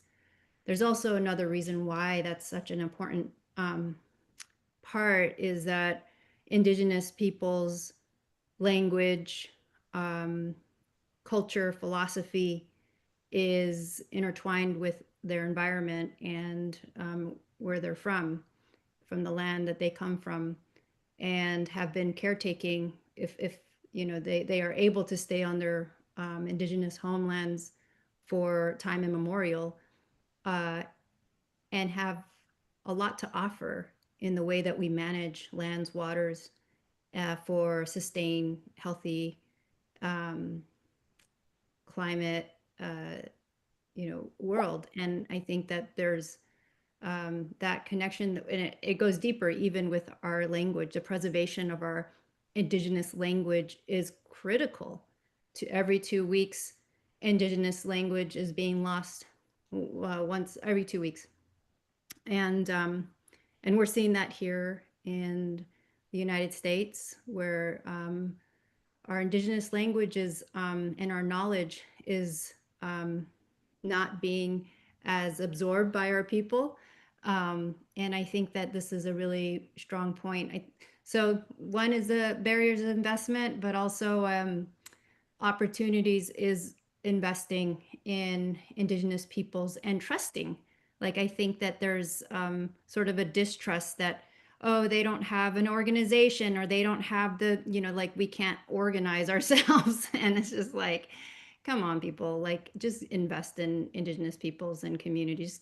It's just something about like the partnership that it brings when there is a certain sense of trust. And I think I'm calling on foundations and philanthropy just to trust, because there could be beautiful things that come and emerge from that partnership and investment. How I've seen just transition is been from the community-led process. So I'm not as familiar with what's happening internationally. We took our just transition proposal, 25 years ago, that was built off a community that was closing a cement factory. And it was the community we went to ask for advice on how do we do this. And in the last 4 years, I spent many times with nations, tribal nations, who have coal plants and coal mines close, and took through several in-person meetings of tribal representatives from the communities affected, but also from government officials, tribal government officials, to federal government. So it's all hands on deck, need to be in the same room having a conversation, but led by in Indigenous language, led by the people to have those conversations. And I think that's the part that is so critical in, as we think about visioning. And our vision was of over 100 years out. And it was also looking 100 years back. So we can see where we've come from, and we can, plan for where we're going. And that just sets a different context when you think in those terms, as far as years ahead of planning, because it brings up conversations that are hard. So anyways, back to you, Osprey. I'm sorry if I feel like I'm taking up a lot of time. No, this is the point of having this session, and you're not taking up too much space. Take up more space. I love what you said, and it's so powerful to think about looking 100 years to the past and looking 100 years forward. That's exactly what we need to be doing. And again, based on Indigenous principles of the 7th generation, which we have not been doing as a world community. And so that wisdom from Indigenous peoples about that generational thinking is been missing, and it's critical. So I really appreciate that. And I also wanted to spotlight something that you had said about the funding. And one of the things, that we've been really concerned about at Weekend and try to help buffer as much as we can is one, we want to see, as you mentioned, funds go directly to Indigenous peoples for the world that they're creating and the visions that they have for their own communities within their own sovereignty. And I think one of the things that I always find myself saying is, we're talking about decolonization, we're talking about structural change. And so why do we insist that Indigenous peoples who are living a different way, that we're all trying to learn from, forcing them into the capitalistic structure, into these systems of how these grants are run, and then forcing them into a colonized mind because we want to learn about being decolonized? It just doesn't make any sense. So, having these trust-based grants and an open mind to other ways of doing things is part of the transformation we're in, so we can move funds to the front lines where different ways of knowing and thinking are being that are the answer, or part of the answer certainly, can emerge without polluting them and without corrupting those systems or demanding people be other than who they are. So I really appreciate you bringing forward that point. I think it's an ongoing conversation and struggle. And with that, I'd love to bring Nat back into the conversation on how we're looking at obstacles and opportunities. Nat, you have the floor. Thank you. Yeah, thank you. I think one of the biggest obstacles here is the highly organized and well-funded counter campaign, which is clearly connected to the powerful fossil fuel interests, and it's aimed at fueling regional and community anger and opposition to to rolling out renewables, to accelerating the transition, and especially with offshore and onshore wind. And just in my own regional community here, there's so much of that going on. There's so much conflict between the community and for this offshore wind project, which will create 1,700 jobs and 870 ongoing jobs in this little region. And so it really is trying to drown that out. And I think in terms of the work that, or what we witness every day with 1 Million Women, is seeing this. I think there's this unstoppable flow-on effect when you empower a woman in her community and give give women the support that is needed so we can elevate their voices and help them influence and gather others in the community to do the same. And I think it's about that connection and that support and providing that pathway to take that on in a localized and effective way. And Osprey, I was listening to Mary Robinson's opening remarks in your first session, and she was talking about how important it is to be connected and to have community, and that really just underpins the work that we do. And when it's community based, it's personal, and then there is so much more about holding politicians accountable, and I think that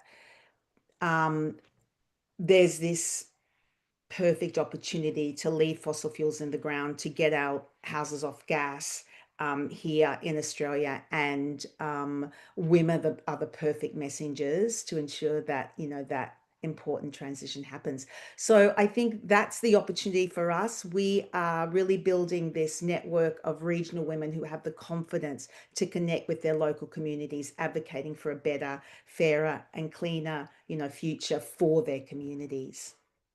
Thank you.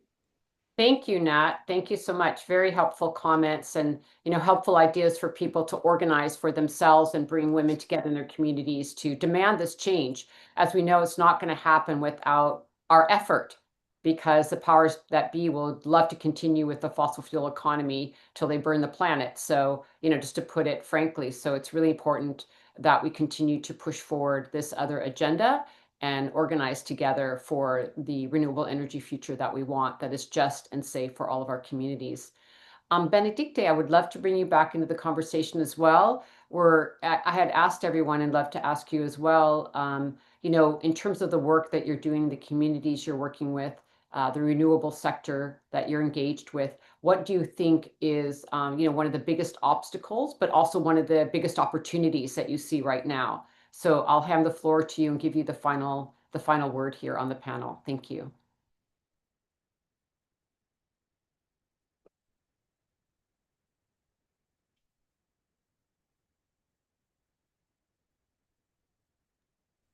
Oui, ce que je voudrais avoir comme un dernier mot,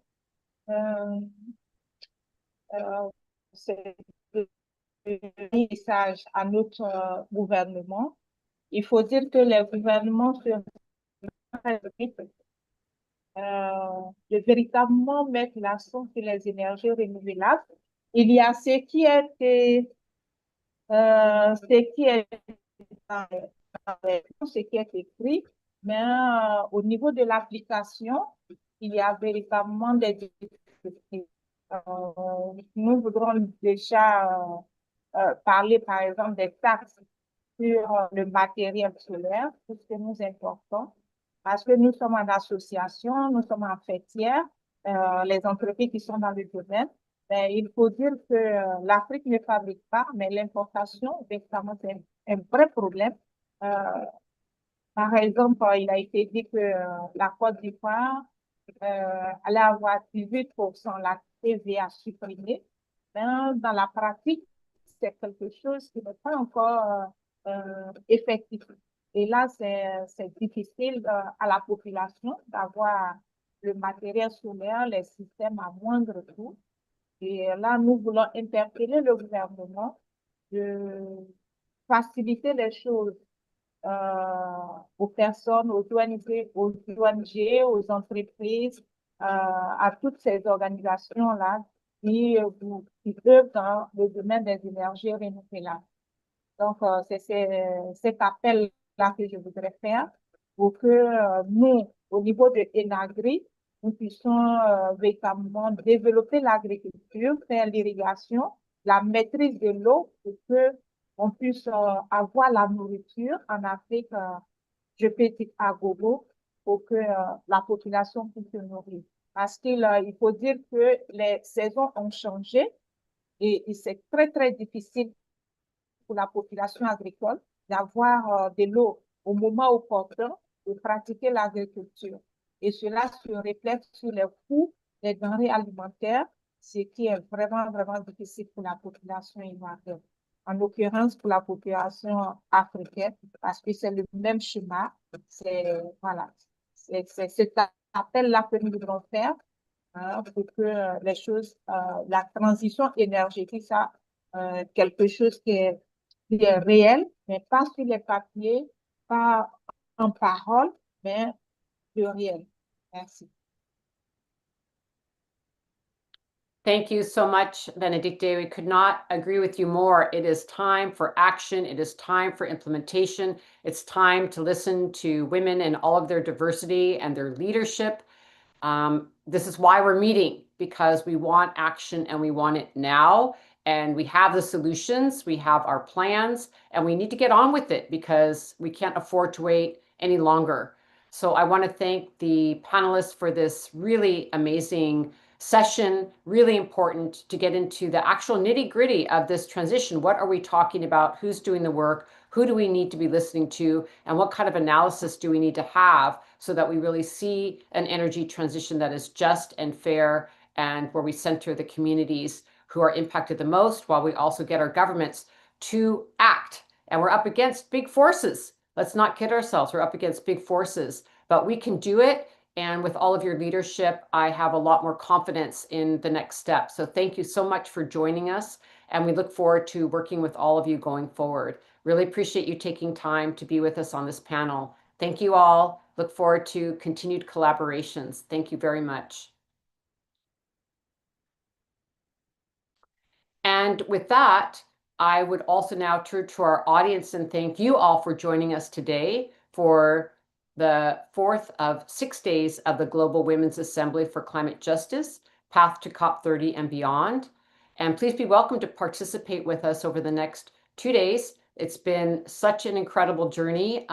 If you missed any sessions, you can go back to our website for our YouTube, our weekend YouTube station, or on our social media on Facebook. All of the sessions have been recorded there. So if you've missed anything, you can go back and watch. I also wanted to say that WeCan is soft launching during this assembly a WhatsApp networking platform so that conversations generated at this assembly can carry on into action going forward. The WhatsApp group is a place where you can connect with each other and share your climate justice related work, your research, projects, campaigns, and find collaboration partners. And we'll put that link in the chat. Everyone's welcome. There's been a lot of activity there, which we're really happy about. We also invite organizations to sign on to the Assembly's call to action that we are delivering to government and financial institutions, and that we will be delivering also at COP30 later this year. And that link is also in the chat. You're welcome to sign. And with that, I just wanted to thank everyone again for joining us. Another spectacular day with brilliant, brilliant leaders. And we're going to go ahead and shut down the live stream and the other spaces we're sharing this assembly in. But if you'd like, please be welcome to stay with us here in the Zoom room for some closing music as we finish out conversations in the chat. And for this winding down time, we do invite everyone to share in the chat something from the sessions today that was important to you, or something that you want to take away from the panels today. We'd love to hear from you in the chat as we wind down. And we're going to go ahead and stop the recording and close out with just this time in the Zoom room to finish our conversations. Thank you all, and I look forward to seeing you tomorrow.